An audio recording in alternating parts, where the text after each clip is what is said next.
I don't think so.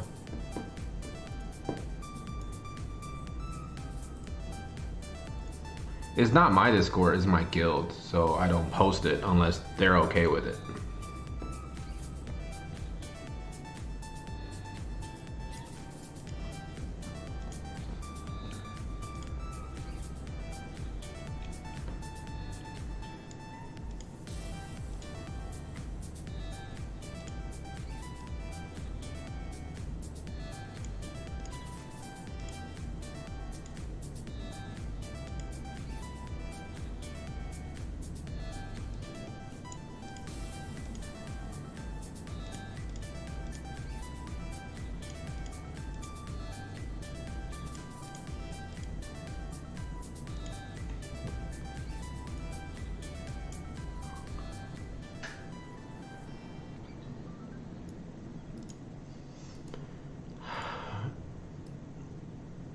Yeah, someone actually posted it that on Diggs's video. So I'm not sure if he got the okay to do it or whatever. I don't know the specifics, but I don't think they're very strict on that. So.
Hey, what's going on, YouTube?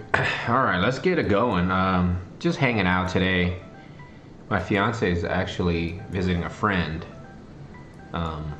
so she's hanging out in a different town, chilling with her friend.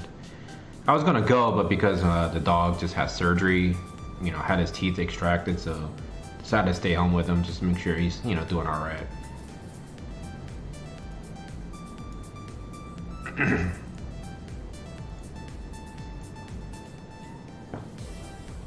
Let me make this full screen, make it easier. So we're just chilling after this. I'm trying to farm some job stuff for my Delita. I was just farming the map where you can farm pretty quickly. I think the map is called Good Idea. It's a great idea, actually. Nah, but seriously though, it's really quick. Like, just get one of your AoEers to kill them all at one shot, usually Mediana. And now I can safely say everyone has Mediana as of today. I mean, it's kind of nice for people that already have the Mediana built because they have tons of free rainbow soul medals. But the shop itself kind of blows because the units are not really worth exchanging for. So I got my phone here underneath my screen, and then I got my free-to-play account here streaming with. So I'm trying to get the Whimsy shop to pop up again. Let's see, I didn't get what I was looking for. Let me fix this real quick. It's kind of weird that so many people put dislikes on my Augury summoning video. I'm guessing one of two things. One, I didn't have a good scope of what my phone will look like, you know, putting it up next to the webcam. You know, I have to apologize for that, but at the same time, I mean, there's nothing I can do. I'm not gonna go and buy a program just to mirror it on my computer just for like that one short duration, you know. But at the same time, in the future, I probably will do that. I honestly don't think it was that big of a deal. But you know, haters are gonna hate, and there's nothing you can do about it, right? You can't stop people from putting bad things about your content. The other possibility is because some people are just kind of like hating because of the fact that I got all the stuff that I wanted on such a short summon, you know, like short summon session. I literally had a specific goal in mind on that account, even though I'm, you know, pay to win on that account, right? I mean, I don't have a budget per se. I just kind of spend as least as possible to get to the goals that I set myself for, you know? And my goal was just to get Agrius and get Mustadio along the way if possible and get the red Chocobo card. And the thing is, I can't even build the red Chocobo card. The more and more I think about it, it's a great card because it's good for Holy, it's good for Ramza, it's good for light damage, right? And a lot of units in this game have light damage. Pretty much all the casters that are clerics, or excuse me, not clerics, white mages, they all have Holy, and even Machete has tons of damage. She was used that card, so you know, at the end of the day, I think when there's maybe like 7 days left, I'll debate if I want to go and hardcore try to get that card. But I've already triggered so many Whimsy shops, so it's equivalent to building basically like 2.5 units, right? You're building your UR, which is very consuming in terms of resources, and you're building your MR, which is Mustadio, which is again pretty consuming. Because a step down from a UR to MR isn't really that much. The only difference is really just the rainbows is a big difference, but the time it takes to build that unit still is kind of obnoxious. But I'm actually almost done with him, with Mustadio, because I just keep buying the 3 shards.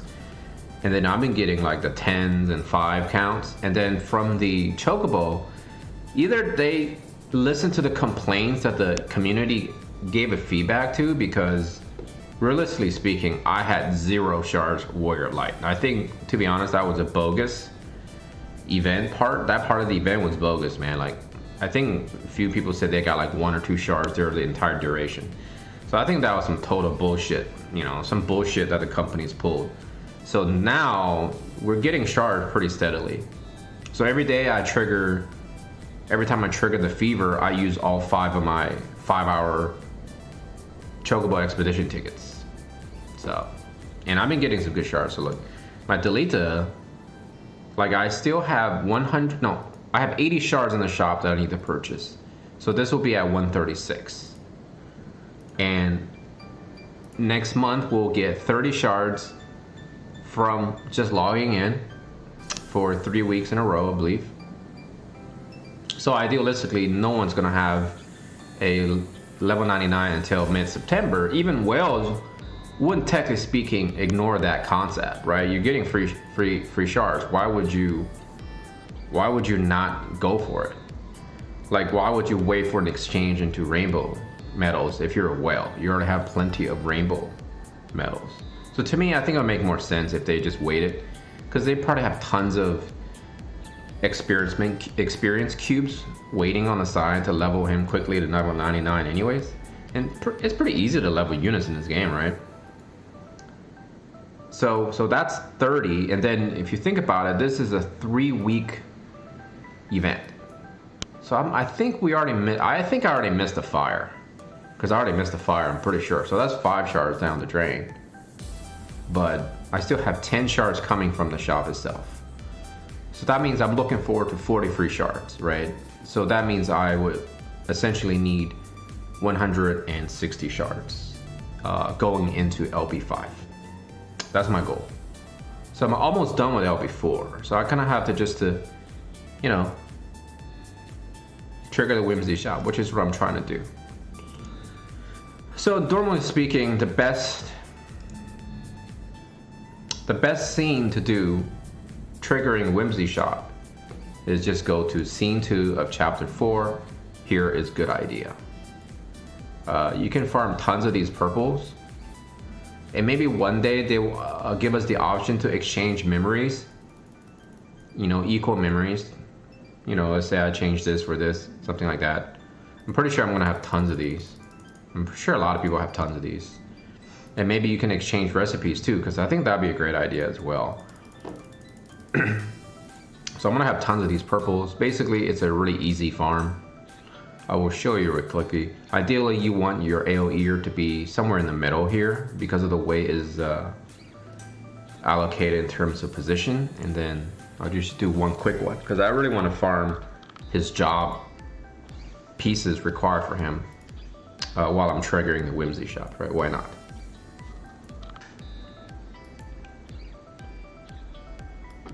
Yeah, of all the flavors they decided to choose. Yep, they did choose him. See, look at that. One shot, boom, done. What is that, like 15 seconds, 10 seconds? Let me see if I get lucky on the Whimsy. I last triggered a Whimsy at 2:30 p.m. Eastern Standard Time, so nothing there.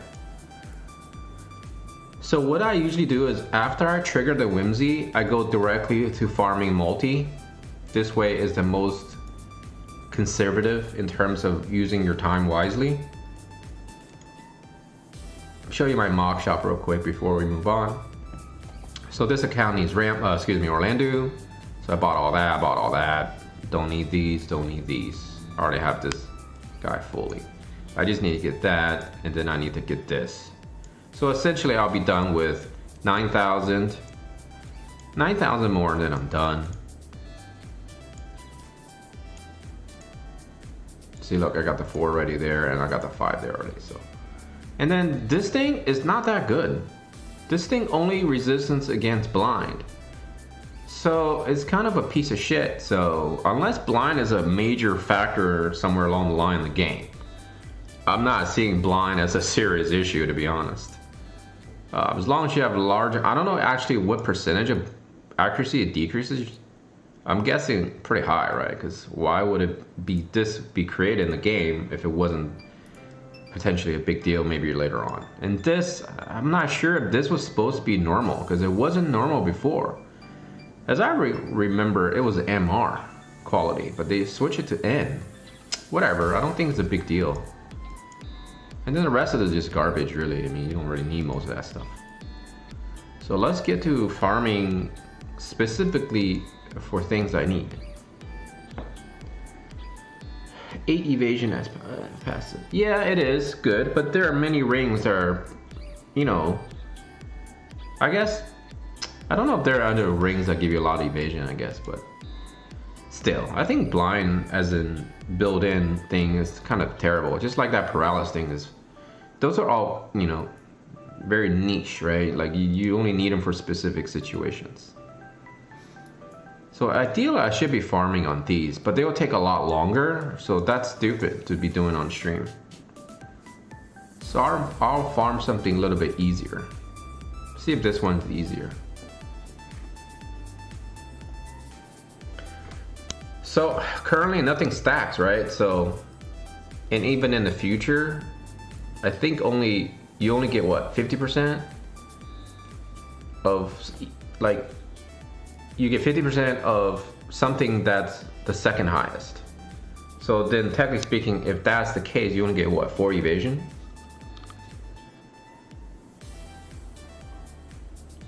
Is the ease of building, which makes it appealing. Yeah, it is easy, right? It is easy in the sense that you just have to spend time on it. The jewel was terrible, man. Like, I think I still need to finish that. I'm not sure if I finished all of that.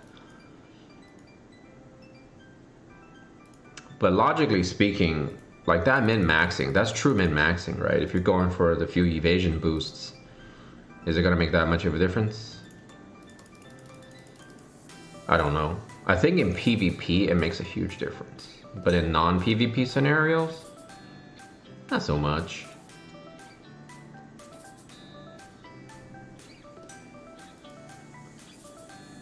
And I think PvP is all about agility and steel heart. I think that's actually a thing called meta. Because I don't think there's truly a meta per se in actual PvP. In arena, perhaps it changes every week, right? And then it gets diluted over time, right? For example, if someone was to say there was a dual gunner meta, I don't disagree. But then now it's somewhat diluted because the tanks are getting buffer. So it's harder to like kill them from a distance, and the tanks are actually getting faster. Augureus is actually very fast. Let me try to set this here. Like Augureus is super fast. Like she's a speedy tank.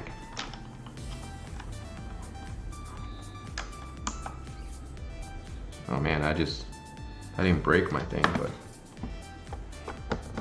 all right. I don't have a stand for my phone.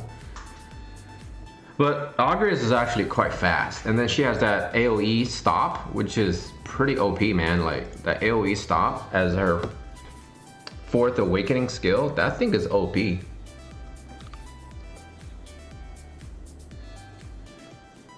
Yeah, it is. It is, I agree. I agree. It's ultimately based off of materials, right? So it's definitely easy to farm. And I'm not complaining, don't get me wrong. I'm not saying I'm not farming it. It's just, I'm just basically getting that item as I'm trying to farm for the metals, right? Because I still need lots of metals to get all the materials from the shop. So it's basically just free. And by the way, is my music in the background, like, is that too loud or too soft? Can you guys do like a quick sound check so I know the setting I'm setting it at for future references? Because I think I tested it earlier and it sounded okay to me. So I'm just wondering if you guys think it's too high or too low. But let me know on that one.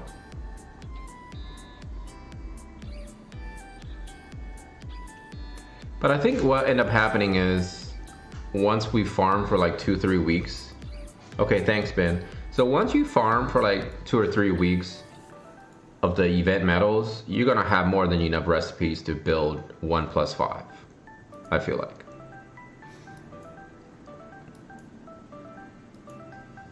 Okay, good. Yeah, I set it right around a little bit greater than. Is it a little too soft? Oh, okay. All right, give me a second here. Let me play with my settings.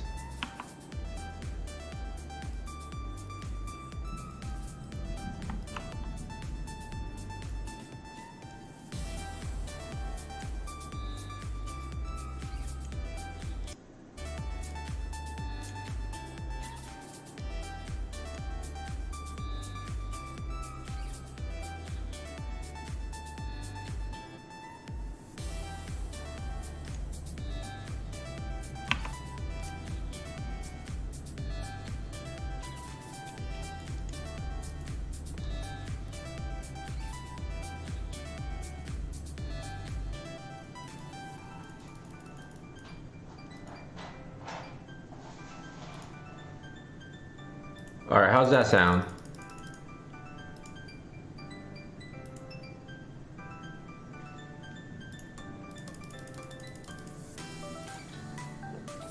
I increased it a little bit.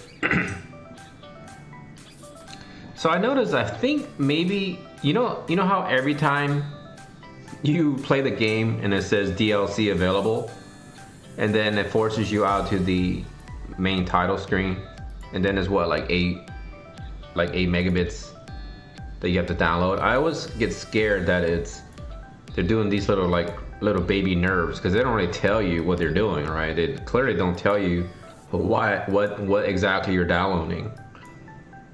So I always like get scared that they're like nerfing us secretively. But this event, I feel like it's going pretty smooth.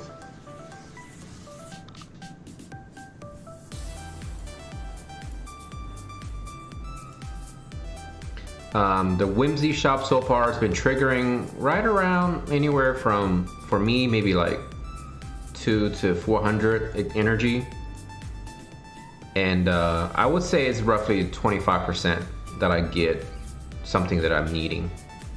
And I do enjoy the fact that they gave us 3 shards of the unit you own, you know, every time you trigger the Whimsy. I think that's awesome. I think that's a great thing that they did.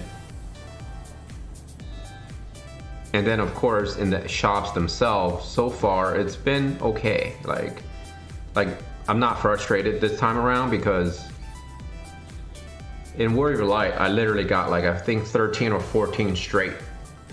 Thank you, Barbados. Welcome, by the way, if this is your first time, because I don't recognize the name, so welcome to the stream. So, in Warrior Light, right, I got literally 16 straight shops. I think that was like 3 or 4 days in a row of nothing, like literally nothing. And if you take a look at the percentage, they say it's supposed to be 25%. Oh, there it is, Whimsy shop, hold on. And so 25% my ass is what I said to myself. This is not 25%. And it turns out I don't think it was. And you know, there was plenty of people complaining. So this time around, I think, again, it's just, oh, I got Celir and Victora at 20% off. That is very tempting, because I do have Victora, but man, I need my gems. So I'm gonna pass.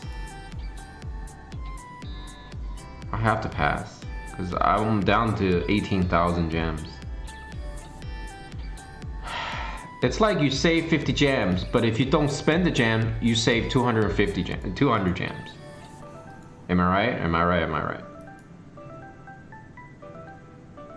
You save more if you don't spend. And that's another Celir shards. I think I'm just gonna farm Celir like straight up from the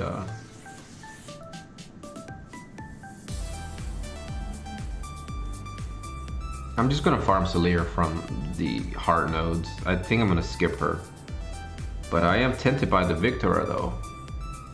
200 gems for 5 shards. That's a good deal, right? But I didn't get any Augureus this time. So a little quick update on Augureus. She is at 152 out of 160. Because I'm spending money on this account, I'm going to be buying the daily next week, which will give me 40 shards, plus the 30 from the login, so that's 70. Plus, I believe 15, right? Because we have, every Monday is ice. And because the event came out on a Wednesday and ends on a Tuesday, that means we'll get 3 Mondays, so that's 15. So that's 85 shards. So you will only need 115 shards. I think that was what I needed, but let me see.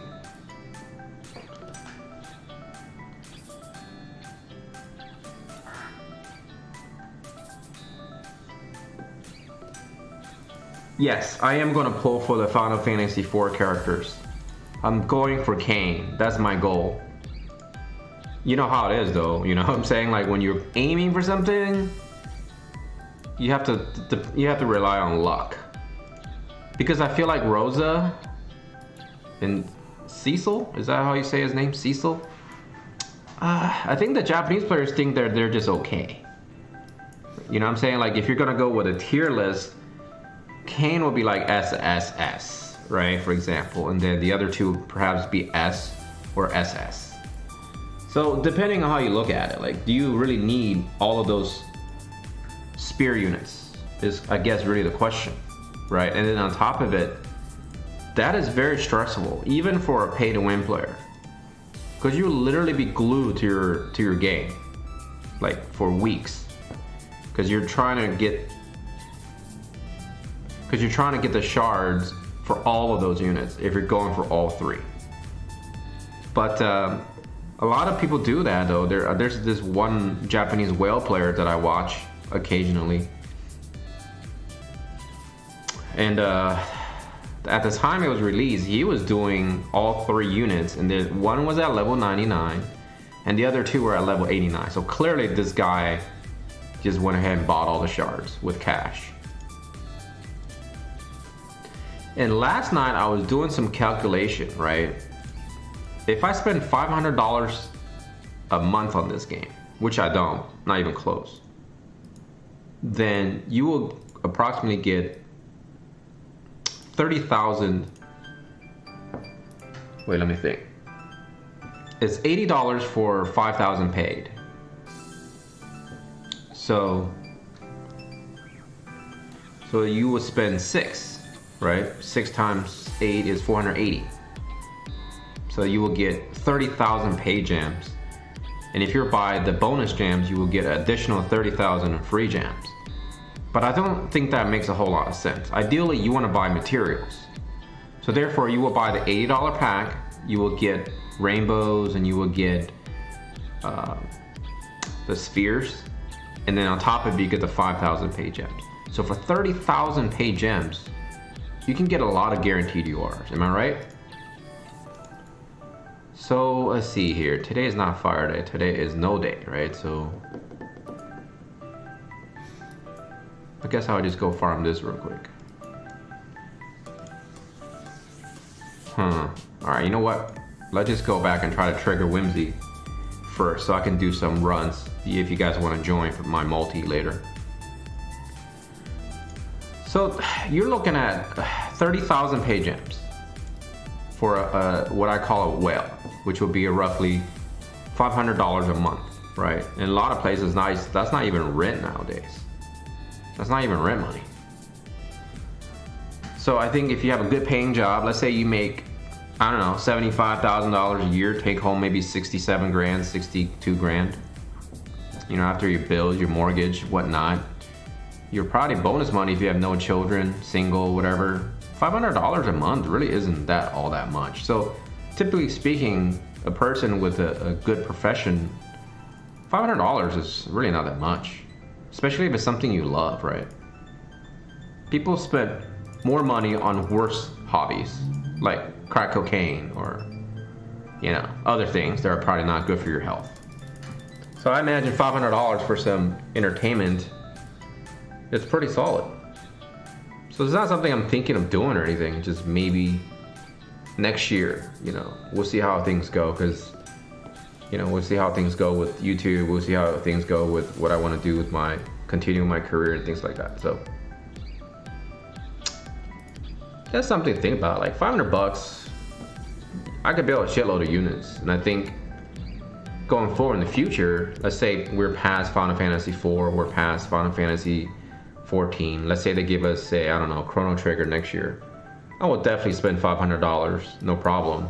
I won't even think too much about it, to get all the units that I want from Chrono Trigger, right? Because for me, that was my favorite RPG, right? Because Final Fantasy Tactics was my favorite strategy RPG,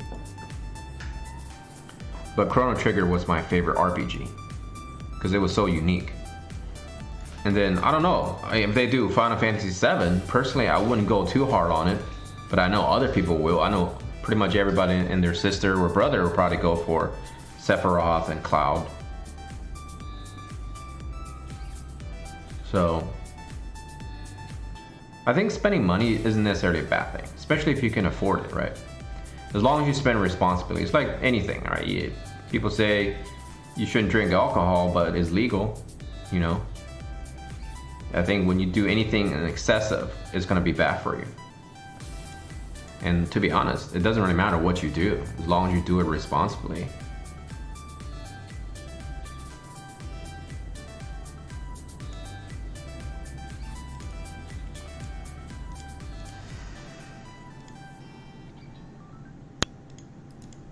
This is kind of boring if you think about it. It's like you're just farming. I want to do something interactive. I definitely want to do some multis as soon as I can trigger this Whimsy shop.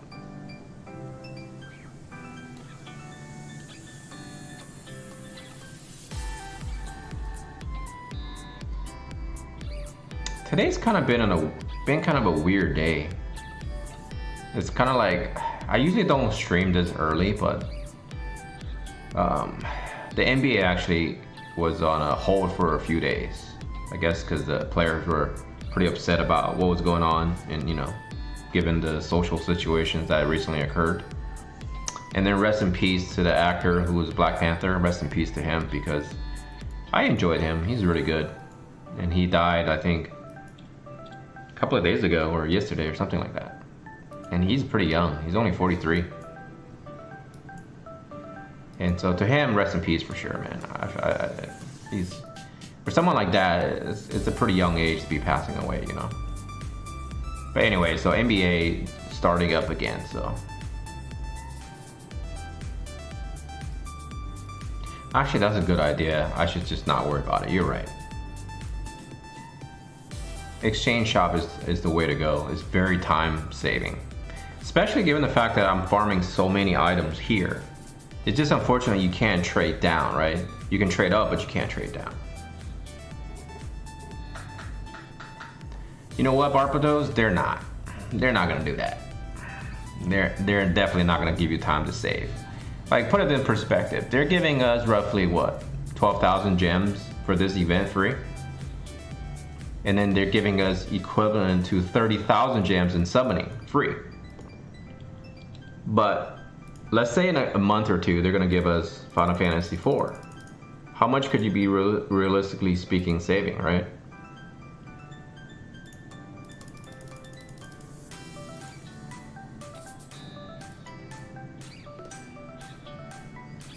You can't trade down. Like, you can't trade like a wyvern that's purple down to a blue. Maybe in the other things I can trade. But that's one thing I didn't like, was the fact that I have to go back and farm those green angel statues and green wyvern statues.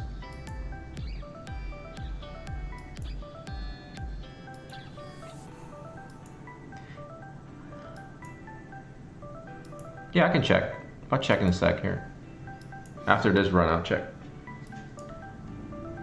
But yeah, like, roughly speaking, they give us 5,000 gems every week. No, 2,500 gems every week.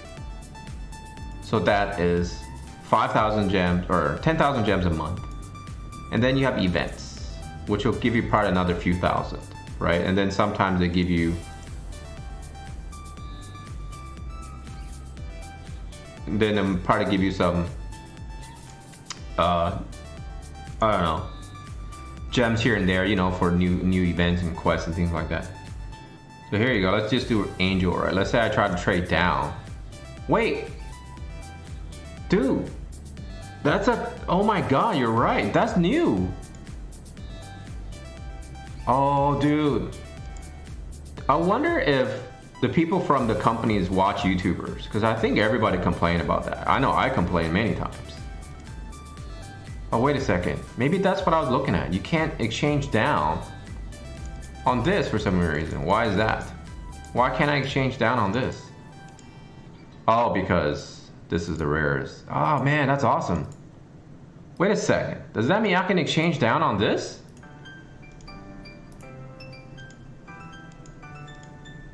No, you can't exchange down. Yeah, dude, you got me there, man. That's new, because I know I just did a video last week on this. It's the top. What do you mean it's the top? This you can exchange down, but this you can't. Why can't I exchange this down? I would love to exchange this down.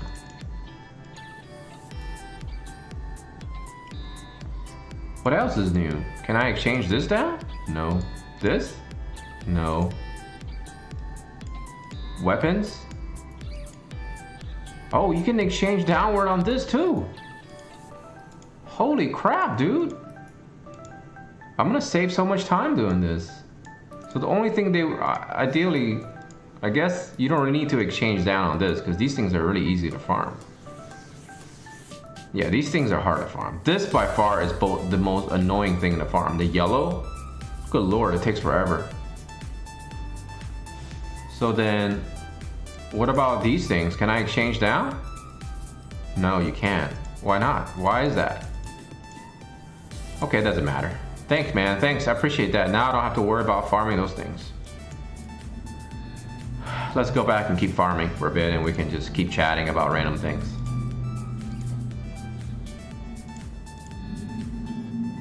Do it in the stages, it's cheaper. In the stages, yeah. Yeah, pinks you can't. You can't exchange. Which is okay, because pink ones ideally you want people to be spending some time.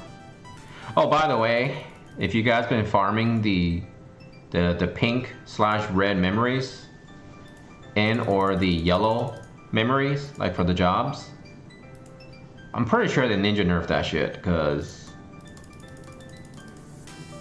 I'm 100% the ninja nerfed that. I did 2 weeks straight of farming that now. Today I did some farming. And I did, I think 30 runs. And I only got 2 times that it dropped. No, 3 times. I apologize. 3 times it dropped those memories.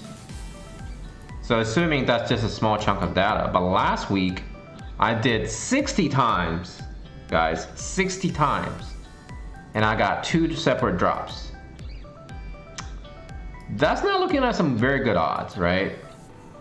So that means I did 90 runs and I got 5 drops. 5 separate runs I got drops. So that's 5 out of 90. I'm pretty sure the percentage is about 1 or 2%. That's the only thing I can think of. 1 or 2%.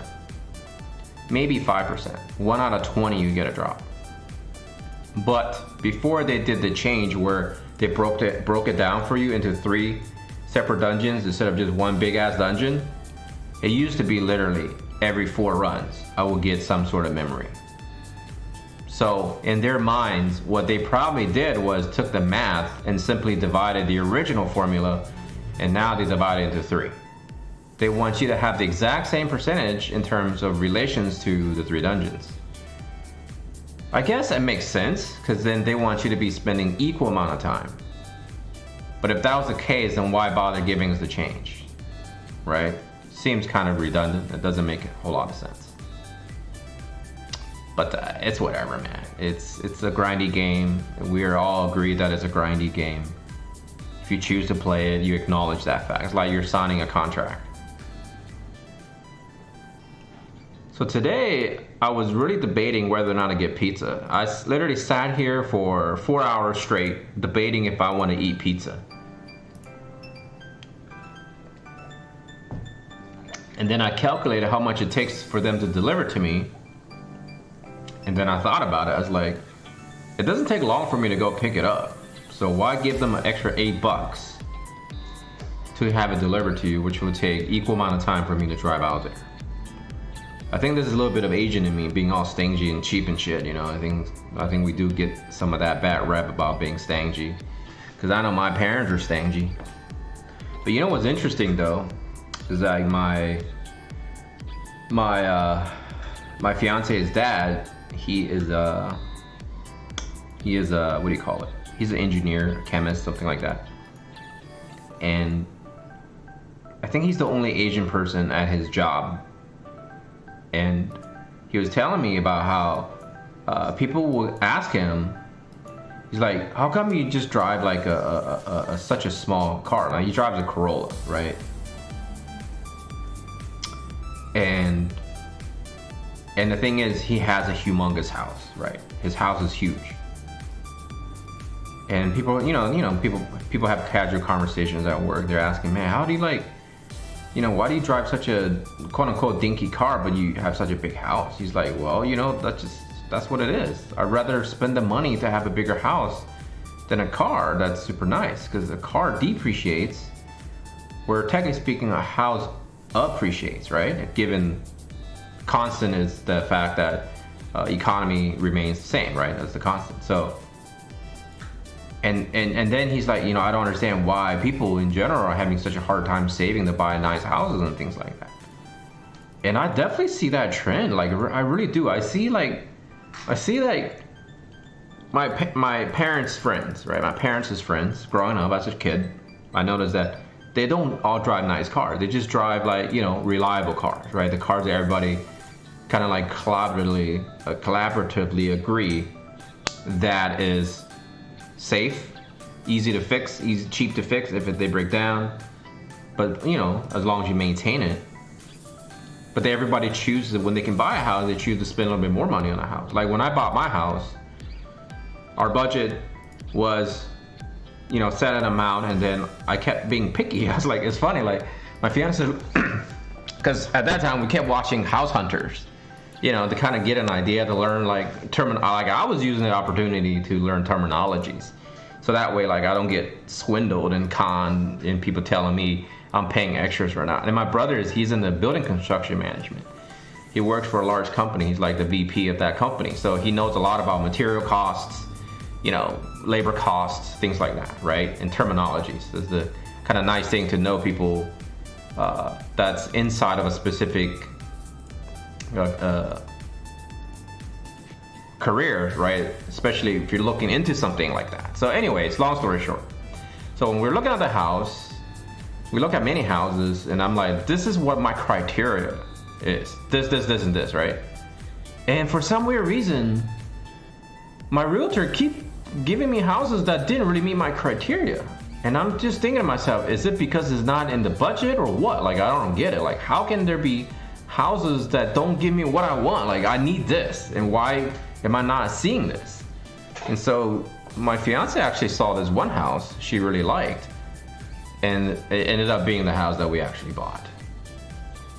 But I think this is, I always look at life that everything has a meaning, right? Everything has a, maybe like the way it is. Like, I used to believe that when I was younger, but as I grew older, I stopped believing like, things are meant to be, things like that, right? But sometimes now I'm start thinking I think things are meant to be, because as soon as we close on the house, I came to the house to check, and it turns out that we had some kind of flooding, and I thought something bad happened. It turns out like we used to have hardwood floors, and I noticed that they were warping on the wood. So clearly whatever was leaking was causing a good amount of damage overnight. And I was like, God damn it, we just bought the house. So then we had to call an insurance company, and then, and this is kind of what I'm learning things about America, man. There's a lot of people out there, they're willing to try to scam you as much as they could. And I got tons of people to try to give me a quote to build the floor, and I was getting outrageous quotes, like insane quotes. And finally I found this one company who were selling the materials for floors. And he says, you know what, I can recommend somebody. They're very honest. I've been working with them for a long time. And so I got them. They came in and looked at things, and they're like, all right, we'll give you this quote. And they got it done. And it turns out that the hard floors I had weren't even true hard floors. And so you learn a lot, man. You do learn a lot. And so for me, we actually had to increase the budget, because apparently I couldn't get what I want at the budget that we set forth. And it's kind of weird that way. It doesn't make sense to me, but it is what it was. And I think everything went to work out, because now the floor we have is much better, because we have 2 dogs, as many of you guys know. And in the old floors, they were very scratched up. Like they had dogs, so the dogs were scratching things up. So I think it's good, because now this floor is water resistant and it's scratch proof. So I guess we didn't want to change the floors, but now it looks different, obviously, because the colors are lighter. But I just realized I don't know if I would truly enjoy hardwood going forward, because that was one thing you see everybody want. I want, you see the wives on House Hunter, like, I want, have their little checklist going. I want white cabinets. I want hardwood floors. I want open, open whatever. What's the word I'm looking for? Open, right? Everything's open. And everybody wants the exact same thing. It must be a trend or something. And I started believing that myself. I was like, I want white cabinets. I want hardwood floors. I want to open, construction, whatever. So it's like, it turns out that I was basically acting like all those people on TV. But whatever. And our house is pretty good. It's already gone up a little bit. It isn't a newer development. So one thing we learned is that, open concept. Thank you. I appreciate that. Dude, my brain farts are crazy when I'm like going live. And so when you buy a house in a newer developed area, you're getting the cookie cutters, right? Because we didn't customize it. But, they generally speaking tend to go up a little bit more because of the fact that, they're newer construction. So they're a little bit last longer. But then I realized there's a lot of cheap stuff they do to these houses, man. Like, they build them cheap. Because we already switched out one of the garage door, the motor for the garage door. And the garage door is not even 3 years old. And we changed the floors already. And we had issues with the water heater. Everything seemed to break down literally right after we closed. Yes, you could definitely resurface it, but ours was engineered hardwood, so they were pretty cheap materials. Not cheap, but cheap materials, I feel like. But anyway, so I think next time we buy a house, we want to probably do our own construction. We build our own, customize everything. I want everything to be customized just right. But this is our first home that we bought, so we learned quite a bit. I learned a lot about dealing with people in general, about, getting services done. One thing, people always ask for my address, and I can hear them typing it up on the computer, when I'm calling them for service. And I noticed, I think they charge me a lot more because of the neighborhood I live in. I think if I was living in a stingier neighborhood, they would charge me a lot less, I think. Hey, what's going on, Dane? How you doing, man? Well, yes and no, to be honest. It depends on how you look at it, because house in general, I don't think is actual investment. It's not really an investment, in my opinion, because you're gambling, right? You're gambling in the sense that it will go up. But if something bad happens, right, the market for housing crashes, then you're gonna lose a lot of money, right? So it really depends how you look at it. Are you in it to make money, or are you in it to just buy a house to live in? Because to be honest, there's nothing wrong with renting, because we did a lot of calculations, right? We sat down, we crunched the numbers, again, the Asian mentality. And I was calculating, because I lease my vehicle as well. It's about, why are you spending all this money to buy cars and buy houses if you leased and if you rented? Yes, you do spend a little bit more, but you don't have to deal with any of the headaches. For example, let's say you buy a house and your AC breaks and you spend $6,000, right? If you took that $6,000 and then you try to resell the home, you don't get that $6,000 back. You get whatever the market value of that house is. Perhaps when they evaluate your home, they look at the AC and say, oh, that's a brand new AC unit, boom, the value this and that. But you're always taking into consideration that the housing market itself is a constant, right? Now, obviously, I could be wrong. You guys could think I'm bullshitting, but this is just my opinion. This is how I'm seeing it currently. So could you be making money? Yeah, maybe like 10 grand here and there. But if you took that and divided over all the mortgages payments that you're making, if you don't pay off your mortgage fast enough, you're just giving them interest, right? So the more money you pay in the first, I think 5 to 10 years, it's all interest. You're actually losing a shitload of money because the bank has to get that money, or else why would they give you loans? So the other problem is, if you're heavily investing in paying your house back, you're losing on the opportunity to make investment in other places.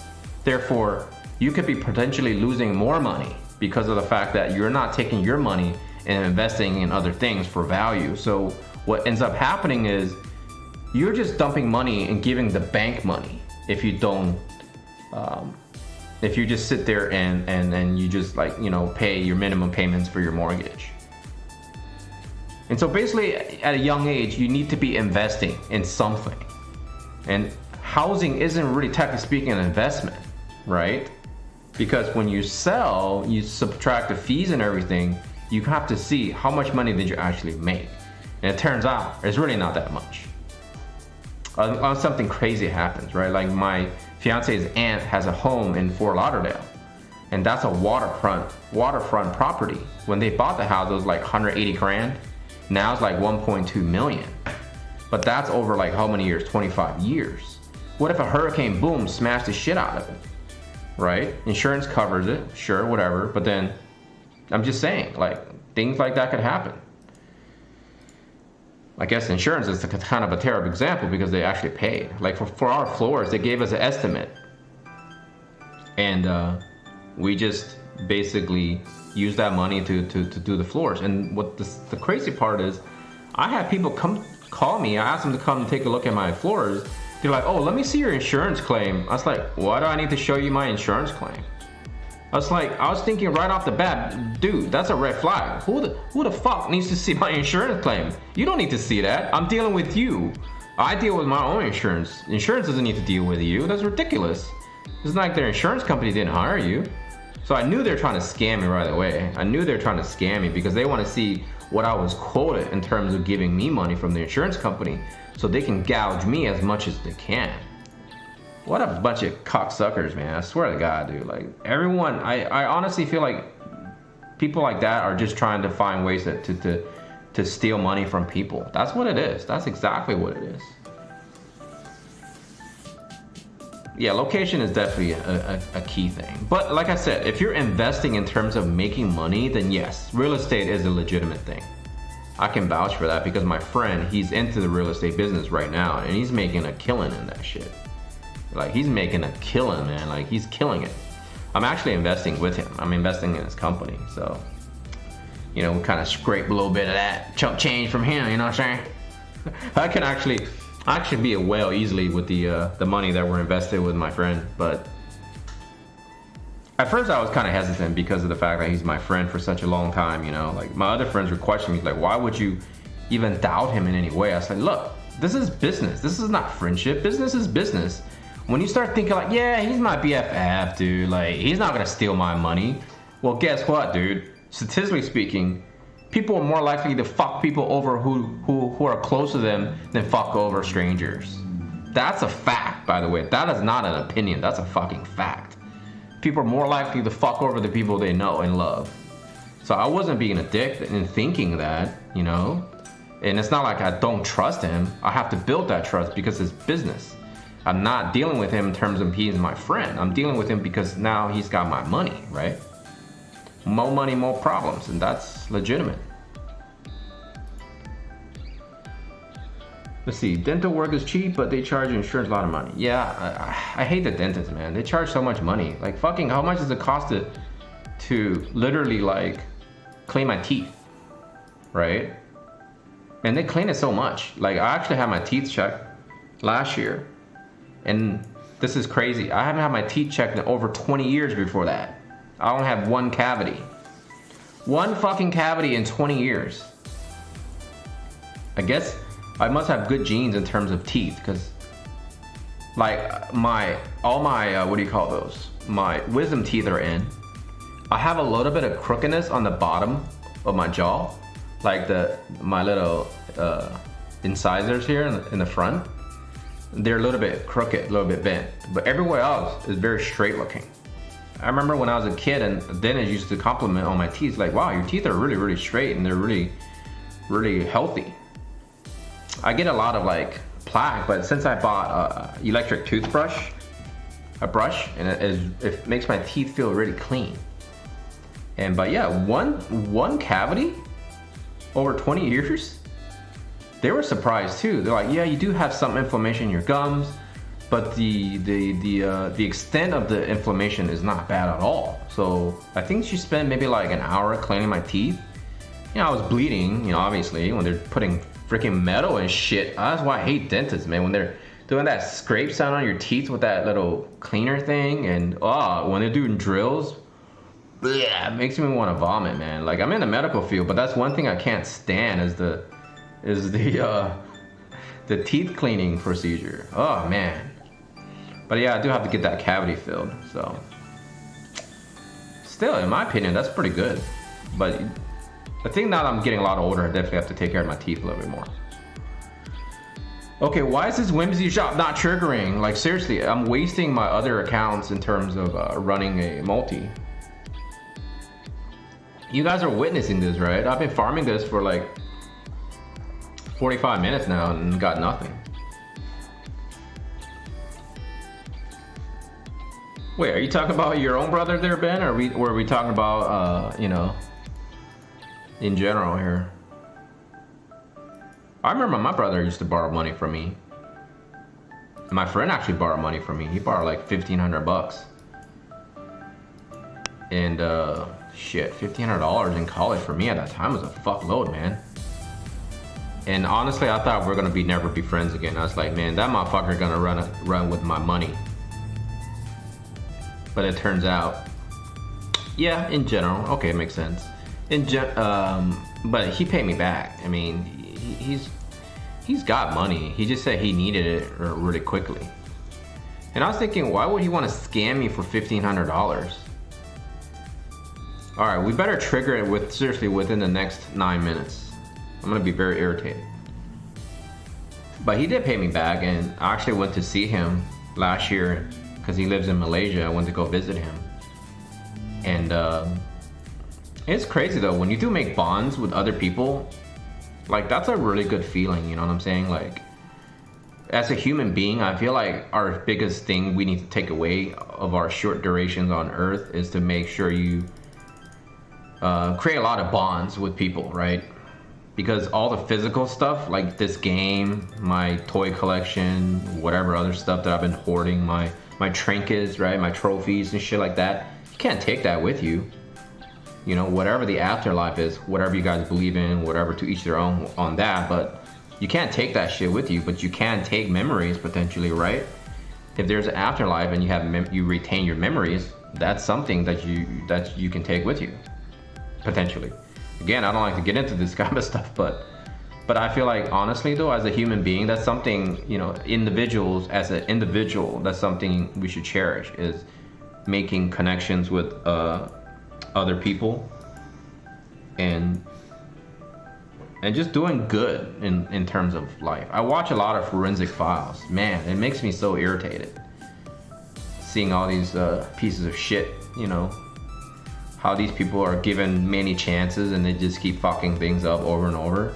It's like, how many times do you watch a show like that and they're like, you know, John Doe just was released from prison on a murder charge or a rape charge or some bullshit shit, and then it's like he was released on parole and then killed again. I'm like, what the fuck, man? Why are we like even like, why are we not questioning the system rather than questioning this individual?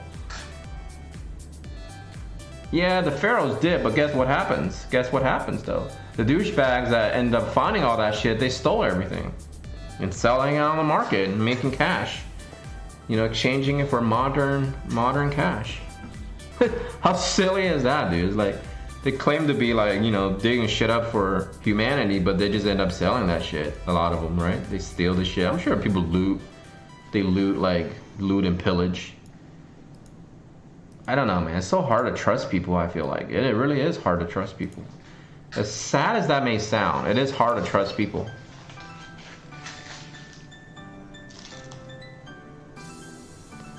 Come on, Whimsy Shop, trigger, damn it. So we can do some multis. See, like the traffic right now, it's like, we got a lot of people coming and going.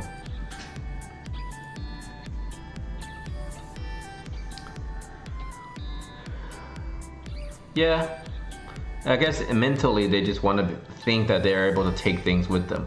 You know, being Chinese, we have a culture, you know, we have that thing where we burn money when we're like, we go visit the grave sites of our relatives who passed away, our ancestors. And then, you know, we burn money, and then we burn like paper mache cars and, you know, food, and, you know, you see a lot of that on TV where people pour alcohol on the floor and things like that. Like that's what, you know, a lot of times we feel like they can still use those physical things in afterlife. But whatever, man. Whatever happens with afterlife is whatever happens in the afterlife.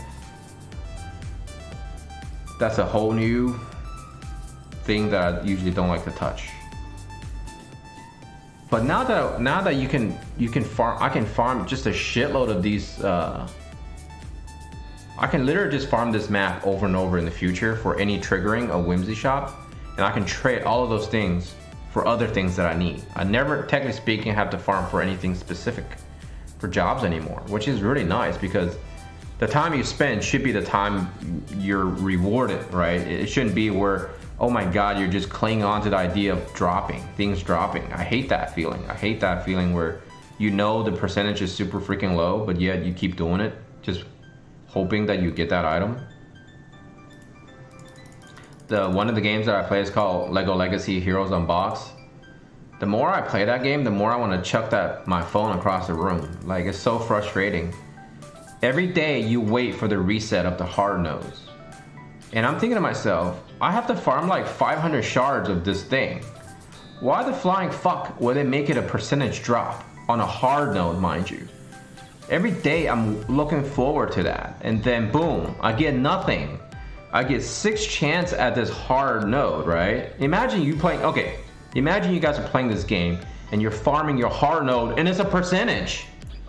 Can you imagine how many people walk away from the game? How silly of a design that would be? First and foremost, you're limited on your hard farm. Second of all, you need 600 fucking shards to max level a UR unit. And if they're gonna make that a percentage, that means the 2 times we get to farm for Ayaka shards, you get nothing. You imagine how pissed people would be. What kind of fucking idiot designed that concept on that game? And right now they're pushing really hard to advertise that game. They're surprisingly moving pretty high up on the charts in the App Store, but fuck, man, people are gonna see right through that bullshit in no time. I'll be honest, I don't even know why I keep playing that game. I really don't know why I keep playing that stupid fucking game.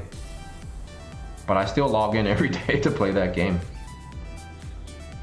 It's a silly fucking game, man. Like, people who create games, some of them are definitely, in my opinion, not qualified, because I don't think they play their own game. I really don't think they play enough games to understand how to properly design a mobile game. You know, the whole marketing strategy with mobile gaming is a different thing when you're creating games for console. And I think that's why, finally, Jesus. All right, so that's why I think this is why people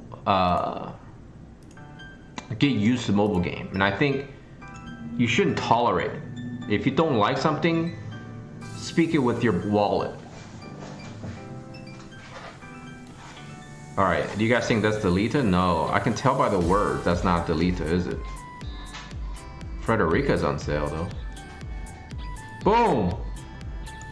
Mary Luke. Every time I stream, every time I summon on video, it's fucking Mary Luke. She says, build me because I have nice hair and I'm cute looking. Just build me, damn it. You know what? I'm not gonna build her.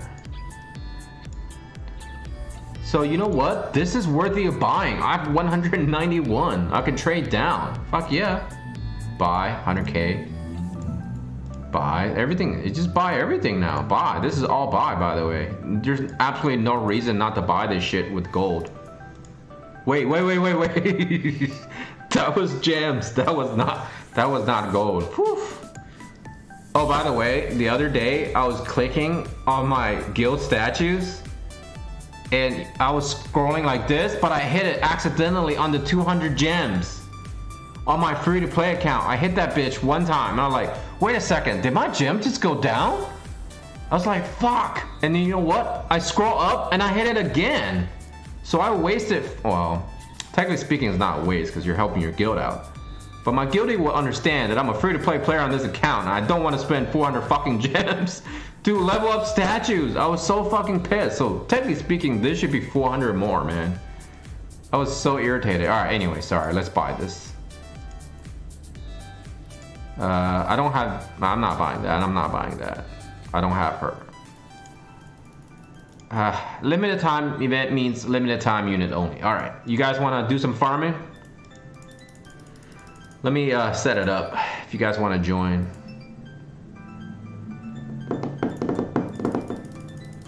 We're gonna farm ours. We're gonna farm us some Final Fantasy Tactics. No restrictions. I think you guys are probably all high level, but if you're gonna bring some shitty ass level 20, I'm gonna kick your guy out. So. Oh, by the way, I can actually run this map with just 2 units. I've done it. That's all I do. I just farm it with 2 units.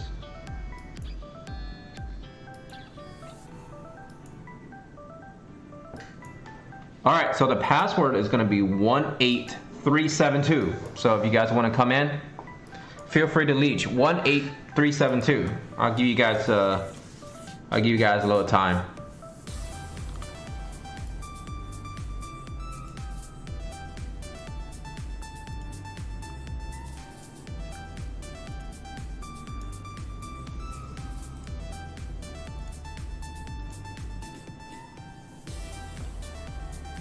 And if you guys are not coming in, then I'm just gonna be farming by myself. 18372.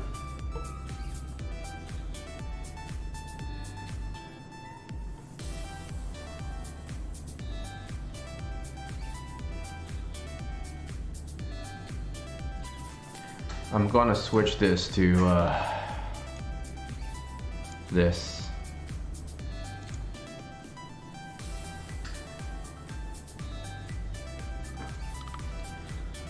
All right, I'm gonna give you guys till the 1 minute resets to 53, and then I'm gonna be farming.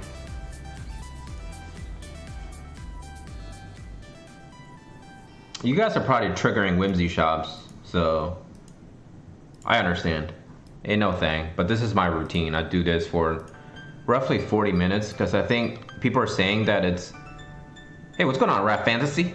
So it's gonna be 30 minutes for the cooldown. After the 30 minutes, welcome Alberich. All right, let's get it rolling. Actually, you know what? Now that you guys are, now there's 4 players, I'm just gonna switch units real quick.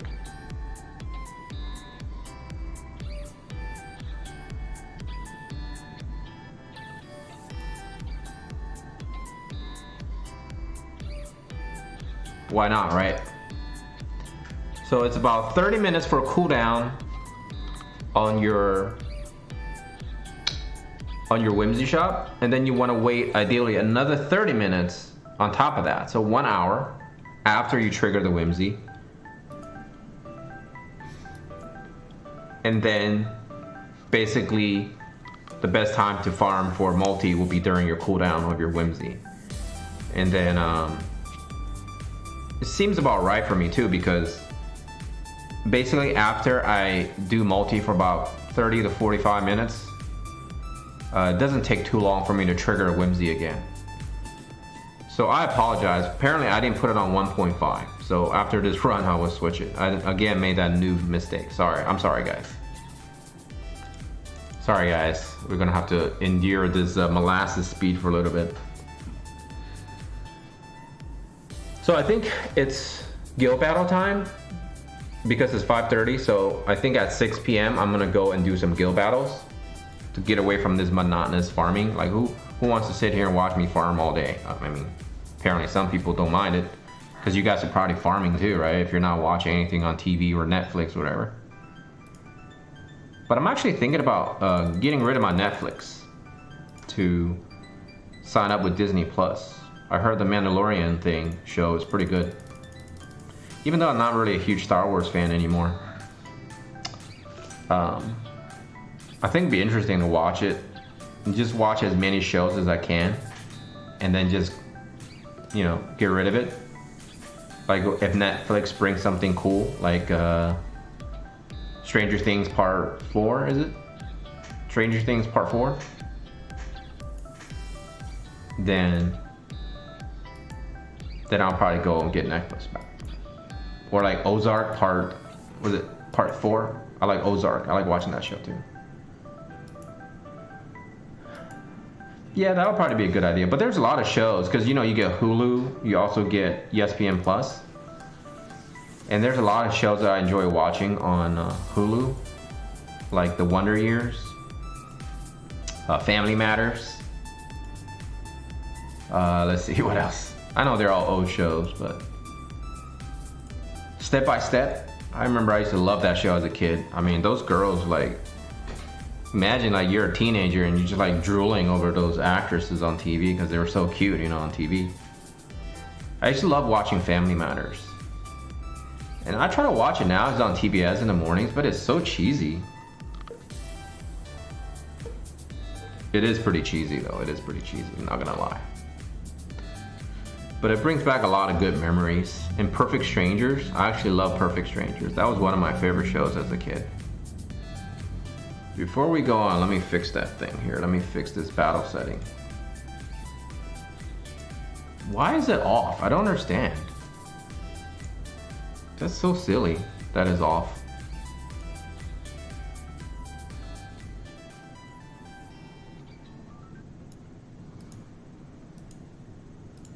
Yeah, Disney Plus is not that good, to be honest. There's only like 5 shows that are worthy of watching, and then once you're done with that, you're just watching a bunch of reruns, of repeats. But I think that's another reason why people have those services. They have ready access to shows they grew up with as a kid. And I'll gladly pay $10 to go down memory lane. $13. The only thing I don't really enjoy would be if they have a lot of ads. Like Netflix have no ads.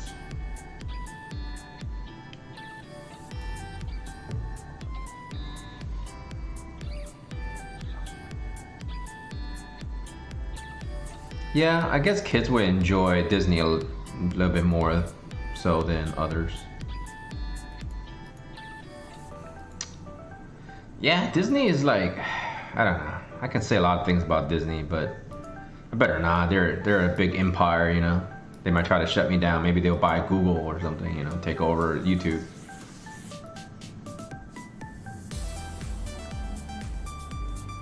No, Disney Plus doesn't have ads, but Hulu has ads. And that was one thing I didn't want to get Hulu for, because it used to be free, right? It used to be completely free with no ads. Then they got greedy and said, well, we're gonna do it with ads, but if you pay extra, then no ads. I was just thinking, even if I monetize on this channel, how many people use ad blockers when they watch YouTube?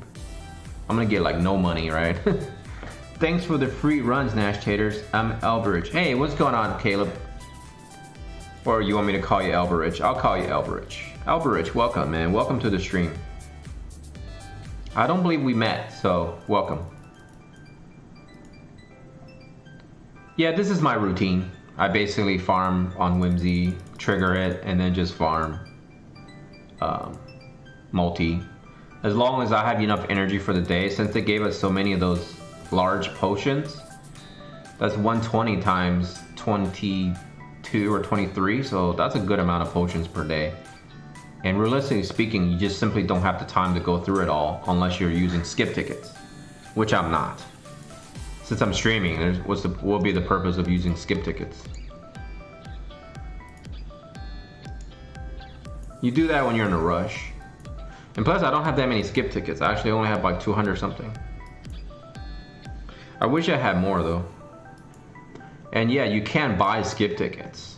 Like even whales cannot buy skip tickets in the shops, because they don't want whales to be so far ahead that they'll be lapping over others.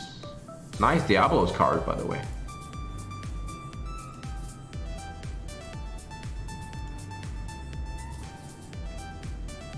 No, not 30 seconds. 5 seconds. Yeah, you would need 5,000 subscribers to be sponsored. I am quite a... I'm just a little bit shy of 5,000 actually, right? You can see I'm shy of 5,000 just by a tiny bit. I believe it's 5 seconds because there are 5-second ads. And then minimally you need to trigger a specific number of seconds total.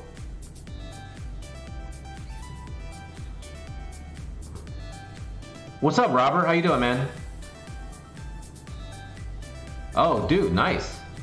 You got it out of the 4 guaranteed UR pull. That's sweet, man. That card is pretty good. It's insanely good, I think, for dark units not named Venera. Because you're just doing overkill if you have that card.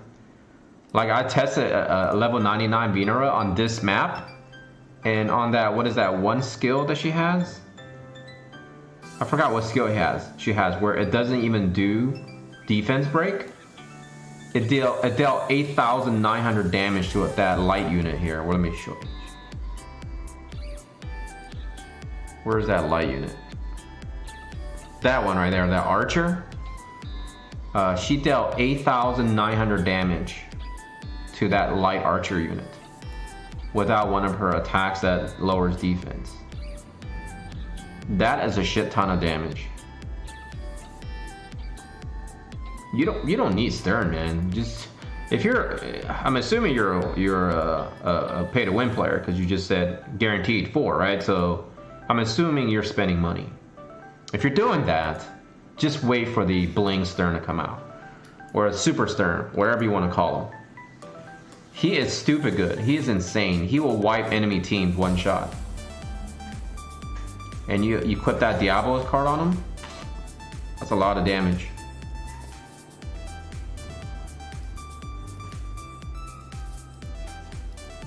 If you're welling out, you ideally want to probably like start like getting your vision cards, your UR vision cards to awakening 4 stars. So 275 divided by 25. You will need 11 copies of a vision card UR quality to max it. That's a lot of freaking copies. I can't imagine me spending that much money to keep summoning on the same banner to get that many copies. But people do it. A lot of people spend a lot of money. My guild leader spent that much. He has so many things maxed out. And one thing I noticed though, like he shows me clips of him doing arena in his bracket. I think he's in the top 20 bracket. I think he's ranked 14. Almost everybody uses Gilgamesh as one of their units. So Gilgamesh basically is a much used unit in later on. That's not bad. That's not bad. I did the guarantee UR the first time they gave it to us. I didn't record it and I got crap. So good thing I didn't record it. But this time I did record it and I got Frederica, right? So one of the 2 gunners I got now. Lucia is still eluding me, so. No man, trust me dude, Gilga is one of the best units in the entire game. I know I'm using the word best again and I hate using it. Where's your equipment? Oh, it's gone. You remember that green girl, the Islu sister? She hit her so hard it broke her equipment. Nah, I'm just slacking, dude. It's multi. I can run this multi with 2 units without gear, so it's not really a big deal. With 4 units, it takes the same amount of time, actually. With or without gear. I'm not a min-maxer. Come on, Ben, you know me, man. I ain't no min-maxer. I don't min-max. Min-maxing is kind of like... I'm gonna say something offensive here, okay? I'm gonna go ahead and say it. Because I think you can be offensive. You know? As long as you're okay with the idea of what you're trying to portray. It's like if you're min-maxing, it's like you're trying to win the Special Olympics. You're trying to win the Special Olympics. I know in this day and age, that's probably not PC, so please don't unsubscribe, folks. But I feel like it's like, you know, it's stupid to say, but it is. Like, remember that old saying from the 80s and 90s? That's the joke. Outrage. I know, man. It's like, seriously, I think it's so sad to be a streamer nowadays because I think you really have to not say a lot of things. I'm good. Getting late in there, Sweden, but gonna have some more farming. How you doing, Robert? Welcome, man. I would like to visit Sweden one day. Like, we're looking up countries to best raise our kids. We don't have any kids, but we're planning on having kids, and then we're thinking about where do we want to raise our children? And United States is not even in the top 10 in terms of that specific article. And I believe it. I don't think United States is one of the best places to raise children. Sweden was up there though. Sweden was like in top 10. But it named a lot of European countries. Like, I think Iceland was ranked #1. I'm just thinking to myself, there's a lot of gorgeous looking women in Iceland, man. And you know, men are very like visual creatures. We like to look at things. Eye candy. That would be very dangerous. Even though I'm very loyal. I don't mess around. I'm not one of those dudes that mess. Yes, Japan was on there, but Japan wasn't ranked super high because it's expensive, right? I would like to visit like Iceland, and I think like Denmark was on there. Yeah, Sweden was on there for sure. I would like to raise my children in Japan if I can afford it. I would, because it benefits me more than it benefits them. And they will fall right in line, right? They will blend in, and I would love to dress my kids up in those little cute school uniforms. Oh my god, like they're so adorable. Like these little kids with these big ass backpack, literally the size of their back. And they have like all this little, you know, little uniform on. It's just so adorable, you know? And it's very safe in Japan too. Like, the little kids usually just take the trains by themselves. Like, of course there's crimes, but not as much as you would see here. Like, I wouldn't trust my kids. In my neighborhood, I would trust my kids, but in like other neighborhoods in across America, and I wouldn't. I guess I watch too much Forensic Files. Plus, I don't usually trust people.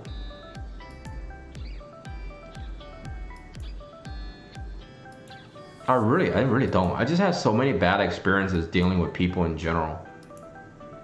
I remember my first dog, Nash Taters, was my first dog, which obviously what the channel is named after. I remember I used to board him because I used to visit my parents for Christmas. And when I picked him up, motherfucker had a limp. I was like, what the fuck happened to my dog? Why does my dog have a limp? They're like, oh, it's okay. And they try to give him a shot to make him feel better. I'm like, what the fuck is going on here? Like, I really should have sued them. I really should have sued them, man. Seriously. And I don't even care about the money. I just want to show them that they can't be doing that kind of shit. You know what I mean? Like, what the fuck, man? I'm giving you my child to take care of, and you guys can't even do that. It really pisses me off, man. Or people in general kind of piss me off. Yes, sir, Caleb. I'll show you in a little bit. On my main account, which is Nash Taters, he's in here. Nash Taters right there.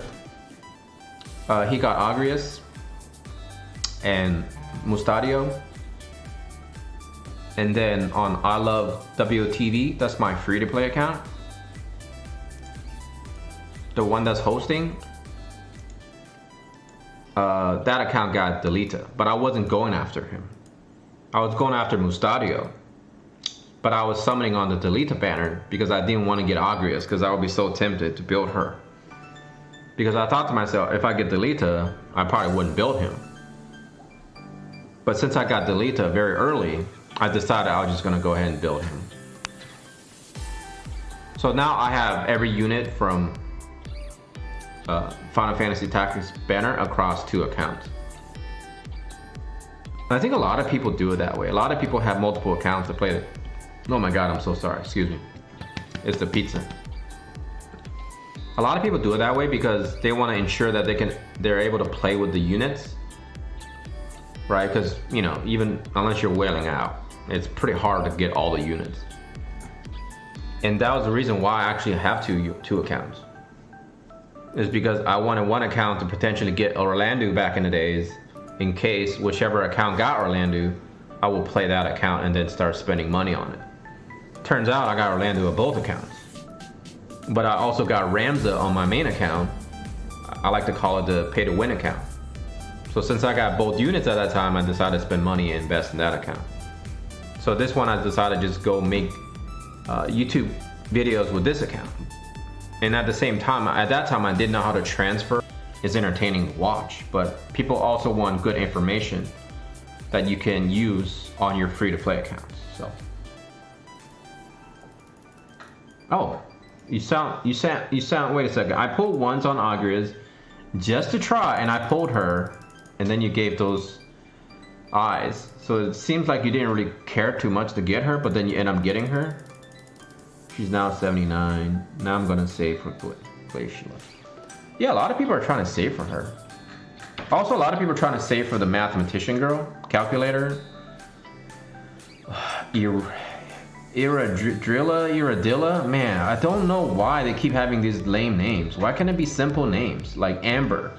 What is wrong with the name Amber, by the way? Or Jennifer, or Ann. How about Ann? A-N-N. They give that name to us as a default name. These names sound so easy to remember and talk about. Instead, they give us all these random names that perhaps they have meanings behind them, but for game purposes, why make the name so hard to pronounce? Taylor. I like name Taylor. Taylor is a good name. Wasn't gonna pull on this banner. Only. Okay, good. Sid is good. But got both deleted and Agrias. What? You are lucky. You are a lucky person, Robert. You are very lucky. I don't even know if there's actual footage out there that has somebody that has both units from the paid banner. Because the odds are super low, right? The odds is pretty low to be able to get both of those units under that guarantee for UR banner. That's a great deal, by the way, right? If you guys think about it, that's a great deal for the company, and it's a great deal for the players. If you're splurging a little bit, which most people would do on special occasions, like birthdays, Christmas, things like that. And I think a Final Fantasy Tactics banner for this game is basically a holiday. So Raph decided to do what I'm doing and just remove the vision card. That's cool too. I don't have a problem with that. We will still defeat this stage, no problem. I think we should all of us should remove all of our equipment and see if we can actually do damage. That'll be interesting. I'm glad to hear these good stories though, because I always hear like negative stories, like about how people spent 50, 60,000 Visiors and they get nothing that they wanted. I think it kind of breaks my heart a little bit. You know what I mean? Like, I actually made a plea to people that don't walk away from the game. Because I feel like people are genuinely good in this community. And that people are, in general, are very helpful to each other. Like, you don't get that as much in other games. I feel like a lot of other games are very toxic environment. People like make fun of each other. People get happy when they see someone else not get the units they summon for. It's just, I don't know why. Like, the hatred and the saltiness is for real in those games. But I feel like for War of the Visions, perhaps it's a little bit older community. You know what I'm saying? So maybe people feel like they have better places to spend their energy. Oh yeah, that's why. You can't teabag in this game. It is a very pain, Robert. But I feel like getting the shard is what made me chase things, right? If you guys collect anything in your own life, you realize that it's like chasing, right? It's like, okay, imagine you're a man or a woman and you're chasing after someone you want to, get with. You want to be with someone, physically. And you're wooing them, you buy them flowers, take them out to dinner, or maybe they're taking you out to dinner, whatever it is. Ultimately, it's that feeling of the rush of chasing, right? And you can use that same thing for collecting things, right? If you're collecting, I don't know, Tupperware, or you're collecting shoestrings, or you're collecting, I don't know, stamps, it doesn't matter what you're collecting. And usually people who collect things tend to be knowledgeable in whatever they're collecting. So they're gonna be like telling you, oh my god, there's this fucking super rare blah blah blah blah blah blah from the year, blah, blah, blah. There's only so many made, yada, yada, yada. And I saw one, I had to get it. Or, you know, whether you're like me who collect toys and, you know, they release toys every so often and you just watch it on YouTube and you watch it on the internet about when the release date is. So you're anticipating it and you maybe pre-order it and you can't wait to get your hands on it. And guess what happens when you get your hands on it? Most of the time, that feeling of chasing for that item fades. It's gone. Once you have it, it's gone. This is why people probably get divorced and shit. People get tired of each other, whatever. And it kind of makes me feel that way when they force us to chase these shards for these units.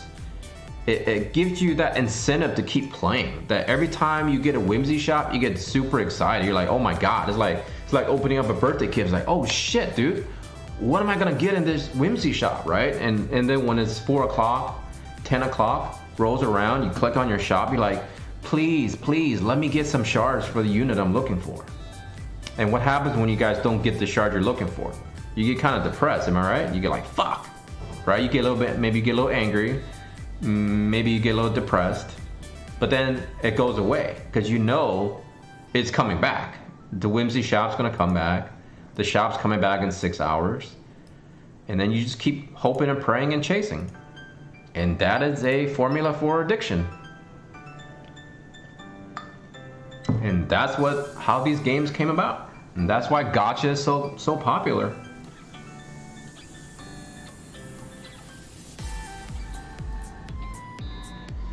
Yes, building what the game gives. It's like life. It's a cliche saying, if God gives you lemons, you make lemonade, right? You don't make, a T-bone steak with lobster. You can't. Physically, you cannot. No matter how much you love lobster or steak. Oh, look at all those delicious misses. Miss. But if you weren't planning on it, then unless you're just overflown with Visuals, there's no reason to build both. Because that's a big commitment you're making. I'm assuming you're welling out then, because it takes roughly probably like 40,000 gems to build both units. And that's even assuming you're not spending, perhaps. 40,000, so 20,000 divided by 2,000, 10, 400. Yeah, you're probably looking somewhere within the vicinity of 30, 350, 360 gems. So that's roughly, I want to say 18 to 19,000 gems. So let's just say 20,000 gems per unit, because the game gives you a lot of free shards. So you're looking at 40,000 gems reserved for those two units. But I'm not gonna lie, I kind of did wish I saved enough to get Delita and Agrius on my main account. But if they give me Islu's sister, I'm definitely going all in on her. I love that unit. Ironically enough, I don't even remember her name. But for the purpose of shortening her name, let's just call her Mel. M-E-L, because I enjoy that quite a bit. I love that name, Mel. Oh, by the way, I gotta tell you guys a story. Up to 13 people that's in chat. Of course, this is unless I delete the stream, it's gonna be on YouTube as well. But I gotta tell this story. I think I already told this story before, but I used to pretend I was a girl in this one game called Ragnarok Online, along with two of my other friends. Actually, there were several friends. There was like 4 or 5 of us. We were playing this long, strung out storyline where we were 3 sisters. I was the older sister. No, I was the middle sister. And my friend, he was the older sister, and our younger guy, he's the young sister. And we had names, we had background stories all created. And I always go by the name Melissa.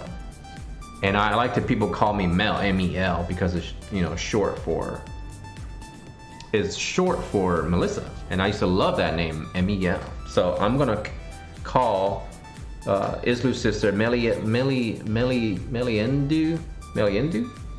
I'm gonna call her Mel. That's a good name. I don't know what catfishing is. I know I heard of it, but...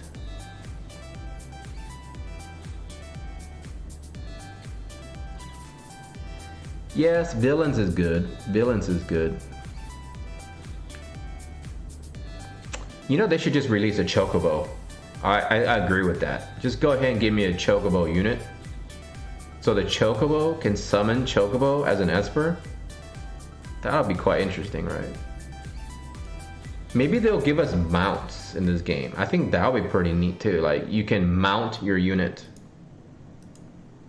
Like, for example, if they give us red Chocobo, then the Chocobo can be deployed as a unit, and you can ride that Chocobo, and then you can do more damage, right? And then you can get to higher places because a Chocobo can fly. So your elevation will be limitless or unlimited. Yes, you're a big Ygraph fan, I know. Actually, they probably will start giving us villains. Can you imagine if they gave us Final Fantasy VII and Sephiroth wasn't released? I think people will boycott this game.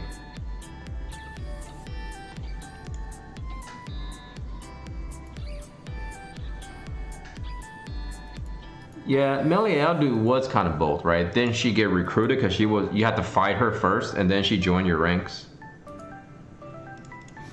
So yeah, I would love to get those assassin girls. And what was that guy's name? He had a cool name. He was like that samurai or ninja or something. And you know, all the strategy guys said we were supposed to steal his armor set, which wasn't the best, but it was one of the best at that time before you got to the end game, before you got to the deep dungeons. Do you guys remember his name? He had the two assassin girls. Elmador? Okay, alright, yeah, Elmador. So the Elmador and the two girls. Celia's one, and then what was the other girl's name? Hey Junior, how you doing, man? Welcome to the stream, buddy. Okay, I don't want to assume. Okay, I'm gonna go do this. I don't assume people's genders and shit like that, but if I see a name, I'm gonna just, you know, if it looks like a guy's name, I'm gonna say guy's name. So if you know, if people want to correct me, correct us. So I have to just do that. I'm very old school. So I do apologize to future viewers or any other viewers, any of my stuff on my channel. I don't assume anything. I don't. But if I see a name that looks like a guy's name, I'm gonna assume as a guy. But other than that, since I don't get to see my viewers, I have to, you know, refer to them. So I just go by the names. But you know how people say, hey buddy, hey champ, hey dude, you know, whatever, you know. I know we have to be more sensitive and shit like that, and I'm okay with all of that. But as long as you don't keep sitting here trying to correct me that I shouldn't be assuming genders and all that bullshit, I'm okay. I don't mind when people, you know, correct me. Letty, okay, is the other ultimate demon. Yes, Letty. Those three were pretty cool. I remember that fight was very challenging, right? That fight was very challenging. Because the goal was you're not supposed to kill them. You have to stay alive, and you're trying to use your thief class to steal their armor sets. Actually, somebody did say, what if they gave us a Mel, and one of her skills is she actually crushes your equipment. Like literally it breaks your equipment for that fight. I think that is badass. I think that would be sickening. I would love that. Imagine how badass that would be in PvP/arena. That would be so cool. Because then that will be a unit that I will actually legitimately use. Crushing enemy equipment is very important. And what if you guys get to steal shit from enemies, like you steal a recipe, you know? Yeah, you're right, Sid did, but you know, they didn't implement it. I think they should implement crush accessory. I think they actually have that in the game. Somebody has that skill, I think. But actually implement it. I'm talking about actually break their shit for that fight. You don't have to repair it by any means, but it just takes away their stats.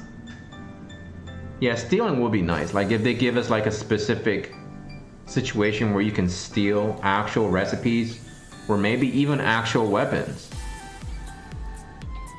Oh, okay. All right, I'm gonna call it, not because I'm being cheap, but I want to do some arena. I want to do some matches. Okay. I'm gonna do my guild battles because my guild don't like to wait. They like to just go kill shit. And I have to use this opportunity to recruit as well. So our guild is recruiting. Cosa Nostra, we are recruiting. We're up to 12 now. People are either whale or dolphins. There are, I think, a couple of free-to-play players. I have my free-to-play account in this guild. We're gold 1, but we range anywhere from gold 1 to gold 3. And generally speaking, we do pretty well. Let's see if they save me any battles. Yes, they did. Oh. This is gonna be interesting because there's a lot of hard dudes to fight. Look at this, 94, 95. Ah, I'm not gonna lie. Anytime I see Sephiroth, I attack them.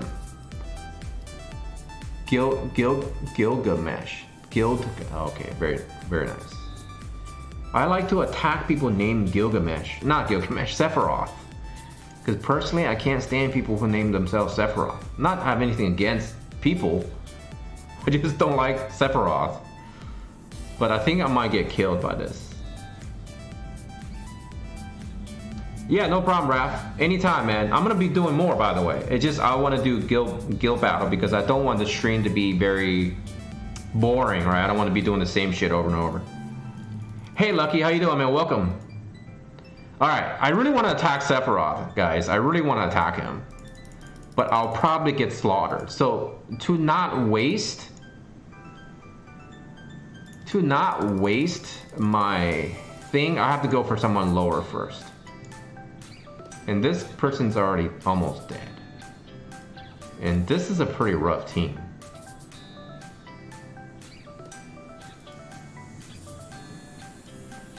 So what are my options? I can attack Soul. I can attack this guy. And I can attack this guy. Just do it. All right, let me look at, this is our leader, by the way. This is our leader. So he's not fully dead, but it doesn't look like he's gonna be killing anybody with this. So he must have had a hard time killing someone. Yeah, look at, damn, this guild is full of whales and shit. Look at these fucking whales. We still got that guy, that guy, that guy. So if we want to win, ideally, I probably should at least put a dent in Sephiroth. Clean up first match and hit Sephiroth second. You mean like clean up Dig? Yeah, let's clean this guy up. Let's clean up Dig. Wait, that's not Diggs, is it? No, that's not Diggs. That's a different name. So I had some jalapeno poppers earlier. Man, those things are really salty. But they're really tasty though. I love jalapeno poppers. I love me some jalapeno poppers. They're not good for you though. Oh, look at that. Boom. Oh shit. Hey Ronti, how you doing, man? I just wasted my plume on that. Why, stupid AI? Why did you waste your plume? That's terrible. Ideally, she should have just cast Blizzard and kill her. But I'm surprised that landed a hit, because usually she has pretty high evasion. Alright, let's go for Sephiroth, right? Let's do it. Fuck it. No thinking involved. By the way, I already did a video where I show off all the skills that I turned off. It hasn't changed for those of you that have seen the video. But if you haven't, go check it out. So let's see how tough this match is. So they have Ramza, and they have Mediana, and they have, they have Lucia. Lucia is gonna kill my Mediana. I think I just lost already. Yeah, she's gonna come in and kill. Oh yeah, it's over because my Orlando is gonna take too slow. Oh great, I missed. Yeah, GG. I think I lost. I don't even think I'm gonna put a dent on them. And that holy didn't do nearly enough damage. And since I don't have plume, I'm pretty much lost. Okay, never mind. I got one down. And she gonna miss? No, she cast flare. FML, guys. FML. Well, I got us 2 stars, and I think that was just unlucky, right? Because I don't get to see their equipment. So agility wise, I think in that case they were actually faster because my Orlando went second, and then he got killed, and Orlando didn't even get 1 hit in. And that unfortunately was a problem because if he would have actually got a shot in, he would have killed one of their units easily. Alright, that kind of fucking sucks. But it's all good. At least I contributed, right? Let's do 2 matches of arena, and then we'll go back to farming for another half hour, and then I think I can go and try to trigger Whimsy again.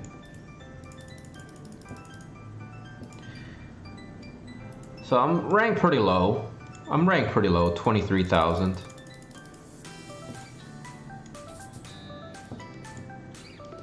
I just gotta find a team that's worthy of fighting. Alright, this looks good. This is challenging. This is a challenging fight. Let's challenge ourselves. Yeah, at least I killed Lucia. I took one of them down. But honestly, I think I could beat that team. It was just, sometimes it's just based off of the fact that the way units move, right? Like that Mediana dies, no matter what. Mediana automatically dies to Orlando, unless, you know, they get a lucky dodge. Actually, you know what? After this, I'm gonna try Steel Heart. Fuck that. I'm gonna go for Steel Heart, because I know it should work. Sorry guys, give me a second.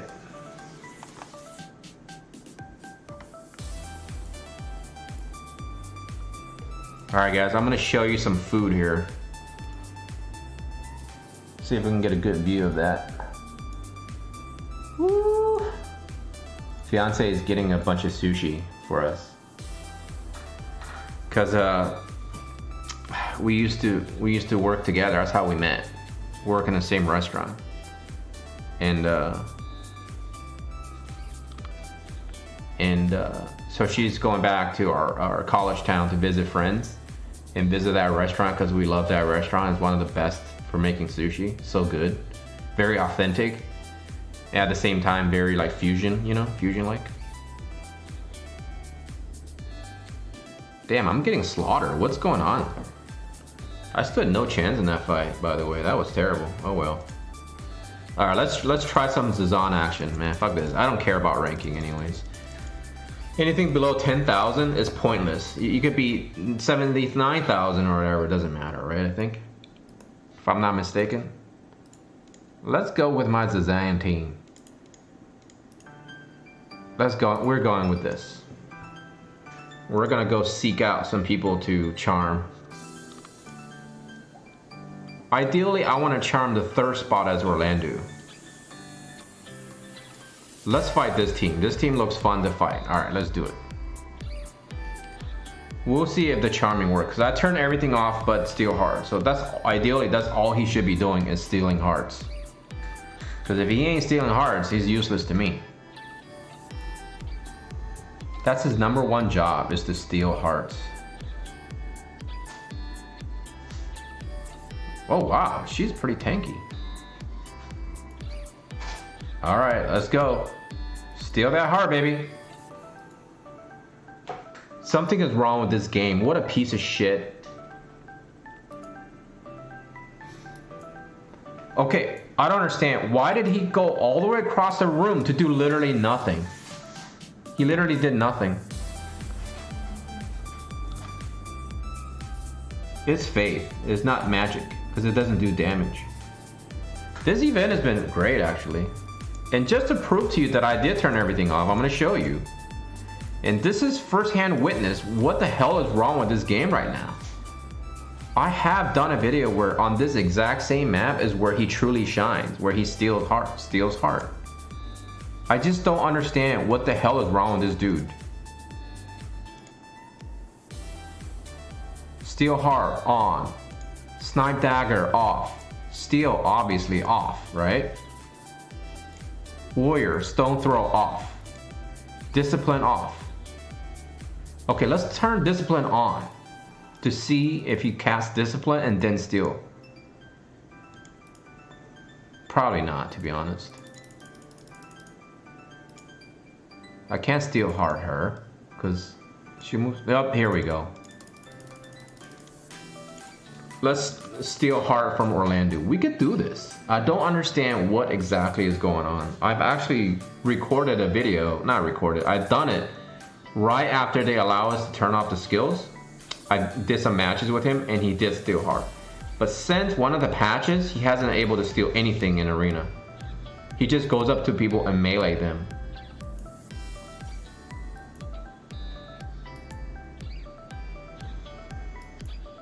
No, it doesn't. It doesn't. Because it prioritizes skills, right? If it only has one skill to activate, it has to do it. And let's look at his AP to see if that plays a role. What the hell? Did you guys just see that? Did Warrior Blight really just one-shot my Ayaka? That is some horse shit right there. Oh, I think that's the problem. Let me double check my Steel Heart. I might not have enough AP. No, Snipe Dagger is off. Oh, I see what you're saying. Yeah, I think the problem is AP. I think I figured it out. No, it's not. Then why is he not charming now? He has plenty of AP. I can still win this. If he steals Heart Orlando, I win. Nah, never mind. Never mind. Fucking game. Let me see if that is a problem. Let's look at Steel Heart, because clearly he didn't have enough AP in the beginning of combat. Well, then there you go. Then what is the problem then? If it uses TP, then there should be no issues here, right? Yeah, it uses TP. What the flying hell?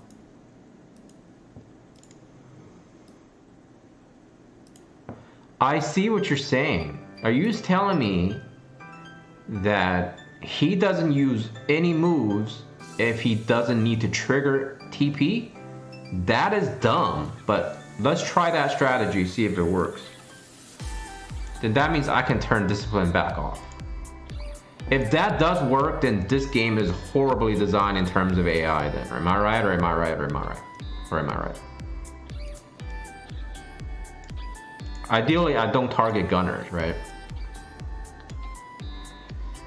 This would be a good one to steal because they're all pretty stupid looking. I have to pick guys that I can steal Heart.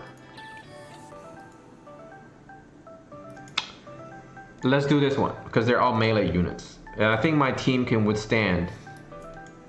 Actually, this is what I'm going to do.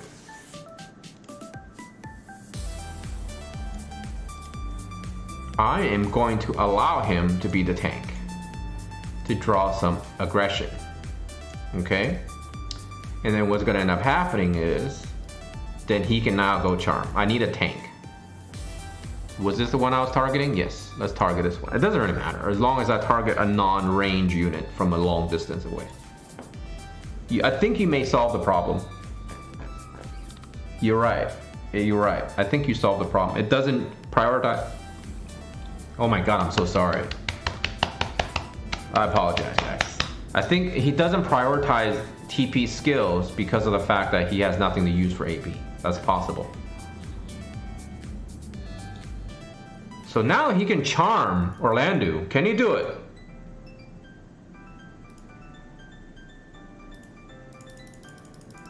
Oh my god, that's another flaw. I shouldn't have given him that stupid thing to... I can't believe I gave him that stupid thing. Now he's gonna die. Can you please charm for God's sakes? Nope, he's not charming. This game is dumb. This game is dumb, seriously. What's wrong with this game? Why is he not charming? You guys are witnessing, I'm tweaking it live. And he ain't doing shit. Like, literally nothing. This guy is trash. He just went from my SS rank tier, personally, down to bottom of the barrel bullshit on Arena. I'm gonna have to write a ticket, because that's some baloney crap right there. They need to fix that crap. Why are we making thieves Right? Why are we building these units then if they can't shine in arena? What a bunch of douche. Douche-o-ramen, man. Hopefully you guys were entertained at least by that. Okay? Maybe now some people can say, well, I'm never bringing any steel heart shit into arena. There you go. Prove it. Don't bring any steel hearts into arena. Motherfucker, man. Seriously.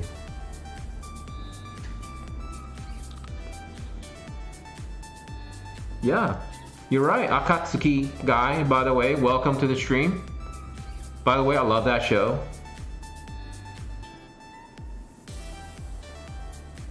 Yeah. But he used to charm, no problem. I'm telling you. One of the dumbass patches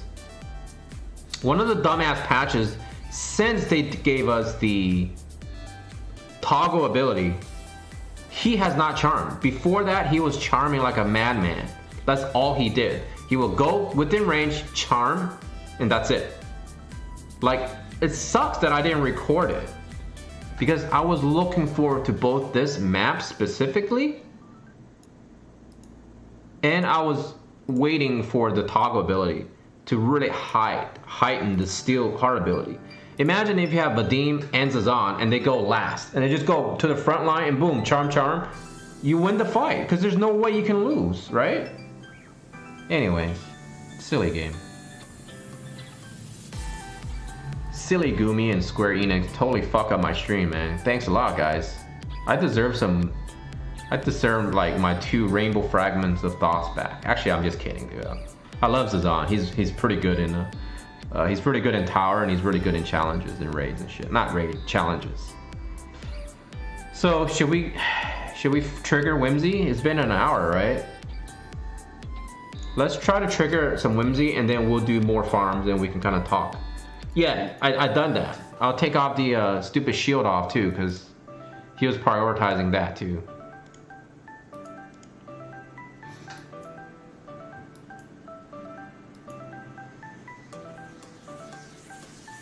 Try Salir, tank and holy. I will try Salir. My Salir is 99 now, so let me go ahead and restock. I have 15 large, so as you can see, I have 226 large. I'm filthy rich, folks. Filthy rich. So, Robert, what skills do you turn off on Salir? Or I should just ask, what skills do you keep on for Salir? Because I think I got a pretty down for Holy Ayaka and the tank, but I haven't tested Salir in runs yet. And while we're talking still, I'm gonna go ahead and set up my main account to do some runs in the background as well.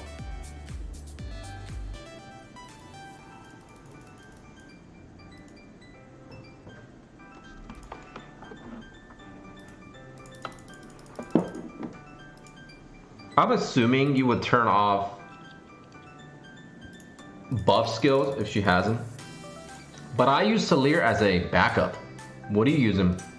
What do you use her for? Like, I use her as a white mage because she has holy, right? So basically I'll have dual holies that don't miss. So basically I'll screw up all of those evasion teams. Like with Salir and Ayaka, you basically go in and you destroy evasion teams. Tank to soak up the damage, you go holy, that's game over, right?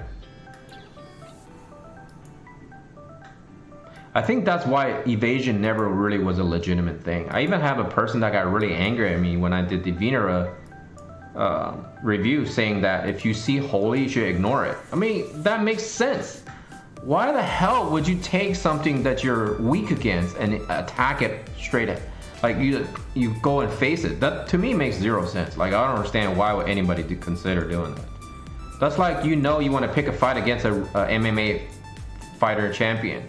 You know you're gonna get annihilated, but you still want to say, yeah, I'm just gonna go still fight him anyways. You have zero chance, literally zero chance. Even if you land a shot at them, you're not gonna knock them out, because those guys are designed to take hits, right? That's all they do for a living. They take shots to the face. I don't know. Some people out there are very, very unusual. There are a lot of unusual people out there. Like they defy logic. They seemingly want to defy logic to try to prove something, but there's really nothing to be proven because it's already been proving the opposite way. So why would you want to go and try to disprove something that's already proven? You're just wasting time. Time is your most valuable resource, guys. Remember that.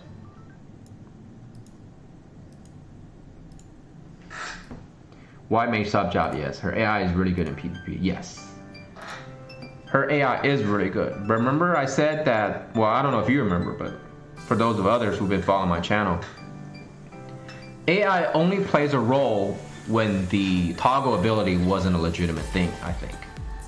Reason being is now you can truly pick what you want them to do. Now, obviously, I've already been proving wrong already because of the fact that the dumbass Zazan has already proven that his AI is completely fucked.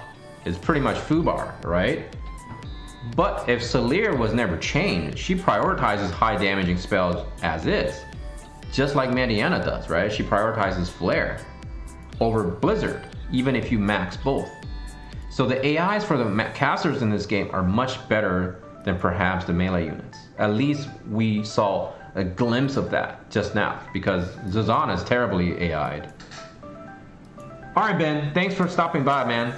And by the way, I'm gonna be uploading your video on Monday, because I feel like it's gonna get a lot more traffic on Monday, because Sundays are usually weaker. And yeah, we're gonna save that for Monday, man.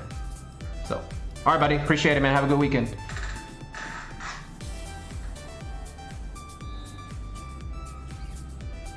Yes, protect and shell. I turned those off, period.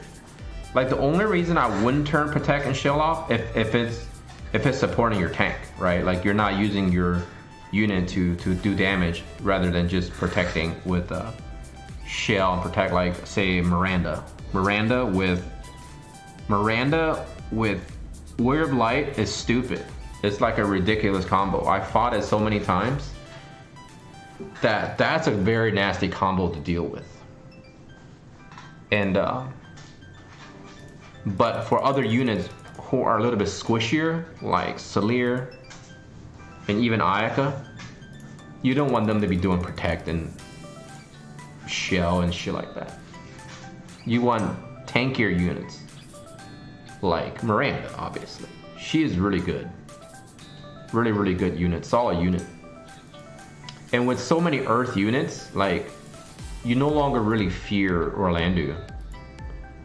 Other than when you're in like top arena, like top tier arena, there's still lots of Orlandos.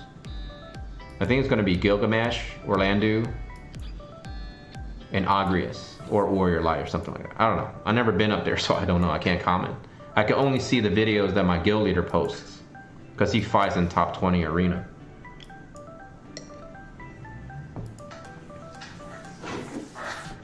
Man,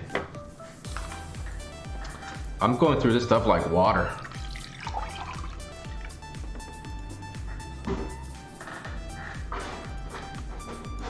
But for actual PvP, it's a completely different situation. I think for PvP, you just want to use Charm, Steel Heart, because you physically control them, right? You just Steel Heart and you win.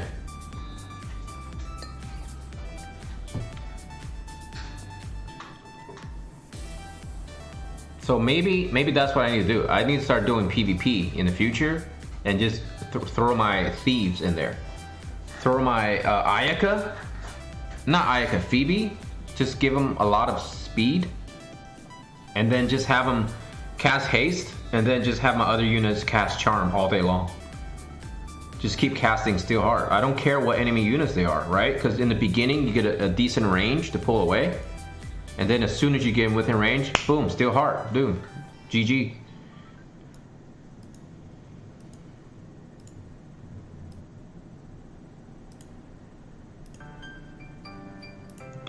Cast in the beginning after she goes on attack. Yes. Salir is very good at selecting situations, right? When she gets in the range of enemy units, she stops casting random shit. She casts her attack spells. That's a well-designed AI. Which begs to ask the question, what the hell were they doing with other designs of units? Like, were there separate people designing the units? Like, you know, was Tom in one room designing Salir and, you know, Jacob was in a different room designing Zazan? Like, I'm curious to know. Like, the programming shouldn't really differ that much in terms of design, right? Some guy sits there and programs the AI, then you just put in the skill sets in the order that you program. And obviously, I don't know shit about programming, but I would assume that's how it's done, right? The coding doesn't make sense why someone would spend so much energy and time to make one unit like badass and then another unit totally like a dumb fuck, right? So that begs to ask that question, who the hell are in charge of units? AI. I hope it's not Jacob and Tom and just Jacob and Tom. I hope it's, you know, many people, but it's so much easier for me to criticize them because I'm not there. You know, it's easy for people to do that, right? It's the internet, and I apologize for it.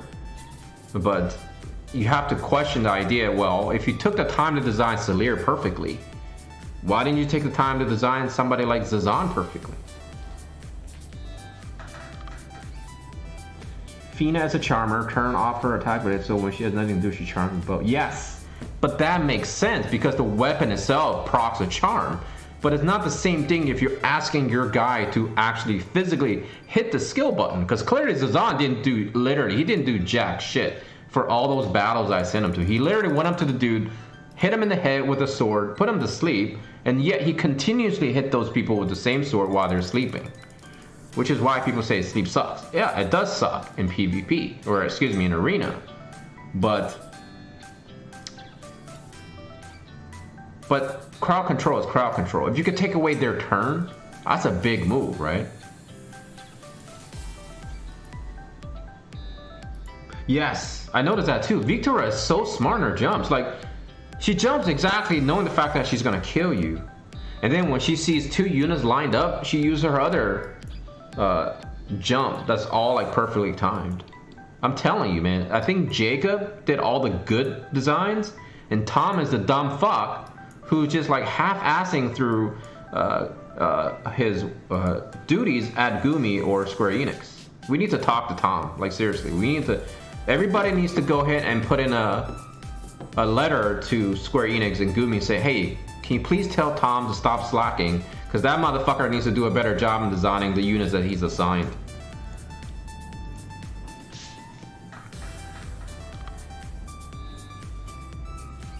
I think they broke it. I seriously think they broke the coding.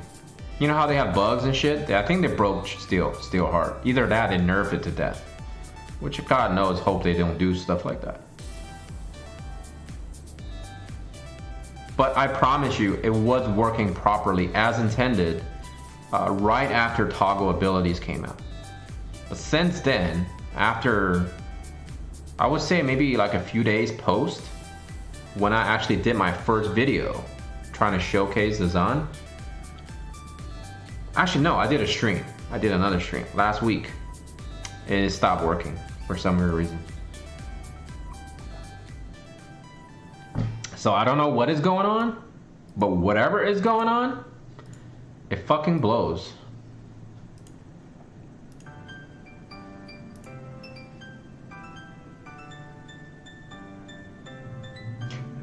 Any of you guys, I know someone said they're from Sweden. Any of you guys right now in stream are in Asia right now?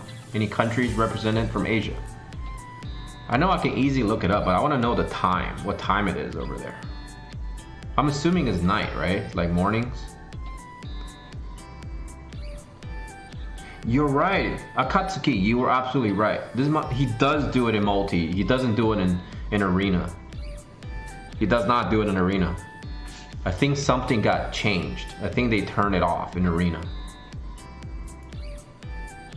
Which is kind of a stealth nerf, right? That's a stealth nerf. Because Steel Heart is pretty powerful. It's pretty powerful in PvP. 5 a.m. here. And Lucky, you're in Vietnam, right? Or Thailand?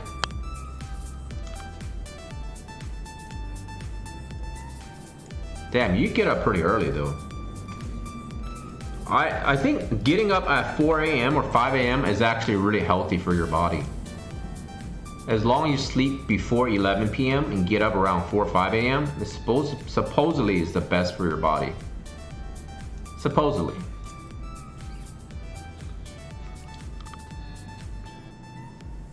Indonesia. All right, cool. Yeah, that sounds about right then. 5 a.m.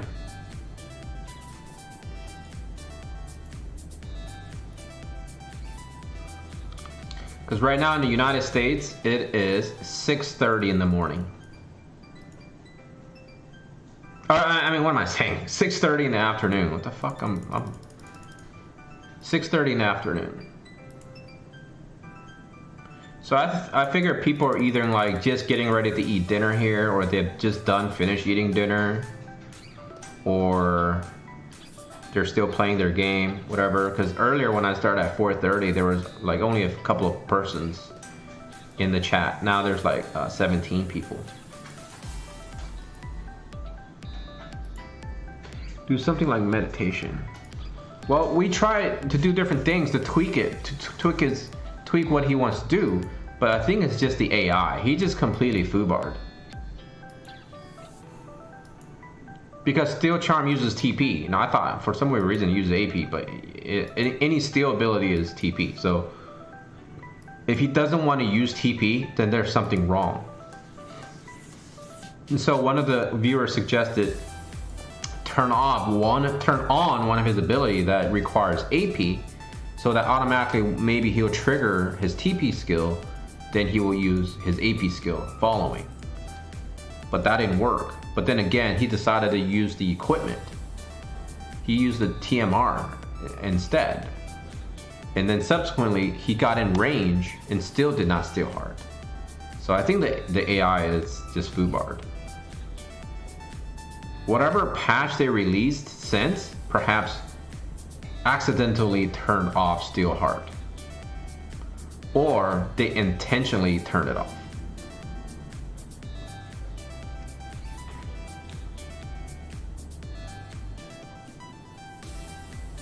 Whatever the case is turned off.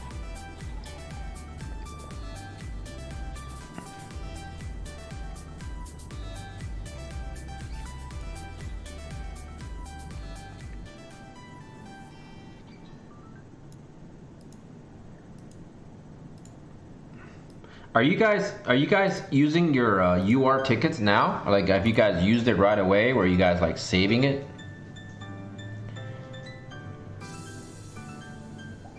Because I used all of mine up. I still have one more UR ticket. The one that we will get in 3 days.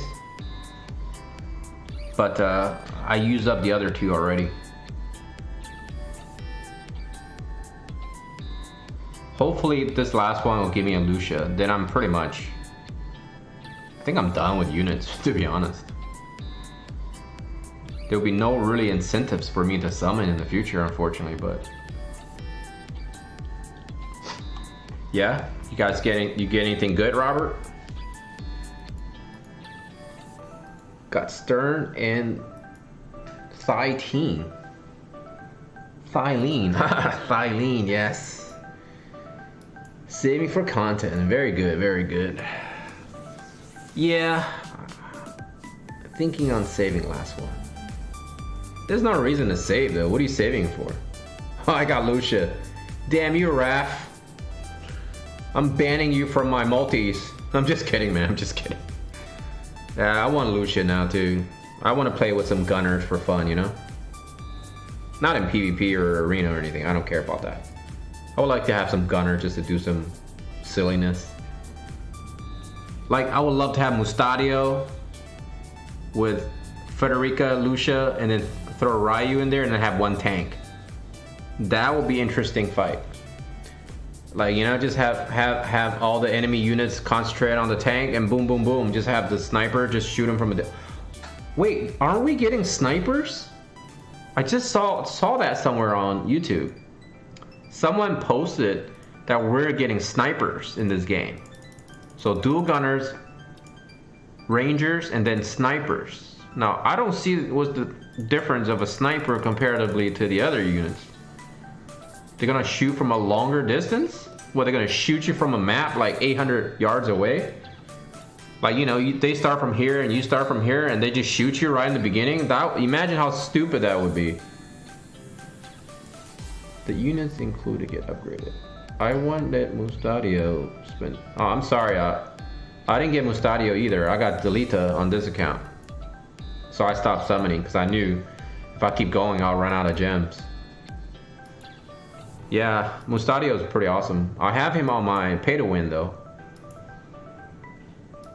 What does that mean? The units included get upgraded. Are you talking about like in the future if you spend that ticket, like it gets upgraded? But remember, the chances of you getting a new unit goes down, right? Because let's say you decide to use that UR ticket, let's say, I don't know, 3 months from now. Imagine how many new units they're gonna release. So your chance of getting a unit that quote unquote you may hope for will decrease. Opportunity cost, man, right? That's why in the beginning of the game, in the beginning of release, global release or Japanese release, whatever, companies generally speaking give you crappy banners, right? Generally speaking. Because the chance of you getting those units maxed out is very high, right? That's why much later on, when the majority of free-to-play players are running out of currency, is when they release like the badass, oh my god, must-own unit type of shit. Then many people decide they'll spend money because they want that unit. But I can't emphasize enough, there is no units in this game that you must own per se. Maybe Gilgamesh. It's the only thing I could kind of think of.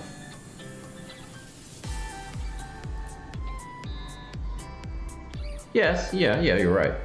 But remember, I keep emphasizing this on my channel as my content, is that there is no unit in this game, one singled out unit, that's gonna change anything drastic on your account. On other games, absolutely. Many games that I've played, like one unit can single-handedly carry you for a long time. But in this game, not really. Orlando may be a solid candidate, but he's pretty weak to a lot of units in this game. And he can be indirectly countered in many ways, right? Orlando is pretty weak against tanks in general. He can't one-shot tanks. So the time it takes for him to try to kill that tank, he could be easily targeted and killed. But in PvE content, pretty much any AoE / solid damage unit at level 99 can carry you through PvE content. Like raiding doesn't count. Challenges doesn't count. I'm just talking about regular shit, right? Like the Final Fantasy Tactic quests, they're easy. You can use anybody. Story mode is fairly easy. You can use any team. Raid is very specific. Generally speaking, is very specific in strategy. It's very limited in what you can use.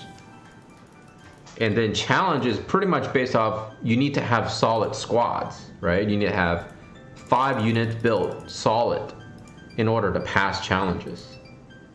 So, what else you got? Tower? I mean, you can grind tower by simply utilizing the reset. If you have 5 solid units built. The other option is you have a shitload of units built like whales do, or maybe dolphins. Then they can just simply crush the tower easily.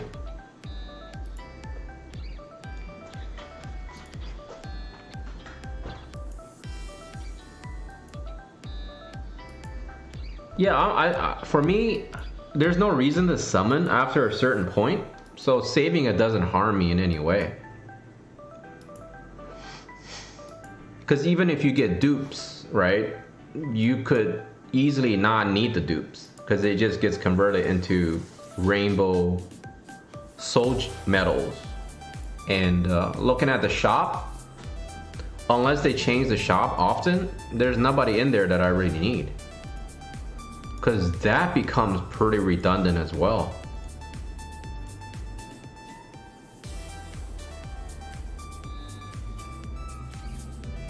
Like I said, I stick with the idea of chasing. Like the chase is way more gratifying than whaling out. Because whales don't chase, they just buy, flat out buy. Whereas most people are chasing, right? They have limited number of gems, and so they go and chase. They hope, they pray, they get it. They get this euphoria when they do get that unit, and they're just like go crazy, happy. All the endorphins gets released. They feel so good. But if they don't get it, they feel really sad because they know they don't want to spend money. And then if that's the case, then they can never have that unit. But hopefully people can get over that hump and just kind of say, whatever, there's no unit worth, you know, there's no must-haves. Just move on, right? Just save for the next banner that you're looking forward to. I think that needs to be keep emphasized to our community as a whole. So that way we can keep the community going strong. And any newcomers to the game, we need to encourage that kind of thinking. Because a lot of people come into this game having the experience of playing many other gacha games and try to apply that philosophy for this game, and I feel like it doesn't work. It doesn't apply.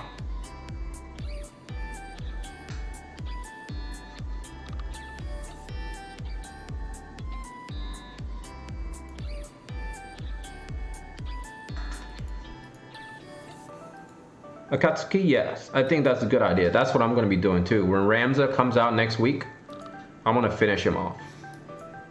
Raf, any unit I'm willing to chase? Yes. I'm willing to chase after Kane. Kane from Final Fantasy 4, 6, whatever. Because he's a piercing unit, and so he's going to be strong naturally against like tanks with high defense and shit like that. And then he has the long range. His attack range is really long. And he deals a ton of damage. Like the footage I've seen from Japanese YouTubers, it is devastating damage, man. Like it's pretty good. And he's pseudo tanky as well, meaning like I guess he has either high defense or high spirit or large HP pool or something where he can take a lot of hits. So he's a bruiser, right? A lot of people trying to learn terminology about RPGs and shit. He's definitely a bruiser. He's not a squishy unit by any means. And his range is long. Like he can hit you from a long distance. Much like, what's that guy's name? Like Ode or Odie. You know, the king with the spear. That Nighthawk shit, man, that shit hurts really bad. He can hit you from a long distance. He's a nasty unit. I don't know why people like give him such a bad rep. I don't know if he's necessarily better than Glaciala, because remember, it's all about elements, correct? So we can't think in terms of comparing units simply because of just stats and things like that. We have to look at different aspects of units based off of who they're actually weak against and who they're actually strong against, right? And Kane is dark. And dark, generally speaking, are based off of offense. And light, generally speaking, is based off of defense. So that's who they usually go after. The dark units usually are super nasty against teams that utilizes a lot of light units like Warrior of Light, Ramza and shit. And Kane pretty much eats them up. One might argue that Venera already does that, but Venera is really bad in terms of range. She has literally no range. She has to get up in your face. So she takes the gamble of closing the gap between herself and the enemy units, and she's gonna expose herself to death along the way, right? If she doesn't close the gap and she's forced to attack the enemy tank, then Ayaka can simply hold her ass to death. Boom, one shot, she's gone. She melts. That's why I never thought she was like an uber unit to go after per se. Because I kind of saw the fact that, okay, well, this design's perfect. The creators who designed this game knows what they're doing for the most part. I was just kidding around about the Jacob and Tom thing. They don't exist. I was just fucking around. But I think Kane can be devastating because he hits you from a distance, right? And because of the fact that tanks have hate build, well, that means Kane's naturally going to be drawn to attack those units. And he's going to melt those tanks. And that's why there's some talk about how tanks are not really viable anymore on Japanese server. Like, rarely people use tanks for PvP purposes. I'm sorry, arena purposes, not necessarily PvP purposes. Alright, Akatsuki, man, have fun with Pokemon Go. I know that's some cool shit I used to do back in the days myself. Hopefully that answered your question, Raph, because I don't really like to compare units like that. I know a lot of other content creators do, but I shy away from that because it's very easy to make mistakes when you compare units. Sometimes I can leave a bad taste in people's viewers' mouth, or I guess however you want to say it, because it's kind of like if you keep saying things that people don't agree with you, then people might think you're full of shit, right? So for me, I personally try to shy away from things that I know are potentially just simply, you know, opinions rather than based on facts. Even though everything I say is pretty much just opinions. Yeah, no. See, Robert, that's the thing. Like, Warrior Life, of course, is still used. I'm not saying that no one uses them. I'm just saying some people are shying away from them more and more simply because they know they have to face specific teams, right? I always emphasize the fact that Arena is great in this game because of the fact... What the hell did I do? Arena is great in this game because we get to pick as an attacker what offense we get to attack. So if you're choosing with Warrior Light, why would you attack a team that has Venera or Kane in it? It simply doesn't make sense, right? It's like the analogy I used earlier.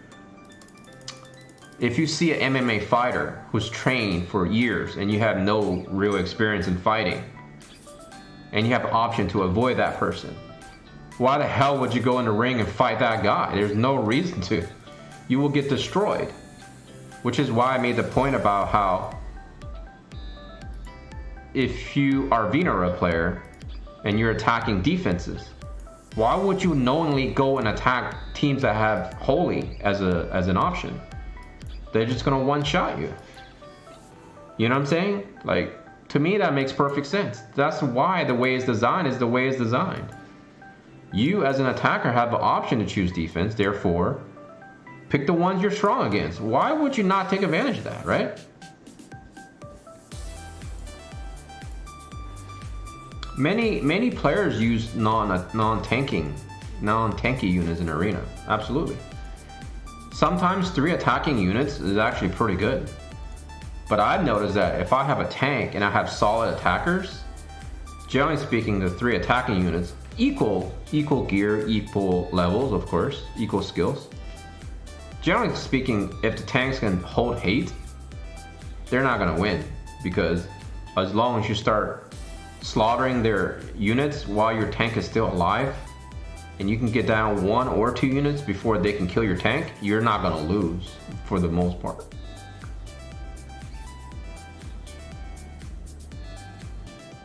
Yep, brawlers or bruisers, whatever you want to call them. Basically, like half tank, half attacking units, right? So they have a lot of HP, a lot of defense, whatever, but they can hit really hard. There are one of the concepts of building units in other RPGs, I'm sure a lot of you guys are familiar with, is HP scaled attacks.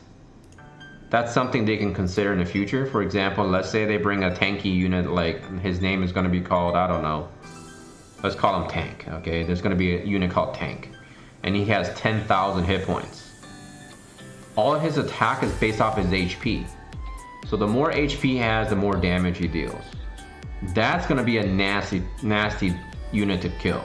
That is a nasty concept to destroy, because they're tanky, they have a lot of hit points, and they hit you hard based off how much HP he has. that's going to be a nasty unit to deal with, right? Currently, we don't have that. People just do physical damage.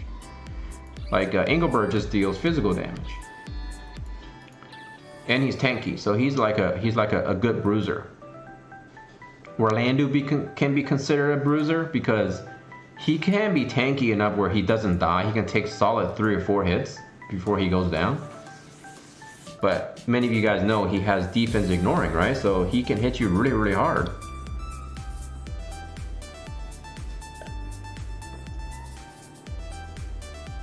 Like Rain is actually a pretty good bruiser in the sense that he deals a lot of damage with his fire attacks.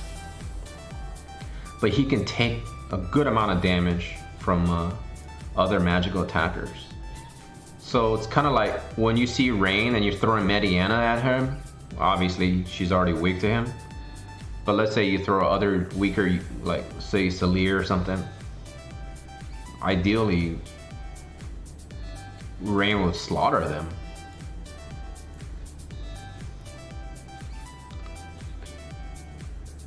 Dario for my tank. A lot of people really enjoy Dario, actually. He's highly rated, especially the fact that he's an MR, so you save yourself a good amount of rainbow fragments of thoughts. I'm sorry guys, I'm not triggering any Whimsy right now. I really would like to just keep farming, but it is important to stay ahead of the curve, right? Like if I can stay ahead of the curve, I can relax a little bit next week in terms of farming. I would still like to run some more multis if you guys want to hang around. Like there's no limit today to the time I stream because I'm just chilling. I'm here by myself, so. And the NBA games I want to watch don't come on till much later, so.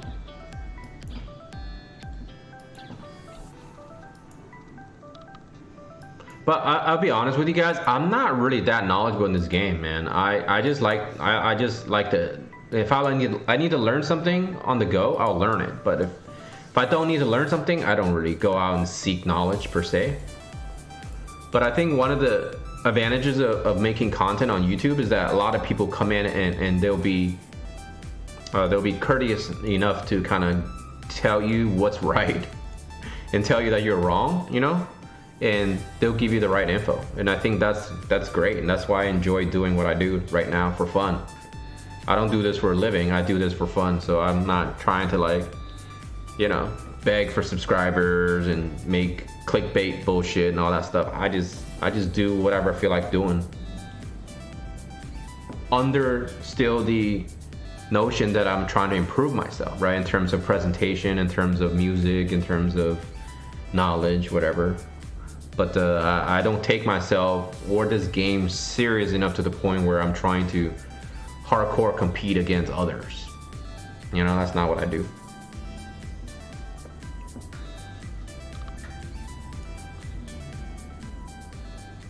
Yeah, that's really good. Like 4 to 5 hits. Like I think if you can take 4 hits from any sorts of damage in arena, chances are you're probably gonna live.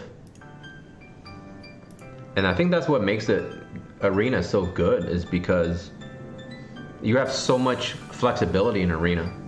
You know what I mean? Like, there's a lot of flexibility in that. In actual PvP, not so much. It's pretty limited, I feel like. I think it's dominated by Steel Heart, dominated by agility. It's not really dominated by other things.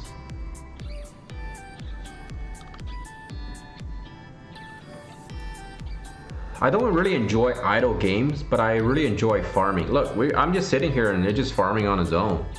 You know, there's no thinking involved. And sometimes that's very relaxing, you know?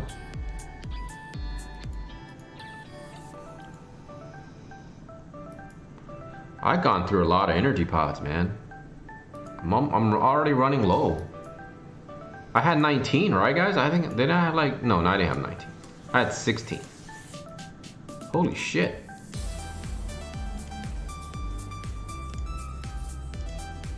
Alright guys, here we go. Come on, let's trigger here. So we still have 10 p.m. Eastern Standard Time to look forward to. So that is in 3 hours for one more shot. And then I haven't used my refreshes. So hopefully I will get maybe 20 shards before I call it a day tonight. But remember folks, today is also double drops for your memories.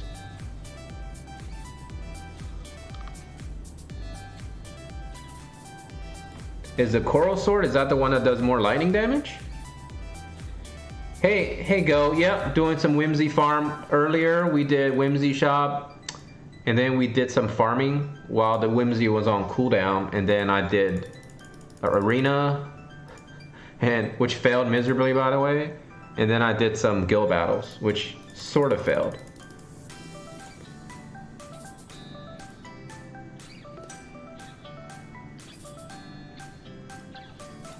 I'll call you strong-hearted.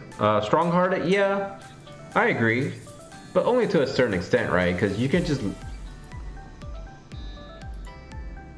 just kind of... Oh, wait a second. Whimsy just triggered. I completely missed it. I just saw it on my chat window. It was a delay there.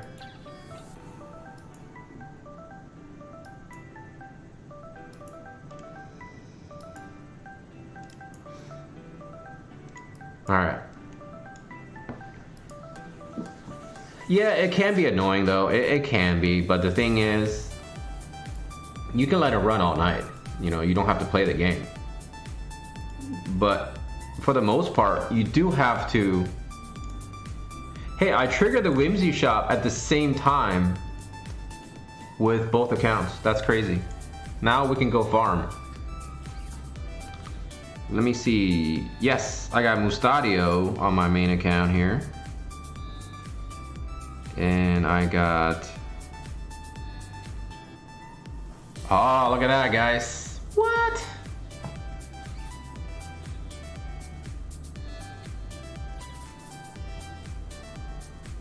So I got Mustadio 10 shards, and then I got Delita, the normal Agrias 3 shards, and then Mustadio 3 shards. So that was a 13 shard run on the pay to win account. So that was pretty nice. So I got 3 here, 10 here. That's really nice. That's ideal. That's pretty much ideal. I don't have Agrias, so there.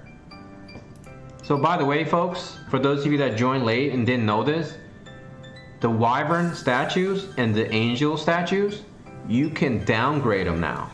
So you can convert this to the lower ranks, which is really good because you no longer have to really farm the weaker maps. So buy these. As you can see, I have shitload, but I'm still buying them. So highly advisable to buy them, and then buy any eggs. They're really really good investments. So this was a really good Whimsy shop. Let me follow chat. Always, if you go full limit break Delita. Yes, I will fully limit break Delita. You got 5, very nice. Hopefully next week, playing 2 accounts is harsh. It is harsh, but you know, for the sake of content creating, it makes sense, right? Sometimes people look at it as a job. I don't. I just look at it as I'm having fun and then getting some rewards out of it. But because I can play it at the same time, right? One's on the emulator and one's on my phone, and it's doable. But normally I wouldn't recommend doing this shit. I really don't recommend playing multiple accounts on games this grindy. It is bleh, bleh, it is not worth it, man. I tell you, because what do you get out of it, right? You know what I'm saying? Especially in the future, when I'm spending more money on the pay to win account. Yeah, I'm not gonna like go hard. I'm not gonna work too hard on doing things. But someone did mention, like, I still think about keep going strong with the free to play perspective, and I will. That's why I will have to maintain 2 accounts. There are people out there that maintain more than 2 accounts. Kudos to those guys, right? Or girls, whatever. But I think if you do more than 2 accounts, that's insanity, man. That's a lot of time. I mean, thank God for the auto feature, but imagine, like, you're not gonna sit there and finish all the challenges, all those tedious requirements for, I like how I put Shiva. I put Shiva on my shadow links. Silly goose.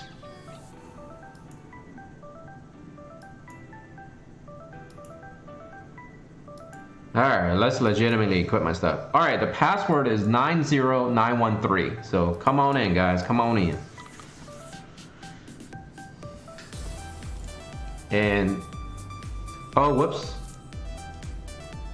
Sorry, I accidentally hit the button. Let me restart it. My bad. Give me a second here. Restarting. Alright, new password. 86304. 86304. I'll give you guys some time to jump in. Got Orlando shards and Whimsy today. Didn't know that could happen yet. Yeah, I didn't know that could happen either. But I guess you can. Because remember, there's only 2 guaranteed slots for units you own. And then I think the 4 slots or whatever number of 4 or 5 slots, it can roll any unit in the game. So next week it just means that the boost will be kicked up a notch for the units that they're featuring, which will be Orlando and Ramza next week. And hopefully they will give us a brand new shop and giving us more units on top, right? On top of the units that shards we can buy, because if they're featuring a unit, generally speaking, they will give us a correlating shop. I don't think they're gonna give us 120 like they did before. I think they're only gonna give us 40. So that means they're gonna give us 80 total shards for free, which should be enough for most people. So 86304, guys, we got room for one more. If no one's coming in, I'm just gonna start running.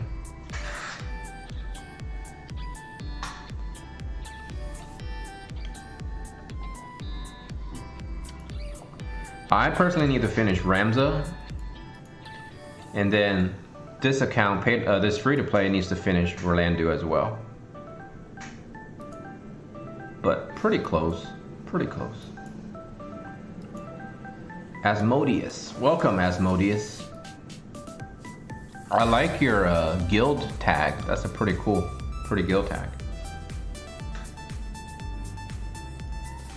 Isn't that a symbol for Azir or Azir?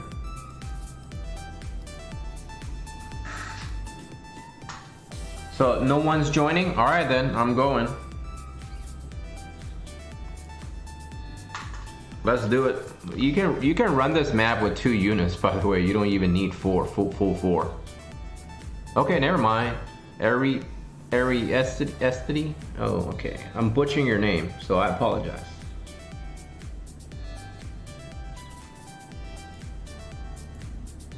Welcome, Eri. Come on, Asmodeus. You're gonna have to click ready there, buddy.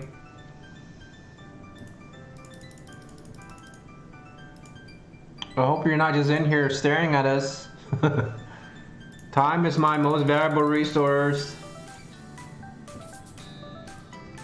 I would hate to have to kick people out on stream, man, but you gotta hit ready anytime here.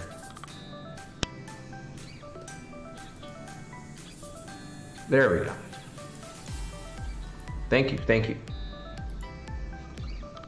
Auto enabled. Ah, I got you. That's kind of weird. So I'm guessing that's you, Robert, then. You're Asmodeus. All right, we got that figured out. What about you guys? I mean, you guys asked me what my plan is. What about you guys? Any units you guys are chasing? Anybody special? It doesn't even have to be any units that's, you know, that they for sure. Okay, how about this? How about the next global unit? I know Frevia is actually legit as hell right now, because a lot of the top arena people use.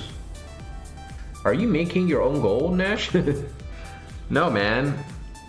You have to go back and watch my first video I ever created for this channel. I emphasize that resources needs to be managed and that you have to farm gold.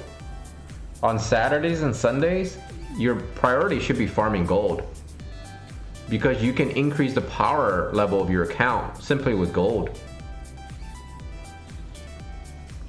And the game has been very generous in giving us gold, and I haven't really needed to spend gold because I don't work on too many units, because logistically speaking it doesn't make sense. You should be ideally working on only a few units at a time. So spreading out your resources too wide is going to make you kind of sort of delay your progress. So that's why after a while my gold just sits there. But ideally you should be spending your gold to level up your skills, clearly, buying shit from the shop, and then spending it on normal summons. Because normal summons is where you be getting the bulk of your vision cards. Like you get shards, right? Because you can't farm vision cards in this game. You can only get them from shops, which is only currently one slot, which is fucking terrible. And then of course from your normal summons, which you can get a shitload. But the problem is, as the game progresses, as Robert mentioned earlier, you're gonna have more units and more vision cards. Therefore, the chance decreases drastically on the ones you're seeking. So it's purely random, but it's much easier to farm gold than it is to farm vision cards. I have almost 200 million, but you're gonna get to the point where you're gonna have like 1 billion gold easy, because you don't need gold as much as you get stronger, because you don't really have an incentive to build more units. You're only doing it for the sake of building, not for the sake of need, right? It becomes a luxury. If you have 15 to 20 units, they're all level 99s, you have lots of good equipment, lots of good vision cards, and etc, etc. Anything else beyond that point is excess, or luxury as I like to call it. Because currently none of the content calls for that. I think a year or two down the road they're gonna release that, but right now there's no need.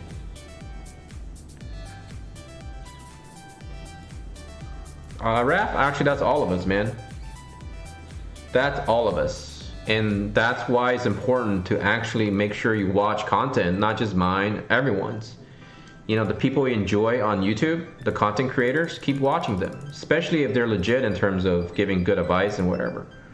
But the general consensus in the community is don't work on too many units, because it's unnecessary, first and foremost. Resources in this game is very precious, unless you have a deep pocket, right? So you must choose wisely. So therefore, don't choose to build, as some people call it, horizontally in your unit box. You have to build vertically, because you want to increase vertically each of your units rather than spreading out your resources horizontally. So that's one thing I learned myself playing these type of games. You don't need to have too many units built, realistically speaking. Don't get suckered in by their banners every week, because that's what they're there for, to get you to spend cash. Like, I'll be honest, like when Kinufei came out, nobody needed her per se, but people wanted her. When the calculator girl comes out soon, you don't need her. What the fuck you need her for? But people want her. And on the topic of that, last Friday I streamed and I did the Friday Free Thinking. For those of you who don't know what that is, basically I just talk about random subjects related to the game in a very casual manner, usually. And last week I talked about meta, right? And people use that word very loosely, I feel like, because I don't think people know what it means. People just say the word meta, but in actuality, this game, technically speaking, does not have meta. And the reason being is because meta is defined as most efficient tactic available, right? That's what an acronym. It's actually an acronym. So what does that actually mean in terms of applying it to this game?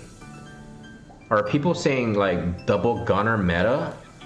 Is that truly the most efficient tactic available though, right? You have to look at it, the acronym, from a few perspectives. The key word is going to be efficient, obviously.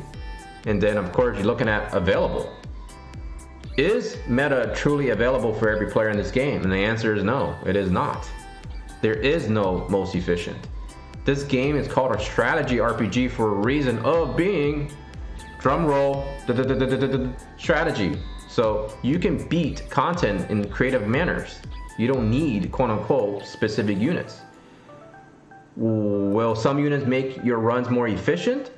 And the answer will be maybe, right? The answer is definitely maybe. And it's not always guaranteed that just because you get units or cards or equipment is going to make your runs more efficient. It's a combination of things. There are so many factors in this game that, in my opinion, the word meta doesn't apply. The only times I feel like the word meta applies will be perhaps raid, right? Because raid, you need certain units to really shine, right? So for example, Venera was pretty much quote unquote meta because she was by far the most efficient unit to have in combination of having 4 of them in your multi.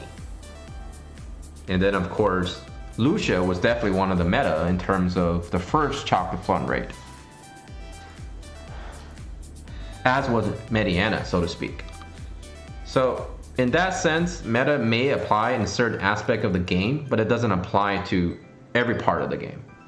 That's why I don't really enjoy it when people use the word meta, because they're just saying it, and maybe perhaps people don't realize what they're saying, and they're just saying it because other people say it. But I don't think for this game in particular, meta really applies. Like in Arena, it doesn't apply. Let's be brutally honest, okay? On that map, the dual gunners, was it truly meta? Maybe only on that map, right?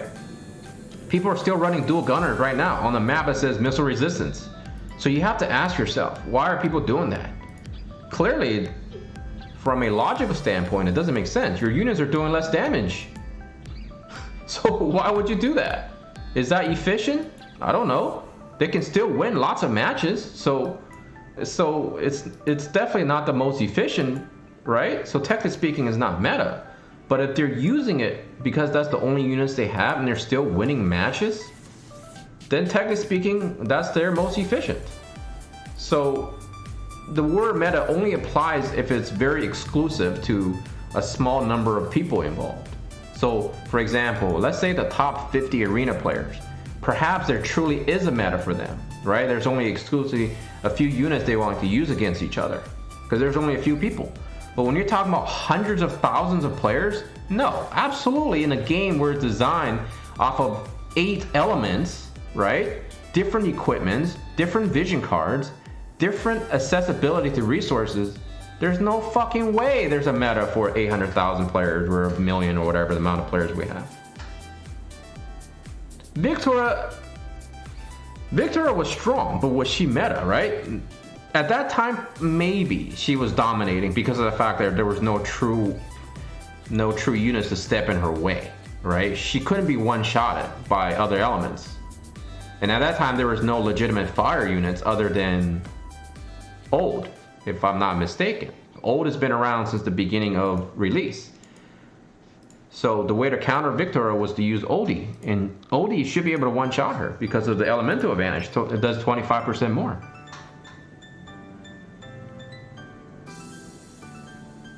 Koopa, wahoo! I'm so rich in this game, I do Guild Snapper every week, and now I have 550 million. Holy smokes. I don't doubt that. You know what I'm saying? I believe it, because I have almost 200 million, and I don't even farm as hardcore as I should.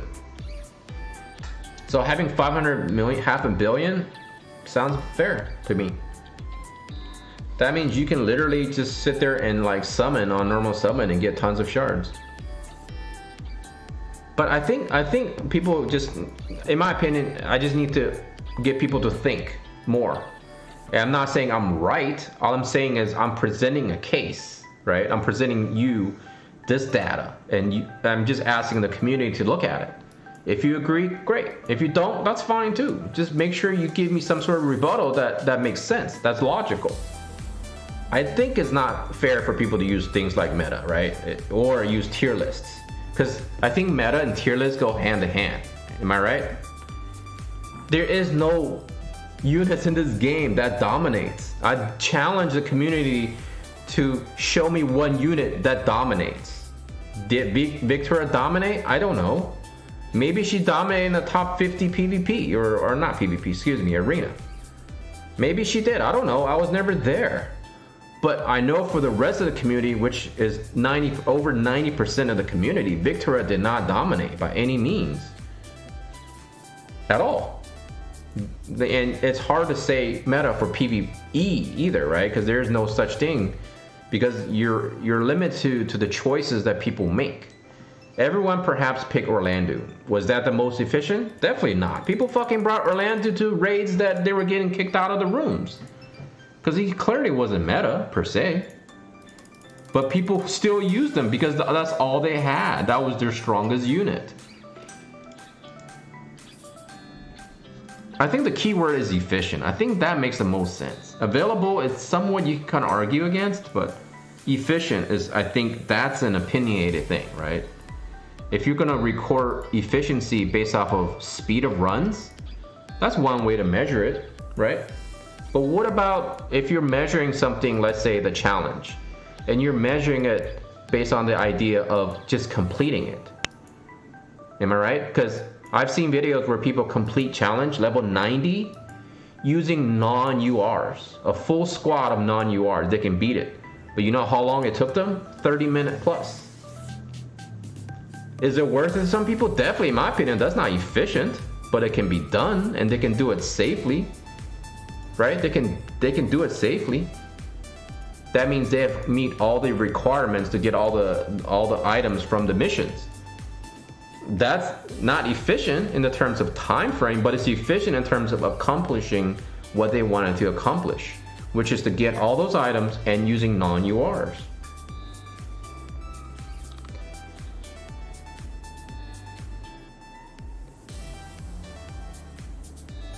Oh, I see what you're saying. Yes, I think the gunners were meta. I think honestly, I can definitely argue now, in hindsight, that gunners were meta for the most part, right? Across all levels of the ladder that we're climbing on arena, because they're just obnoxious. Because the fact that they can just kill your unit from a distance right in the beginning of a match makes that really hard for people to send units like Mediana or Shadowlings or fucking, I don't know, any weak glass cannon units. So yes, that was very obnoxious, in my honest opinion.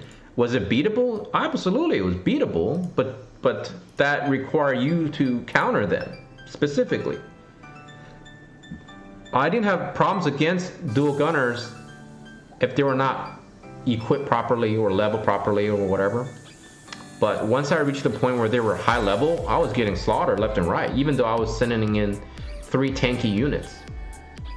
The fact that they can shoot you and do so much damage from a distance, and once you finally engage them, you have to kill them or the tank they're using as quickly as possible, or else it's pretty much game over.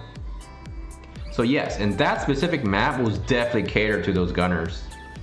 Fucking Frederica, Lucia, Rayu, man, so obnoxious. I imagine the top arena that week must have been very tedious.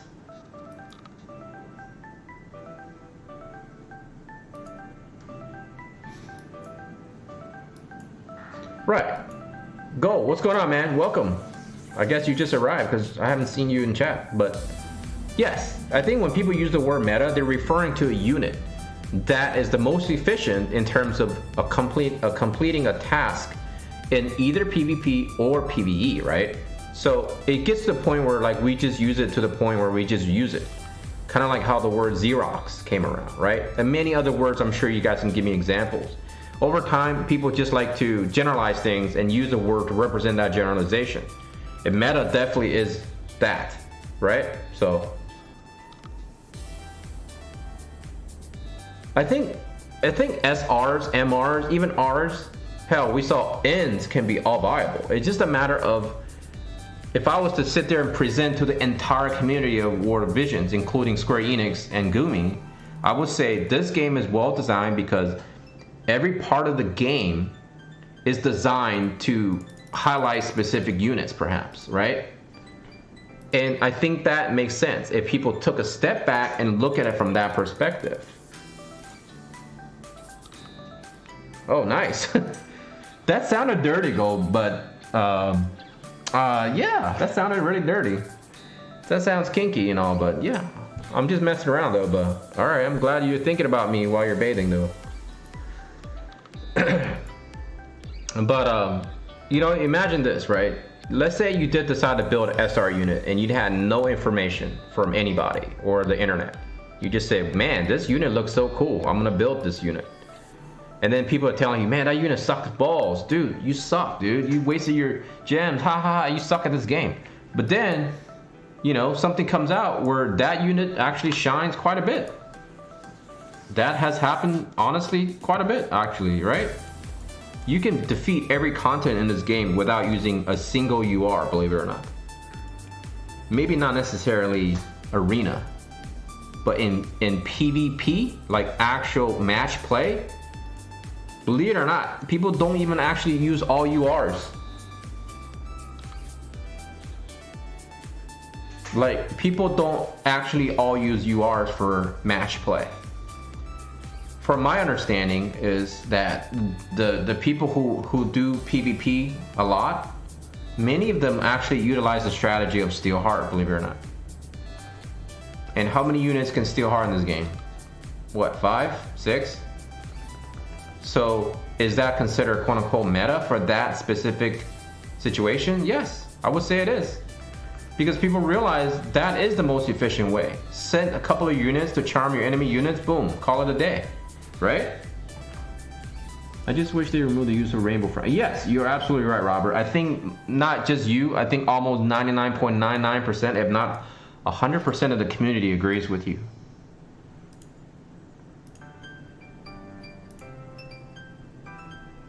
Yes, reflex proc is an RNG factor in the game. And personally, I hate that kind of design where you lose a match because of a proc. Am I right? I think that is the dumbest fucking concept ever created, because you shouldn't allow that to happen in terms of gaming. But it is a logistic thing because there has to be some RNG in terms of PvP. If we're straight up trading hits, just you and me in real life, just trading hits, most likely the person who's faster or well trained in terms of actual striking is going to win the fight. But in terms of gaming design, there's not many ways to avoid just having your teams go at it and then just start trading hits. Because in this game, speed is king in PvP, and dodge can be king in terms of reflex. But that's why they build skills that have 100% chance to hit, right?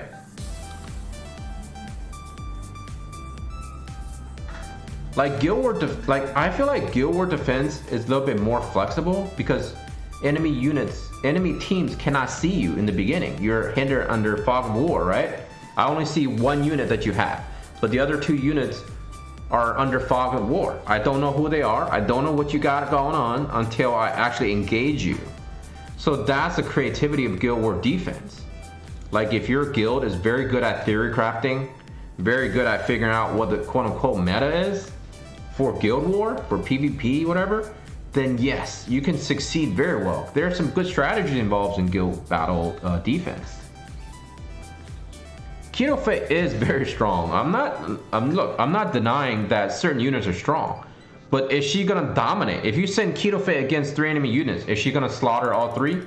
Probably not, right? Probably not, if everything's equal, right? Am I right? If everyone is equal on terms of gear and levels and everything. Because we have to look at it in terms of vacuum. We can't look at it in terms of anecdotal evidence, because that's not good in terms of debating, right? That's gonna get thrown out of court so fast. You need hard evidence, and you need things to be that's something that can be measured or gauged. So is Kito strong? Absolutely. Is she ranked really high in this game? Absolutely. In my opinion, 9 easy, 9.5 out of 10 easily. She's a tanky magic dealer. That's insanity. We all know magic damage deals tons of damage, right? Deals a lot of damage in this game. And currently the way it works is, the gentleman that was here earlier, his name is Ben. He's actually a huge Final Fantasy Tactics fan as well. But he mentioned something to me which is very interesting. In this game, if you increase faith, you will take more magical damage. If you decrease faith, you would take less magical damage, right? And you also deal more damage. But it doesn't work the same way for bravery. If you lower bravery, you still take the same amount of damage. And if you increase bravery, you still take the same amount of damage. So that's why magical attacks is going to be more of an annoying thing in this game over physical attackers. Just think about what I just said. It makes sense. Yes, Kito Fate is the epitome of the perfect battle mage, if you will. They should have slapped a big ass sword on her instead of a staff. Because she is by far the epitome of a true battle mage. She can take damage and deal a fuck ton of damage to you. So good luck killing her. Because she is strong. She is absolutely strong. Is she a must-have though? That's the question. Everyone will ask that. Is she a must-have? It depends on where you're at in the game. Or what your mentality is in the game.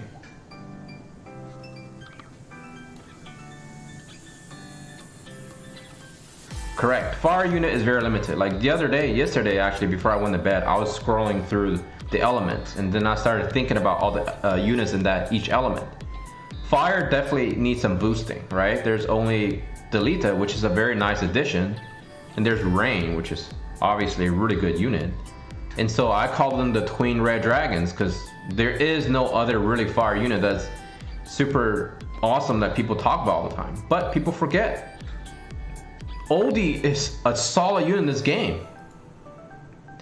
Does he get high rating? No, he does not. People said the same shit about Whisper. People say the same shit about Eileen. You know, people say the same shit about Mashiri. In the Japanese server, they give all those units low rankings. But if you faced a oldie, that unit, he will fuck you up so hard, so fast. Eileen will literally one-shot your units. Get in range, Eileen will one-shot your units.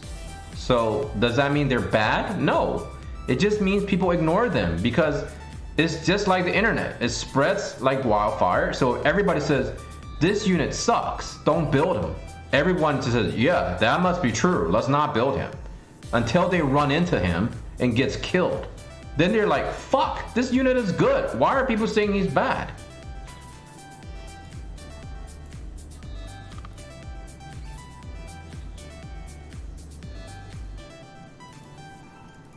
Oh, he is old man. His name is old, by the way, right? His name is a play on the word old. But I'm telling you, every time I face him, even with my best units, that's on the pay to win account. I have Orlando, I have Ramza, and I have Warrior of Light.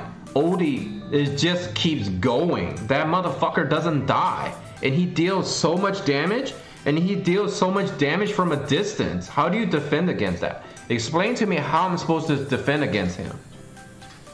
He is a badass, man. That motherfucker, I'm telling you, dude, that guy is definitely one of the most underrated units in this entire game. I'm gonna be building him, and you know what? I'm gonna have my twin dragons. It's gonna be Rain and Odie, and he's gonna go start tearing shit up because I see Frevia, I'm gonna see Agrius, I'm gonna see Gilgamesh, and boom, send in my twin dragons, and they're just gonna destroy shit. They're just gonna melt ice. There you go. They're gonna be melting all that ice.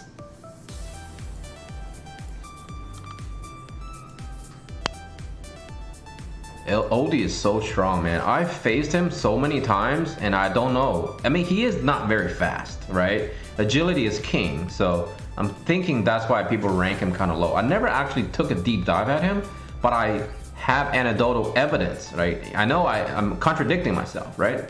because I say don't use those, but when I face him, I almost never win against him. But against other combos, I slaughter them. So is that enough evidence? I don't know. I don't think so. But I think he's worthy of building, because when you take him out for a test drive, so far he has proven me wrong on all accounts that he's weak. He is definitely not old, and he's definitely not weak, man. Yes, silence hurts anybody, right? Besides slash attackers, and I mean, silence is very powerful, as is stop. Stop is the best defense against in PvP, period. If you stop your enemy units, the game is over. They can't do anything until they're dead.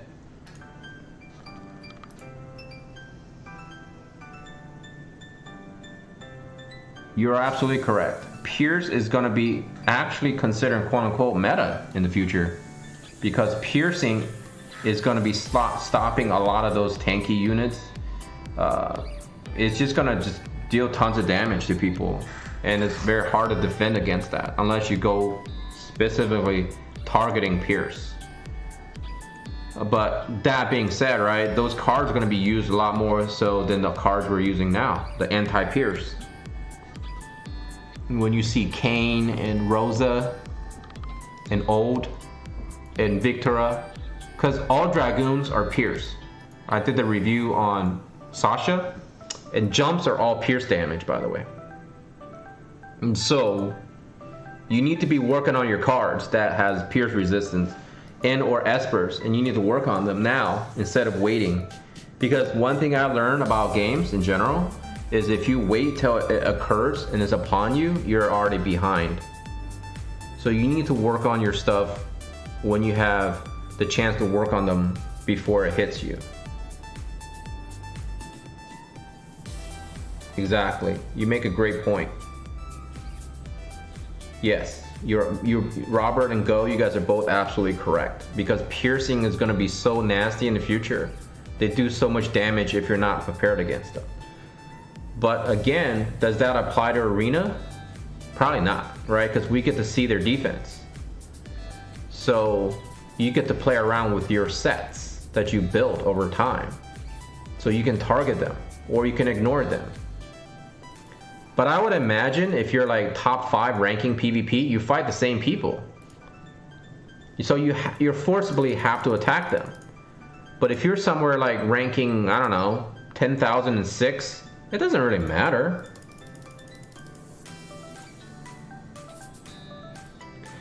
Honestly, I don't know, Lucky. I can't comment on that because I really don't know. I don't know Glaciela, and I don't know Kane. I don't know those units enough to make that comment. Like, I feel like this game is so fucking deep and it's so rewarding in terms of you building everything in your boxes that you're gonna have no regrets. You know what I'm saying? Like, there is no regretting me building anything I have so far.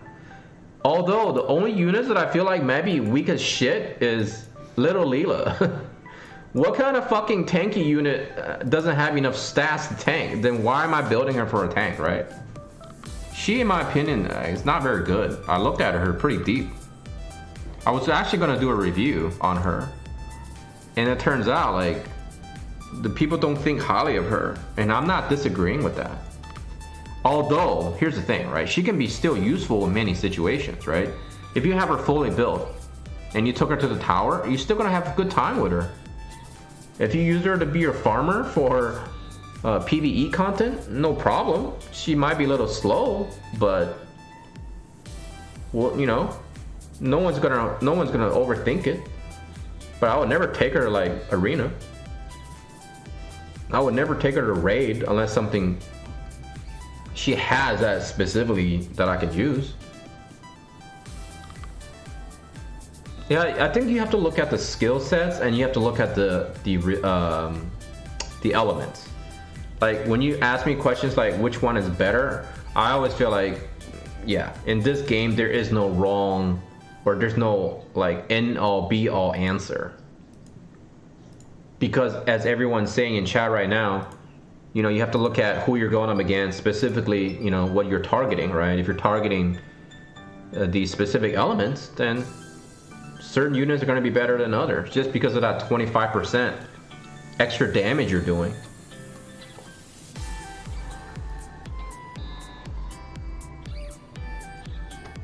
I'm a huge fan of range. Like, range attacks in this game definitely trumps over melee attacks. Because if I can kill you before you can get in range, then where it's not really a fair fight. This is why when longbow was created, by the way, ladies and gentlemen, the longbow in the history of man, when the longbow was created, it drastically changed warfare. The British were able to dominate heavily with the longbow when it was invented. And of course, later on, when the gun was invented, then it nullified literally the majority of normal combat. But if you have guns and you don't get within range, the longbow can still take you out. So just think of like Victora as like the longbow and think of Kane as a gun. They can both be really good in sharing the same time, but clearly they're going to come in at different time frames of the game. You know, obviously nuclear warheads change warfare altogether, right? I mean, but the question is, does this game have a nuclear warhead? Currently, no. There is no nuclear warheads in this game. So I think that's the best way to give an analogy. There is no nuclear bombs in this game. There's a shitload of different weapons, right? Machine guns, Gatling guns, arrows, swords, what have you. But there's no nuclear warheads in this game that you must summon for. But who knows? Maybe they'll bring that in later on. Maybe they'll give us a couple of nukes that we must all summon for. And then in arena, you're only gonna see those units. And then how boring will life be then, right?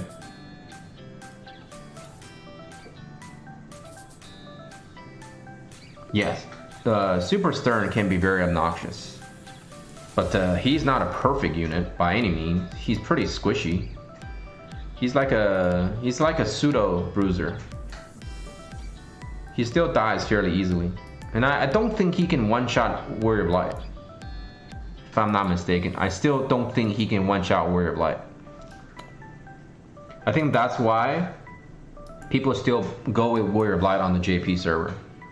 Even though Kane's running around and Super Stern's running around. Warrior of Light still can hold his own.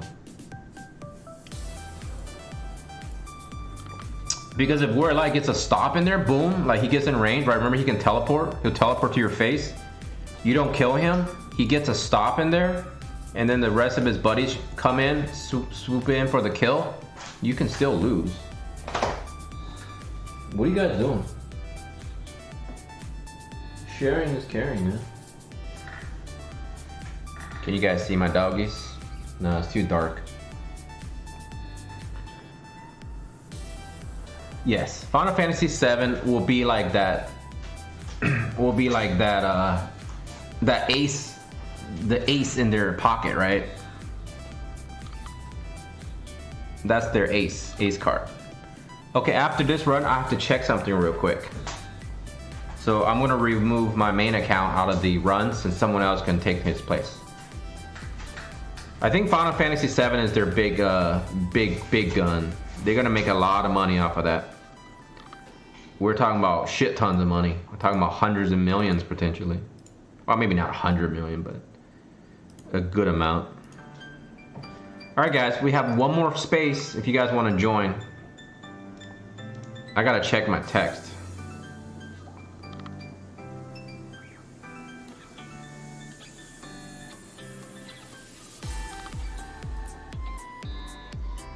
It's my fiance. I want to make sure that she drives safe. Password is 86304. I'll give you guys a couple of minutes to fill in that last spot.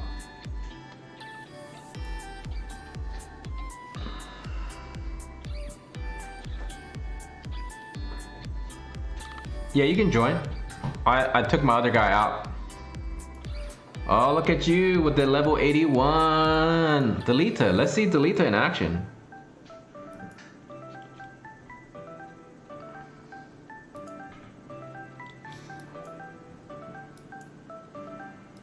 Nah, Robert, I don't think they're gonna do it that early, man. I don't think Final Fantasy VII is coming that early. I think Final Fantasy VII will probably be here for like 2-year anniversary, because they still have so much to give us. Yeah, I think they will use it to refloat the game. I agree with that. I think if the game is slowing down a bit, boom, they inject that in. Because imagine how many fucking units there are in Final Fantasy VII world that can give us. That could literally be like 2 years of content. Like, they will totally inject new life into this game with Final Fantasy VII. I agree with that assessment 100%. Like, if they were doing this game right, if they were doing it in the right approach and manner, dude, do I have to look at your gear and stuff? I'm going to. Are you a whale here? Oh no, you didn't max them out. All right. I was gonna say, dude, you have maxed out cars, bro. Oh, look at that! Everybody's showing off their units. Look at all this shit. God damn it. All right.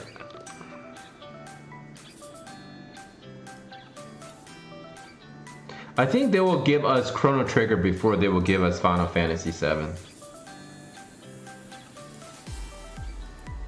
And the reason I say that is because Final Fantasy VII is their big one. Like, there are going to be more people that can relate to Final Fantasy VII. They can relate to Chrono Trigger, right? Because Chrono Trigger is pretty old. They're like from my generation. And the generation that plays Final Fantasy VII, a lot of them are in a different generation as a gamer.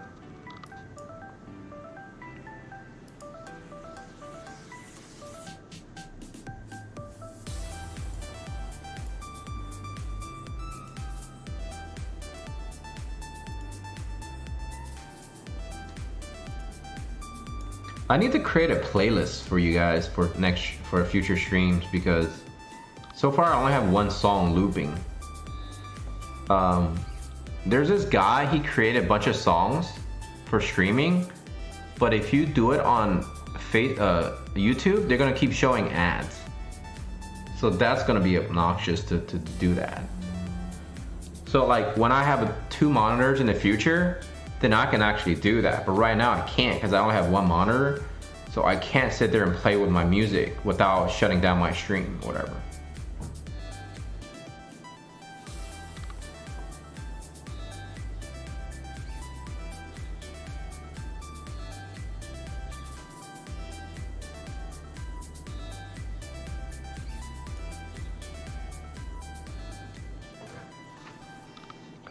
Hey May, how you doing?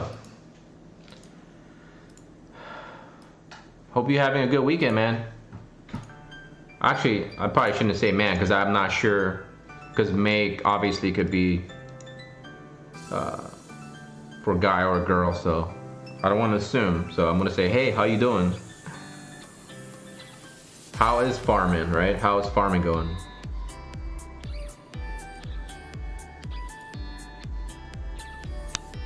Yes, Ochu Ray was pretty challenging for... I think it really tested to see if you have good AoEers. Because Mediana definitely shined in Ochu Raid. Or not Raid, Ochu Challenge.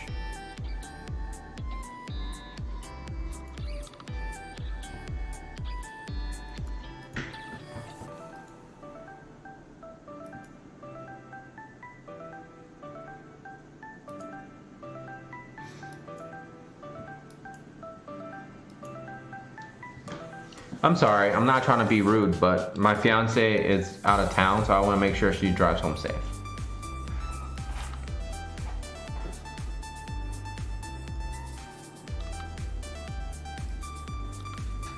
She's like, you're still streaming? I'm like, yeah, people are still having fun chatting, so. Wait, are you talking about Ochu Raid? Because I don't think we had Ochu Raid yet. I'm thinking you're talking about the challenge, right? Because that one was pretty interesting. I had a lot of fun playing that, actually. I still didn't farm at all though, because that one is pretty hard, right? That one's pretty intense in terms of requiring gear and stuff like that. No, Agrias is not slow. Like, if you get her max, she's not slow.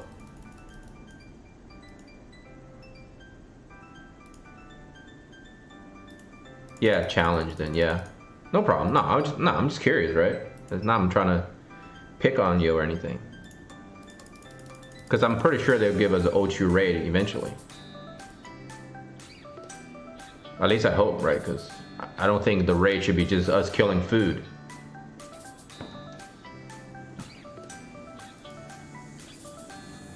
But when I did the O2 raid on multi, it really showed how less damage I do compared to whales. I mean, we're talking about these whales are hitting so hard that 4 whales can literally take about what, 30 seconds to clear the multi. Like ideal setup, boom, they clear the map in 30 seconds. Like I couldn't one shot the units.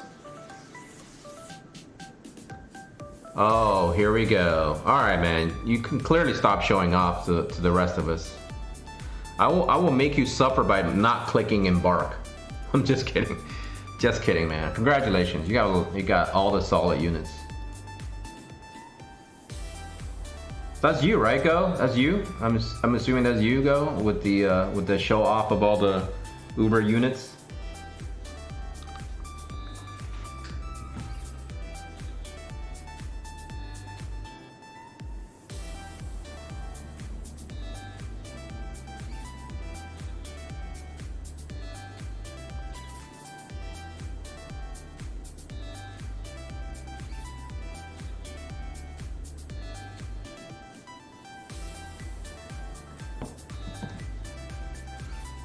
Her next raid be freed. Agrias gets 61 IG when max. Yeah, 61 is a lot. 61 is more than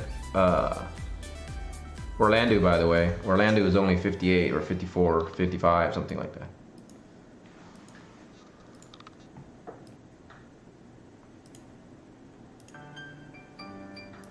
I'm sorry to hear that, May. I'm sorry, man. Now that you say you're a guy, I'm gonna say man. Not many girls say bro anyway, so I figured that out. I read the first part of your sentence, but I'm sorry you failed the final. I think I remember you talking about back in the days, a few streams ago, you were talking about studying hard, I think. Sometimes it happens, man. I'm not gonna lie, I failed some stuff in my life. And as long as you pick yourself up and keep going, I think that's the way to do it. That's the way to handle it. It's not the end of the world, right?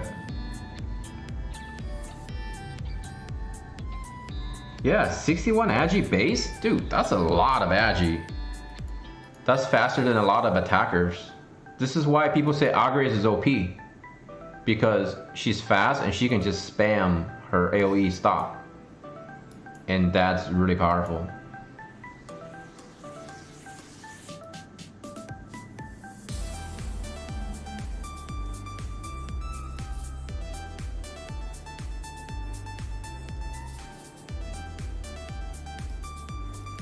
They always say sometimes it takes failure to have success. Or I'll probably say that.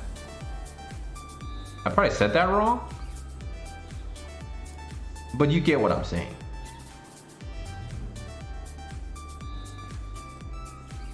Like, here's the thing, right? If you did your best and everything and you failed, it ain't because you're dumb. It's because different circumstances happen. But if you fail because you didn't try hard, then I say you're dumb. You see the difference there? Thanks, Calvin. Calvin coming in to stir the hornet's nest, man. I like it. I think you're truly dumb if you try hard. No, I think you're dumb if you don't try hard and you fail, compared to you try hard and you fail. Because it doesn't mean you're dumb that you try hard. It just means that, hey, it was perhaps too strong for you. Go back and reassess it and then, you know, do again. All right, Robert, get some sleep, man, and start the process tomorrow. So we got room for one more, guys. 86304. Come do your thing. Come get some items.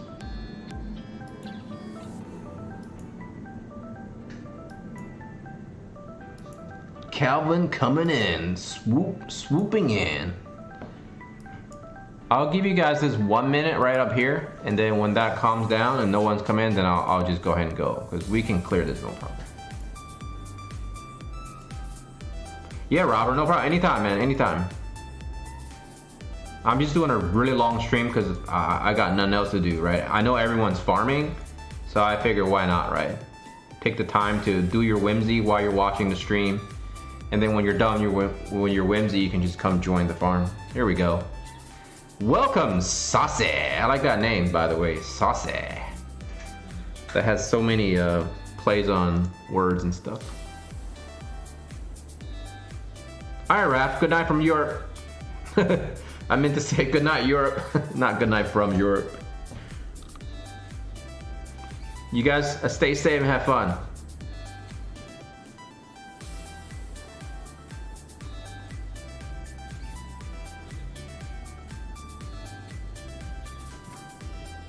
I'm leveling Little Lita, believe it or not, even though she sucks, I think, because she's really squishy, and she's supposed to be a Spellblade. I don't get that. How do you get a Spellblade and you're weak? Seems counterintuitive. But I'm gonna build her eventually anyways, especially if they remove the rainbow fragments. I will definitely build her, because she's just definitely the cutest unit in the game, though. Maybe she'll be stronger later, right?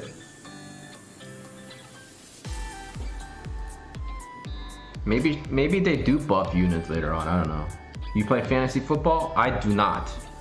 I played fantasy basketball this season, and then the COVID happened, and boom, I got screwed over. Yeah, man, sometimes failing it's fine, dude. Just try, just like, you know, you learn your mistakes. See the stuff that you got wrong, whatever, and then just kind of learn from there. I love football. Like, football is my #1 sport, but I don't know the players enough. I don't dive deep enough into football to really go into fantasy football. Last year was my first time playing anything fantasy. I played fantasy NBA, and it was quite fun. Like, I took over not mid-season, like I took over this guy's account.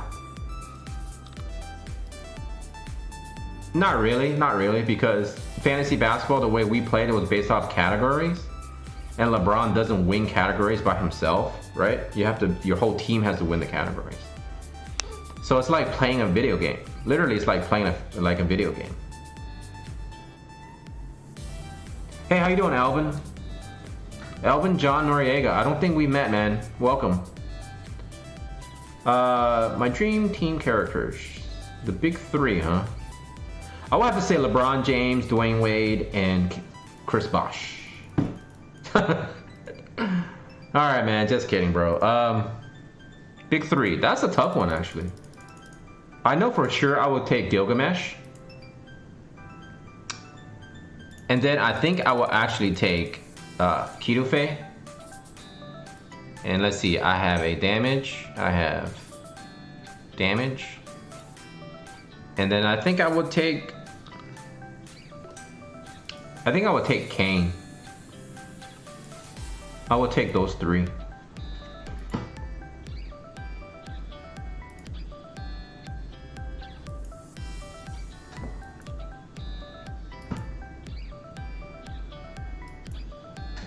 What about you? What about you, Alvin? What would be your big three? Because I think if we're gonna look ahead, then I can't really say, right? Because there's so many units coming up in the future that I don't know shit about. But if we're just taking the current what's out in Japan, I would take those three. Like, you know, what's in the database right now, right? I would take those three. I think those three units they're solid enough to really wreak havoc against any combination of units your opponents have.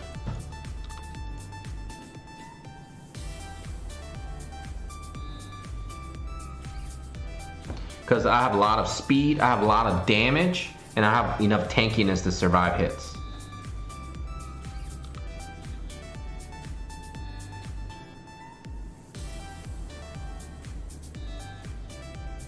Yeah, yeah. Well, see, the thing, Calvin, is I have 2 accounts, right? So I have the free to play and I have pay to win. For pay to win, I don't usually save in terms of just saving for the purpose of saving. I usually don't summon non-exclusive units. So technically speaking, I'm always saving. But for free to play, I do plan. I do actually map out exactly what I'm seeking. And Delita on my free to play account was a bonus material that I didn't foresee. But currently, I don't need to save for anything at all because there's literally nothing I plan on summoning other than maybe exclusive units on the pay to win account. Anything else I get, it will be purely bonus. I truly believe that I have enough units on the free to play account that once everything is built, which probably won't happen until Christmas, I don't think I need anything anymore, to be honest. I don't really enjoy match play. In fact, I don't even do it. Arena is whatever, because I know I'm not going to be good enough or strong enough to get high, and personally I don't care. So then really it's just PvE. And so far I've been clearing PvP or PvE, but just maybe not as smoothly as I like, But maybe by Christmas I shouldn't have any issues unless they give us content that's so damn hard that you have to have a quote-unquote must-have. But that would be a dick move on their part if they did that, I think, marketing-wise. I build team around my available vision card. Yes, that's not a bad idea, man, because vision cards make your team. They do. And data limit breaking, right? Some units, like, ideally your Mediana should be level 20 limit broken. Your limit burst should be level 20, so she can do tons of damage.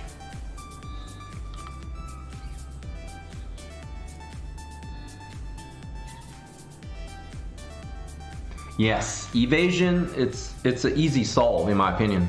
And even if I saw Ayaka, I would be scared if I was running an evasion team. Shit, if you're running even like Salir, like all those units have holy.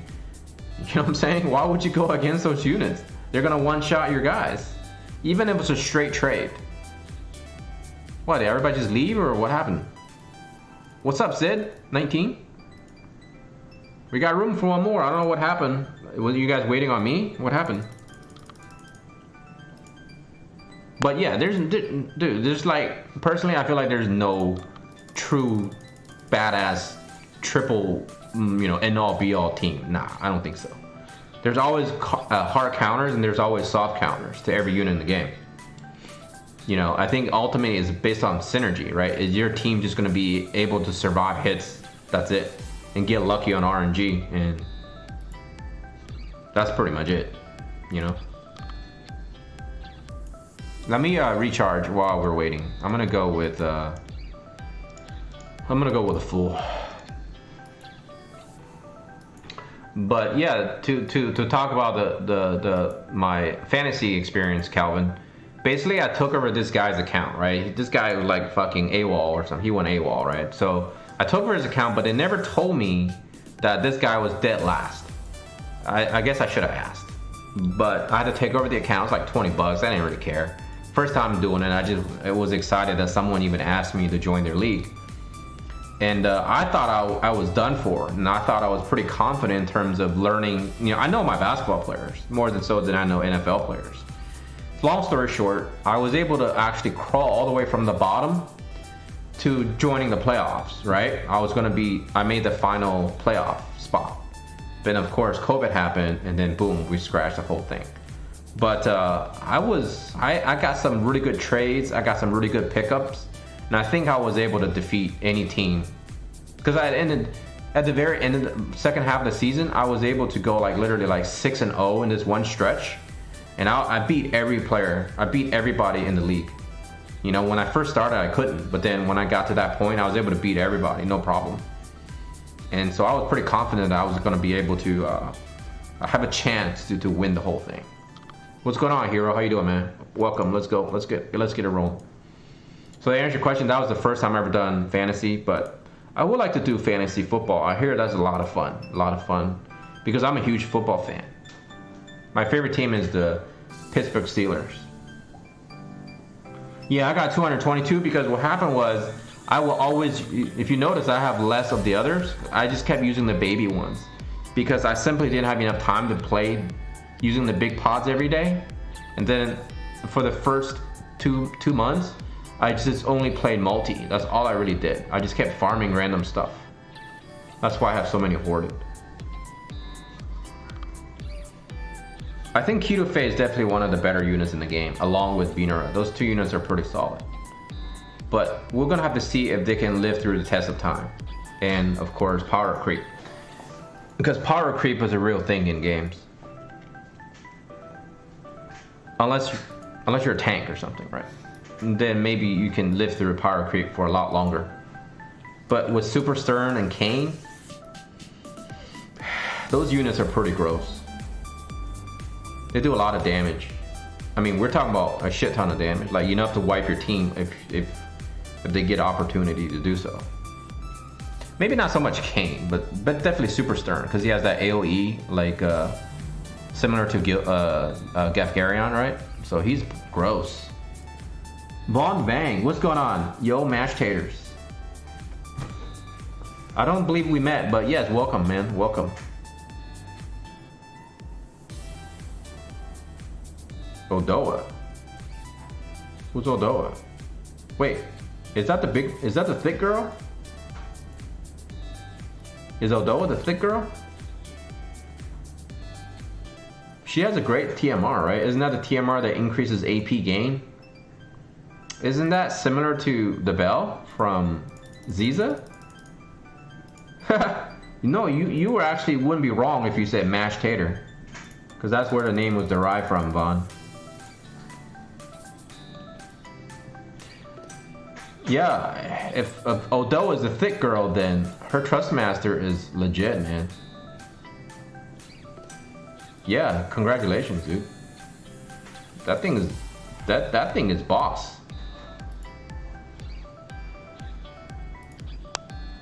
Oh yeah, Vaughn, that's right. You're the one that slaughtered me, man. What the fuck, dude? You were just using me as a stepping stone. On my own stream too. It's all good, dude. I don't care. I'm building her for the TMR, but it's 5% only. Oh, it's only 5%? Are you sure? That doesn't sound like a lot. That sounds not enough to be worth building for. 5% AP gain? That's like what? That can't be right. Because if I do a slash attack and I gain 15 AP, 5% is like not even one. That's not even worth building, dude. That's like worthless. Are you sure? Are you sure it's not more than that at max? Because maybe it's 20% at max. Then it would be worth it. Right? Like for Delita, that's super good. Because Delita, his skill, it decreases AP usage. So,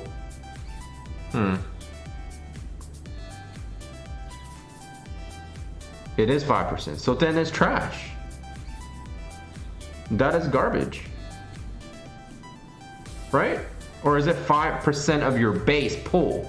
Then that's a huge difference, because your base is usually like 130. 5% will be like,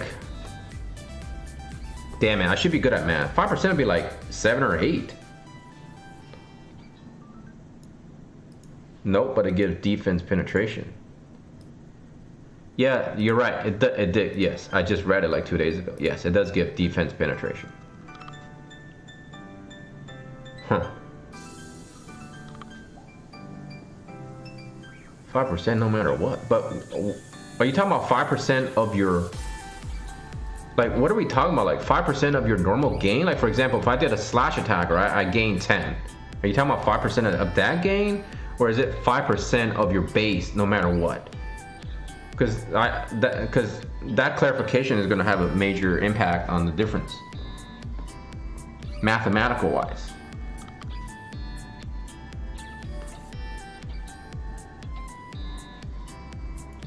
It's going to be like 6 to 7 AP, and oh, so then it is 6 to 7, meaning that it's going to be 5% of your total pool then, because that's about 6 to 7. Yes, there you go. That makes total sense. 5% of base, yes. Then that will be, yes, that will be around 6 to 7, yeah. That's actually, wait a second. Is that good? Let's think about that. Is that good? That's pretty good. Right, but it's 5% of the person using it, right? So it's not 5% of Odoa, it's whoever's equipping it. So clearly someone who takes advantage of that, who have a higher base of AP, is gonna be a lot more powerful. Because some people have a lot of AP base. So I would admit, oh, the fuck? Wait a second, guys, why are we dying? Why the hell are we losing this fight? The defense finisher is mainly the reason folks go for her, TMO. The AP gain is just a small plus. I gotcha. Then that makes more sense. Yeah, defense penetration. How much percentages are we talking defense penetration? Like, is it completely ignore defense? Or like, how much are we penetrating here? Or is that a stupid, shitty question? I should just go to ultimate.jp and figure that out.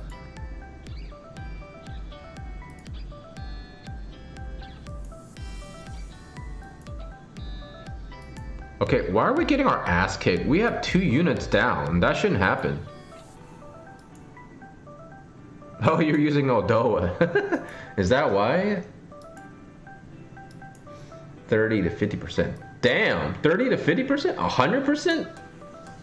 If it's 100%, then that's pure ignore defense. Oh, okay, I was gonna say 50% makes more sense. 100% ignore? Then all tanks are useless. That would be too overpowered, man. I don't think it's 100%.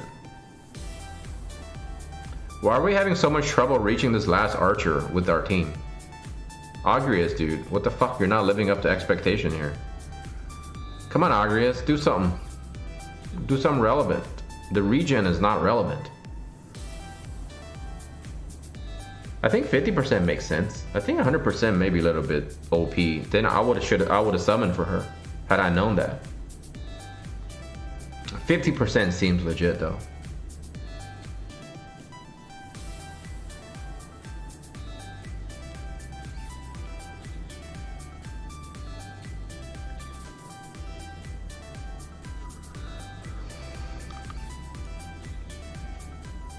Okay, let's examine what exactly is going on. Why are we losing? Not losing, but why is it taking it longer than it needs to take? Are you going with like a level 2 Odoa? Look at this guy. Look at this guy's level 64. Alright, no problem. You don't lose faith, by the way. I mean, you don't lose bravery when you're doing multi, so. It's fine, man. You can pick Odoa. I don't care. Nobody cares.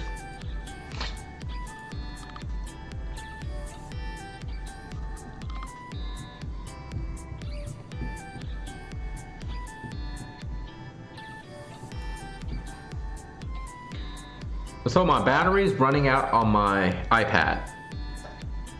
Oh, look at you show off. I swear to God, he is showing off. Go is showing off big time. Hey, so what's your arena ranking, Go? I'm just curious. I would imagine you're pretty high.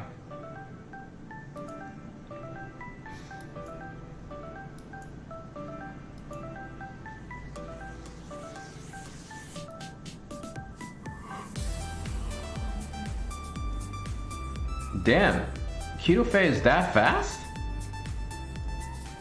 How are you that fast?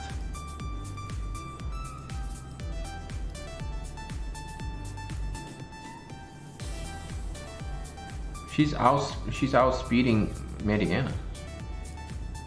But all you did was put on a shield. What the fuck, man? Way to go, bro. You should turn that skill off. Why do you need to cast a shield in crappy PvE content?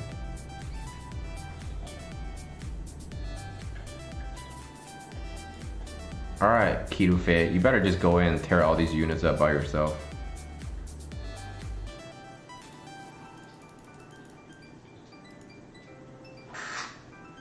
Top 1k, is that considered high?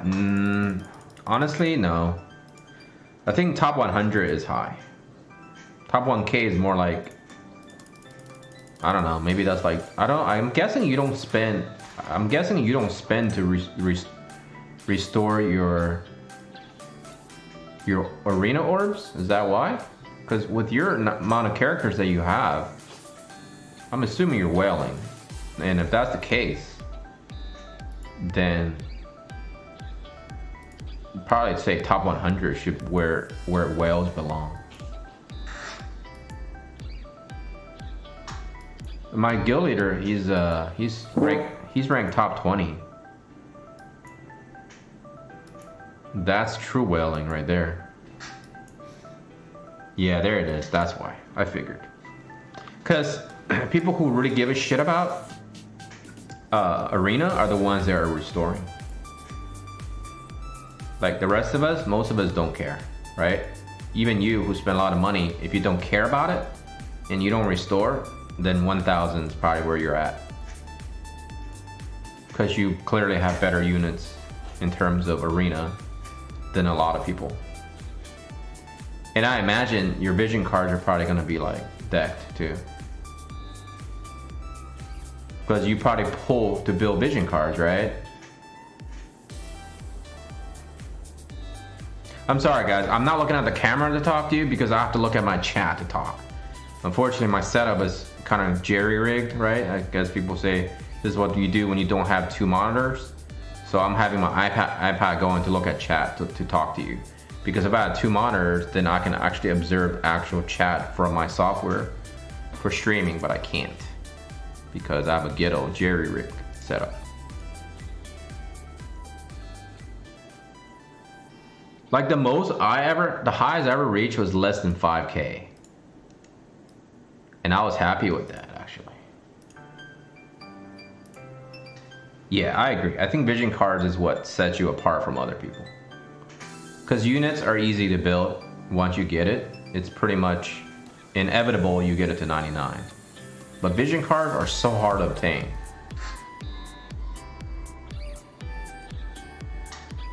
I don't know then, May. I don't know.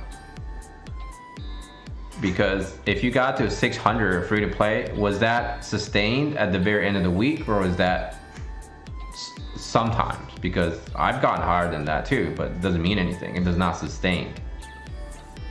I don't believe you can sustain 600 as a free to play.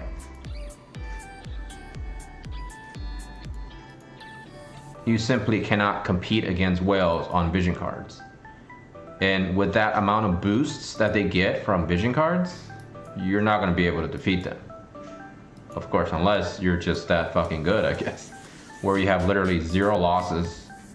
And on top of it, you're using that week's special units, feature units, to gain extra points.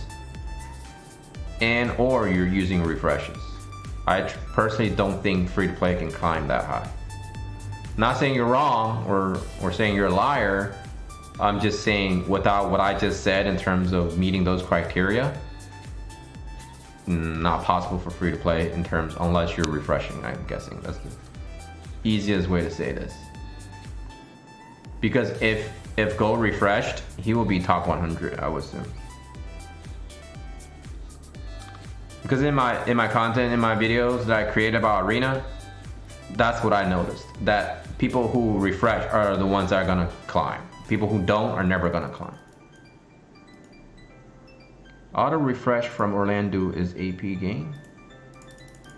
No. No, I don't think so. I think it gains hit points. Right? I don't know. Huh. So then my question is, May, did you refresh? Right? I have to ask that question. I always thought auto refresh was just hit points, but I could be wrong. That doesn't seem right if it was hit points, because it's so low. It's probably it's probably not like that good. I don't know. I always have a problem with his passive. I don't really know which one to use. I just use the illusion, or the dodge one, evasion one, but I don't even think that's that good.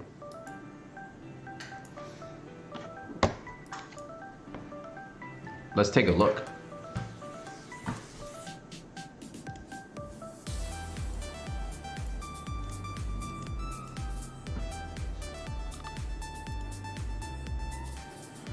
Is green wording though? It gain AP. Wow, I don't think so. Let me double check.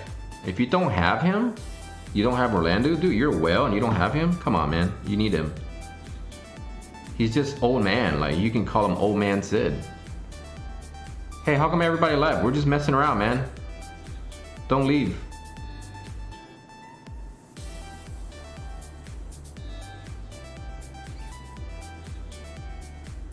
Auto refresh.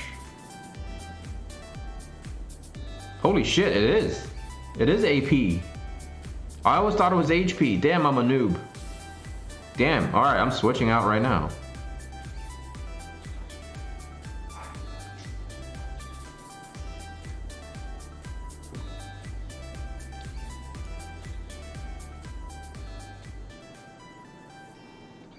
I always use my most powerful units. If I use refresh, that's like wasting gems. No, you don't use gems to refresh. You use pots. But once you run out of pots, then you have to use gems. That's why free-to-play players can't climb.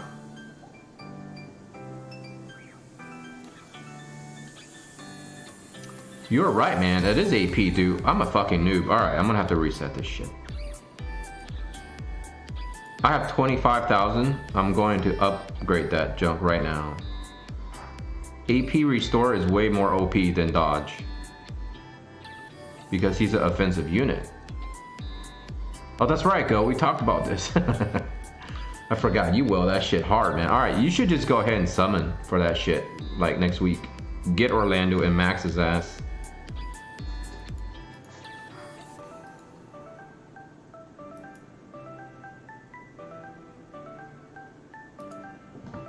Well, see, the thing is, May, though, like, if you don't refresh and you're going daily, it's still not possible to climb that high, even if you won every match. Because the way the game is designed is people who use units that are featured for that week and win will climb much faster.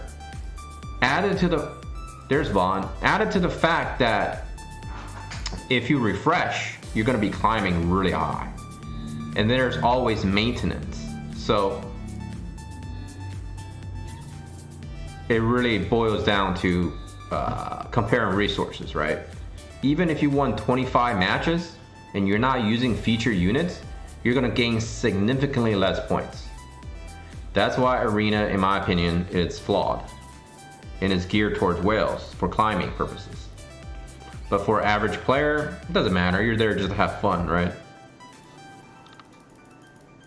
Not that I don't believe you, dude. Don't get me wrong. I'm not here to try to antagonize you. I'm just saying, statistically speaking, for the general person, it's very hard to do.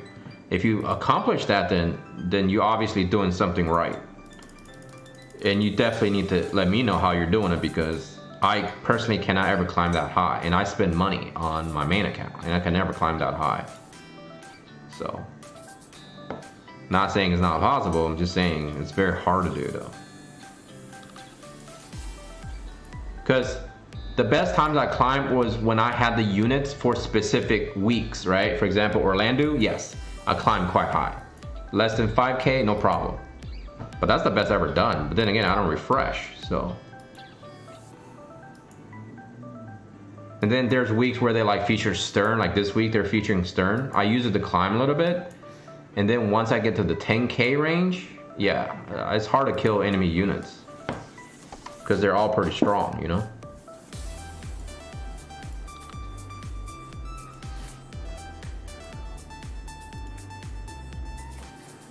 Yeah, but Orlando Warrior of Light is not going to be able to defeat every team, like defensive-wise. And then, of course, your third unit will have to be that unit of the flavor of the week. And if you're free to play, I would imagine you do not have flavor of the week every week, right? So if you sustain 500 every week, then I have to say I don't believe you. But if you say that's the highest you ever done, then yes, I believe you. No problem there.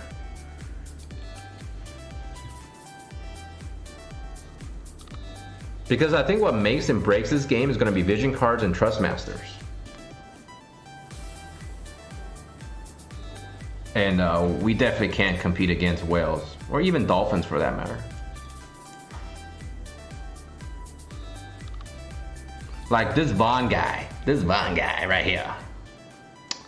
This Vaughn guy, yeah, he's definitely a whale, so.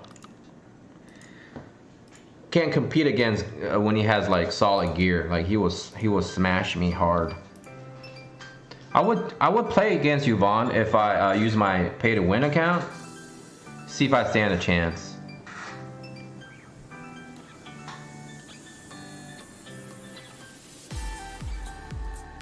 Yeah, that's a problem, Go. Maybe you should join our guild. Yeah, I just had no shame there, huh? Just openly recruit you. Dude, my guild is like full of whales and dolphins, dude. Come on, Vaughn, let's go, bro. Vaughn, join my guild, man. We need more whales. Fuck that, you're no dolphin, you're a whale. Come on, man. Yeah, that's what I was saying, mate. Like, you know what I'm saying? Like, I didn't say I didn't believe you. I just said, if you sustain it, then I cannot believe you. But if you didn't sustain it over every week, then yes, of course you can climb high, right? You have solid units. And you probably are a better player than me in terms of, you know, being one patient with looking for your defenses to kill and things like that. I have the same units you do. I lack patience when it comes to that. Because for me, it's not really worth just taking all that time to do unless I'm making a video.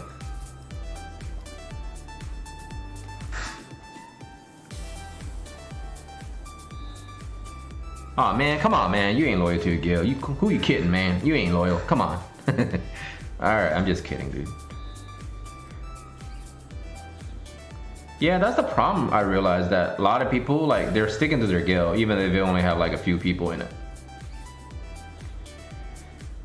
Because I truly think in this game, if you have 28 players solid, it's not a good idea.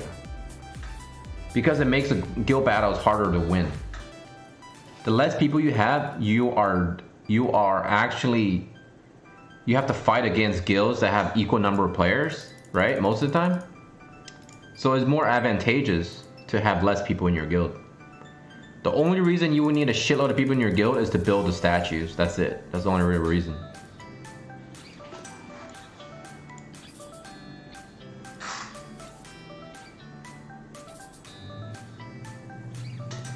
Go, here's an idea. You don't leave your guild. You take you and your 6 friends with you and join this guild. Then we're gonna have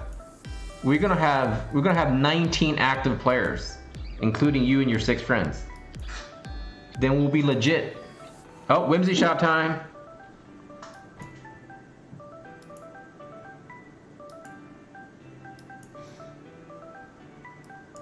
I think they really unnerfed Whimsy shop, right? I mean, come on. You guys know they nerfed that shit in Warrior of Light run, man. Fuck you. They gave me Lucia. They're really taunting me.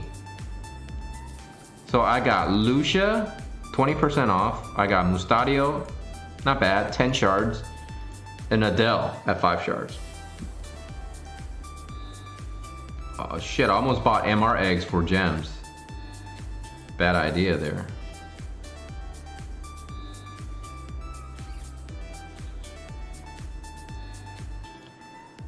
So my Mustadio is almost finished.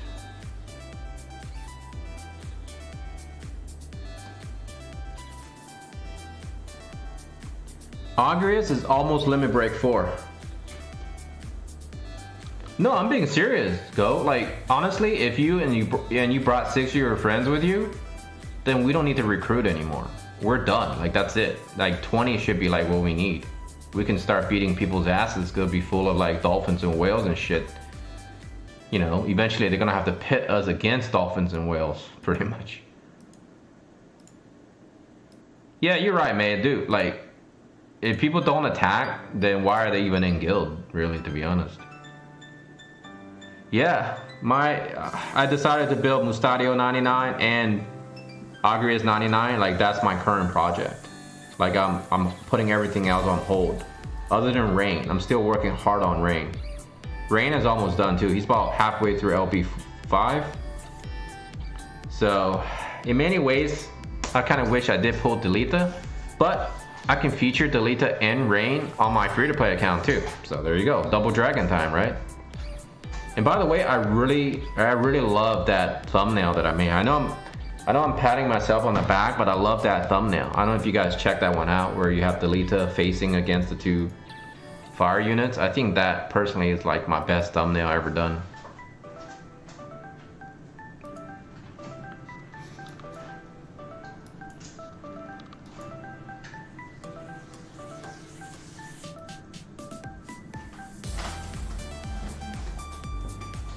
Yeah, if they gave visuals for attacks, then people would do it. I would totally do it. Sometimes I get lazy and I don't even attack.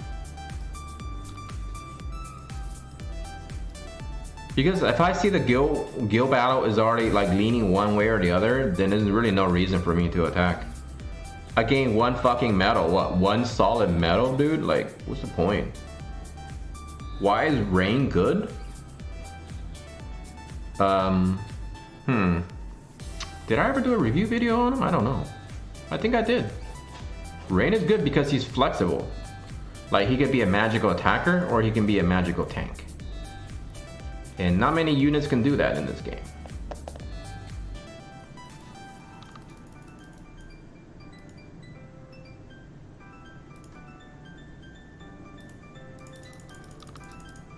And if you combine Rain with Delita, it lowers enemies' fire resistance by so much that you pretty much can one-shot anybody.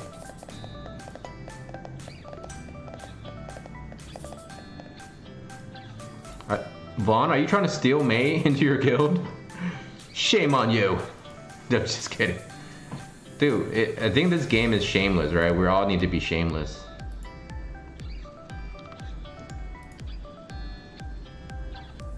Oh yeah, Rain will beat Agrius. I mean, not necessarily straight up. Like, if they were fighting each other, I think it depends. If it was equal, maybe, because of the 25% advantage, but I don't know if he would straight up beat her, because Agrius is pretty good. She is a magical tank, so there, I'm gonna leech off my own stuff. Look at me with my crappy ass. Look at me with my crappy shadowlings compared to these whales and shit, whaling it out, bros. I feel so ashamed to bring my shadowlings in there. I usually don't showcase my main account, my pay to win account, because my goal for my channel is really to try to give people the free to play perspective. But in the future though, if my account ever reaches monetization status, right? You know, if I'm making like money off of ads and shit, then all the earnings I make, I'm gonna put that back into the game by putting it into my main account, and then I'll probably do equal love of free to play, you know, pay to win. Calvin, you want to join the farm? If you do, I'll leave. That's fine. Yeah, Agrius with the single attack resistance, pretty stupid good.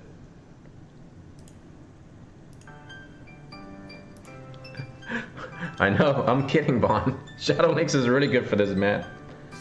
But what I usually do is, when I farm on both my accounts, I use 2 Medianas and they have 0 issues clearing the map. It takes maybe like a couple of minutes, but I can't. My Mustadio's not even built.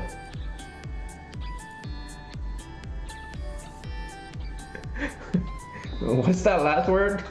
Shema your cone? What is that? What is cown? I don't know what that is. No, I'll leave, Calvin. After this, I'll kick myself out. No problem, man. The stream is designed to get viewers engaged, not for me to leech off my own stuff.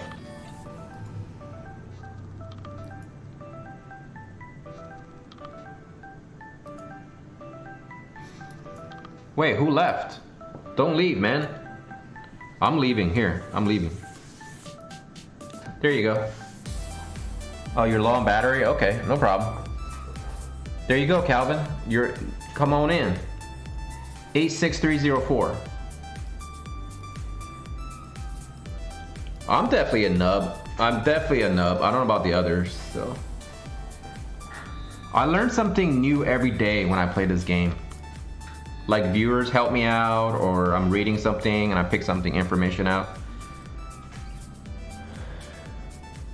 So in about half an hour, I'm gonna have to end the stream, okay, guys? Because my back is killing me. I've been sitting here for 4 hours. I didn't take a stretch break. I think on this run, I'm gonna take a stretch break. And then I'm gonna go get some dinner and then watch some sports.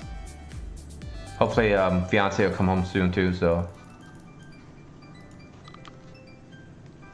But I've been streaming since 4:30.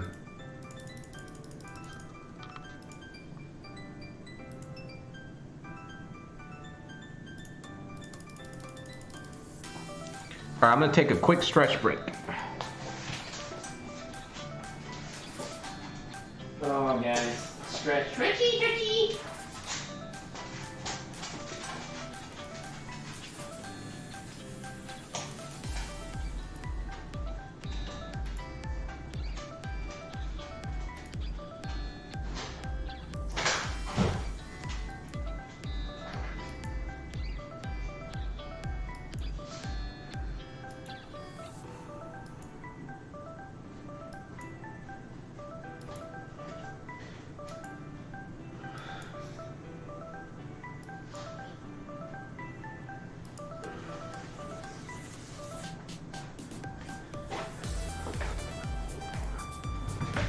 All right.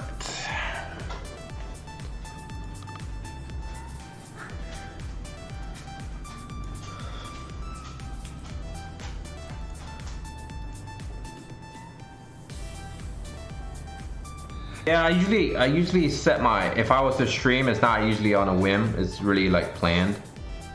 So that I usually have my days all prepared out. You gotta do it that way. Yes. Yes, my fiance is a female. Diggs' husband is a Asian male. His name is Giant. I wonder what that means. I don't like to insinuate anything, but you know. Sure, he didn't get that nickname, or that's his real name, whatever.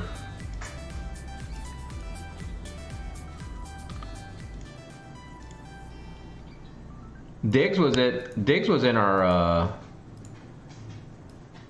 Diggs was in our he's still in our Discord actually. I chatted with him last time. Anybody else want to come back in, or anybody? Anybody? May, you want to come farm?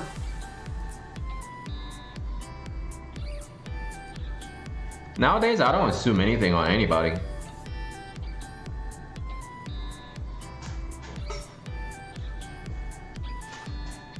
All right, it's a 3, 2, 1, go.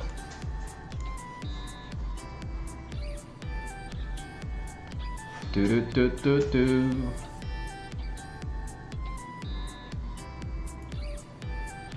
Is it me, or does Dr. Dig laugh makes you cringe? Well, I mean, some people told me they enjoy his laugh. So, and he has a shit of subscribers. So, I clearly, not a lot of people think it's cringy, because if he has that many subscribers, they watch his content, so.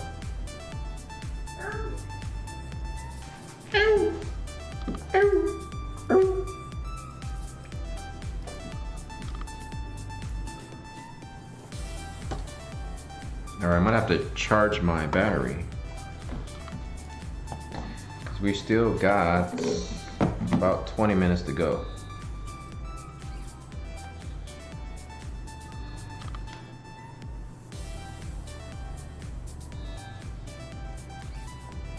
I'm not really sure if he fake laughs. Like when he first started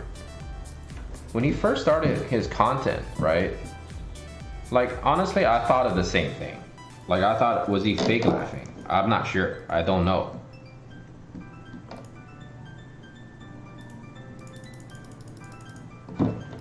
So I hope he's not faking the laugh personally, because that would be lame.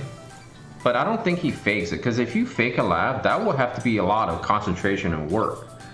And if he was faking it, then eventually you will see that he's faking it because he's gonna make a mistake, right? But he's made so many videos that I would imagine it's not fake. I think that's how he actually laughs. And some people have, what's the word? Some people have is what they call nervous tick. So it's kind of like, that's kind of natural thing that people do because they're nervous, whatever, and they just do it naturally. Kind of like how people say or whatever like that, you know?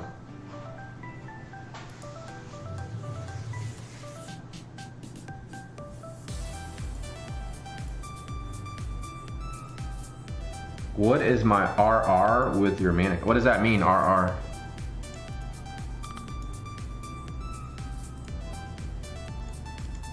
Yeah, he has a Gilgamesh 89, huh? I'm working on my Gilgamesh very tediously slow.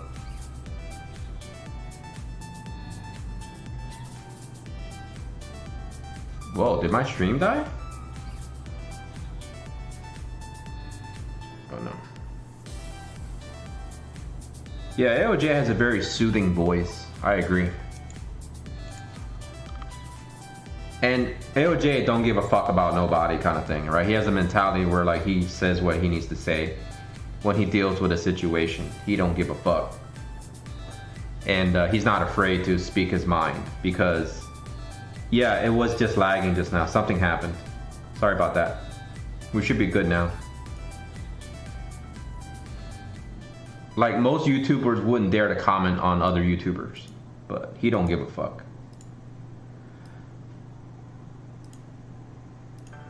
I'm dealing with a tiny bit of lag on the stream for some reason. I don't have any issues with my internet normally, so. So what does RR stand for? You're asking me what is your RR with your main account?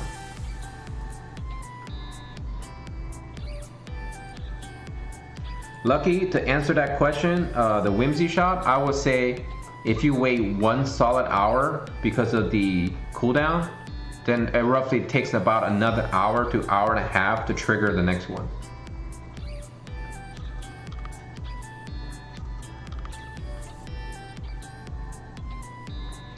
But honestly, during the Warrior of Light campaign, it wasn't that way.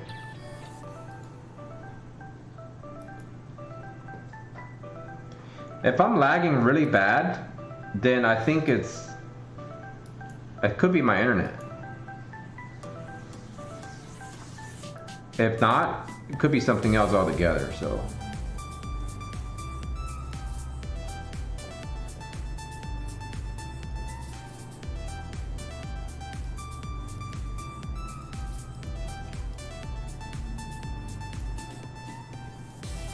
Yeah, I don't think he's faking either. I think it's his natural tick.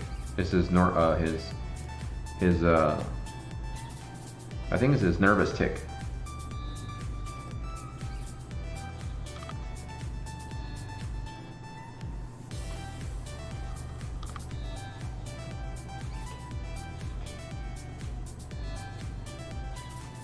Rank. Oh, you're trying to ask me if I'm a whale or whatever. Oh, nice. Okay.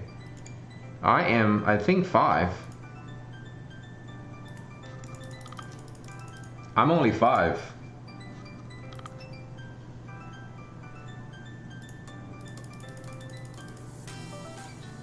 I'm not sure what is considered, to be honest. Yeah, I figured that now. I figured it's warrior rank. I figured it out. When he said RR9.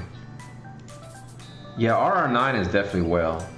I don't ask people how much they spend, but if you spend more than $500 a month, then you're a whale. For me, like that's how I classify it. I don't classify, you know, other things. Like there's probably a real definitive number out there for gaming in general, but I personally feel like 500 a month is whale status.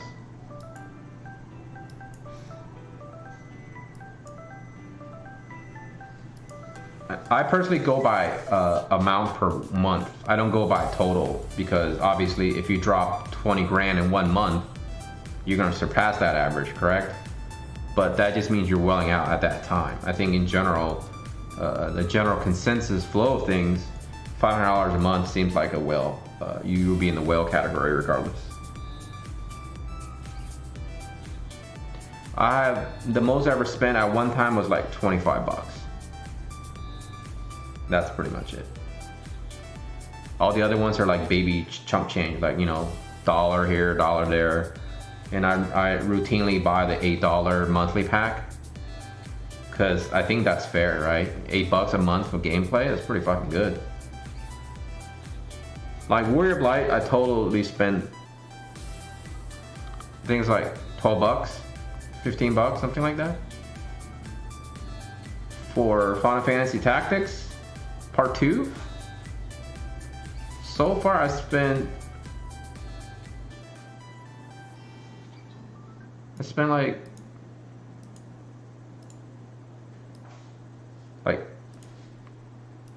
$14. No, Warrior Light I spent like $9. Total I spent $9 on the Warrior Light one. And for this one I spent $14. And then next week I'm gonna spend $5 because of the daily. That's it. That's all I usually spend. So I'm a minnow at best.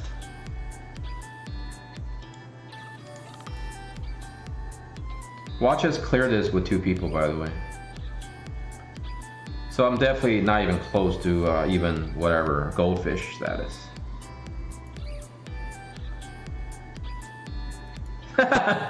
First of all, Vaughn, I didn't know what RR was because I didn't understand the context.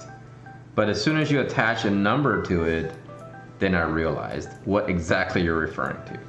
And judging the fact that I'm only ranked 5, you know that I ain't no whale, I'm a minnow. But to be fair, when I did Final Fantasy Tactics 1 banner, yeah, I spent like a good amount. I don't want to reveal it because if my fiance is watching, then she's gonna yell at me. So I'm not gonna reveal how much I spent. But you can pretty much guess how much I spent in terms of being Royal Rank 5, right? So. But so far, 0 regrets, man. Like, I spent money on other games before, always regretted that shit. But for this game, 0 regrets. And this is some serious lag right now, man. Like, my stream is completely frozen from my perspective. So I'm gonna have to call it like really soon, because this is unwatchable for people.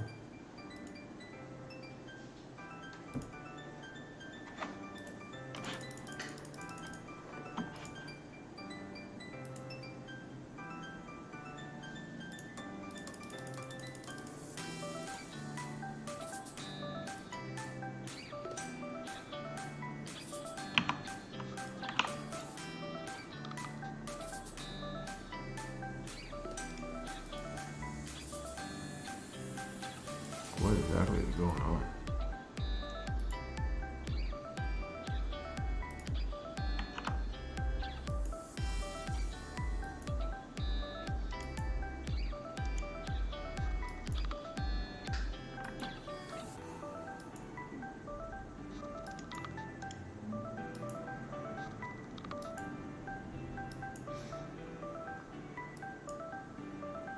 Can you guys still see what's going on?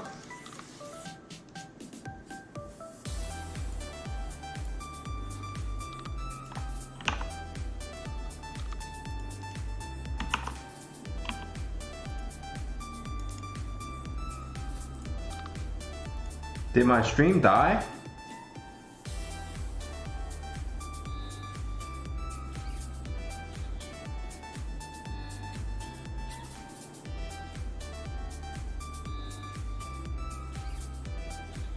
Yeah, I switched that to see if my settings are off.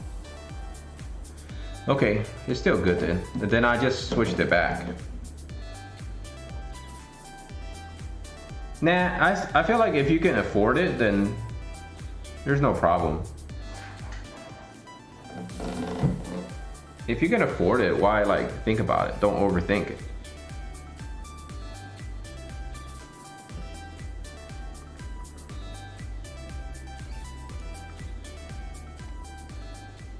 My iPad is completely frozen. Like, I can't see anything. But as long as you guys can still see things, I'm gonna keep going. I'm gonna do like 2 more runs and I'm gonna call it. I'm gonna end this stream. Got to go do things. So I guess a good time to thank everybody and all the other viewers that came on to hang out tonight. Had a lot of fun. 4 hours streaming straight, man. Next time I'm gonna take more breaks. I think I take like 15-minute breaks every hour or two, man. This is too much sitting here. You like how we're like killing faster with just 2 people instead of 4?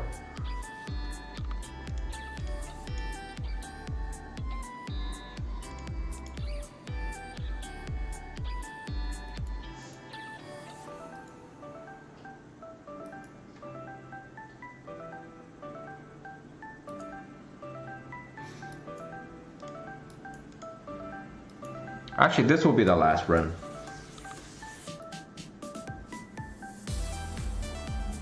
Yeah, there's no reason to feel guilty or feel bad. Spending money, you gotta spend your money on something. Money are meant to be spent. What else you gonna spend your money on? Drugs and hookers? Right? You know what I'm saying? Drugs and hookers don't last very long, but this game can last you for a very long time.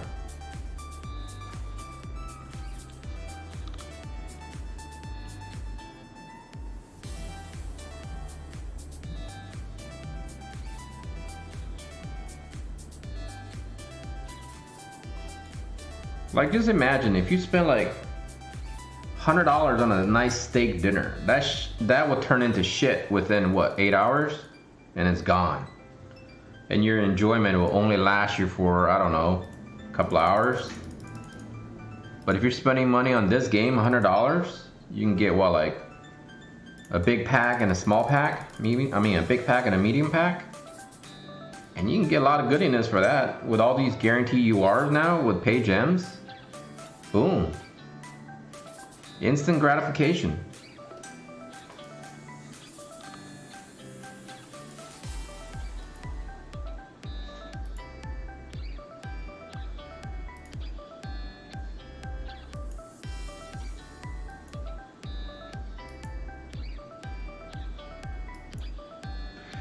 All right, I think that's it. My neck is killing me actually, so. And I'm getting really hungry too. And my throat is pretty dry. You guys have a great weekend, all right? Don't farm too hard like I just did.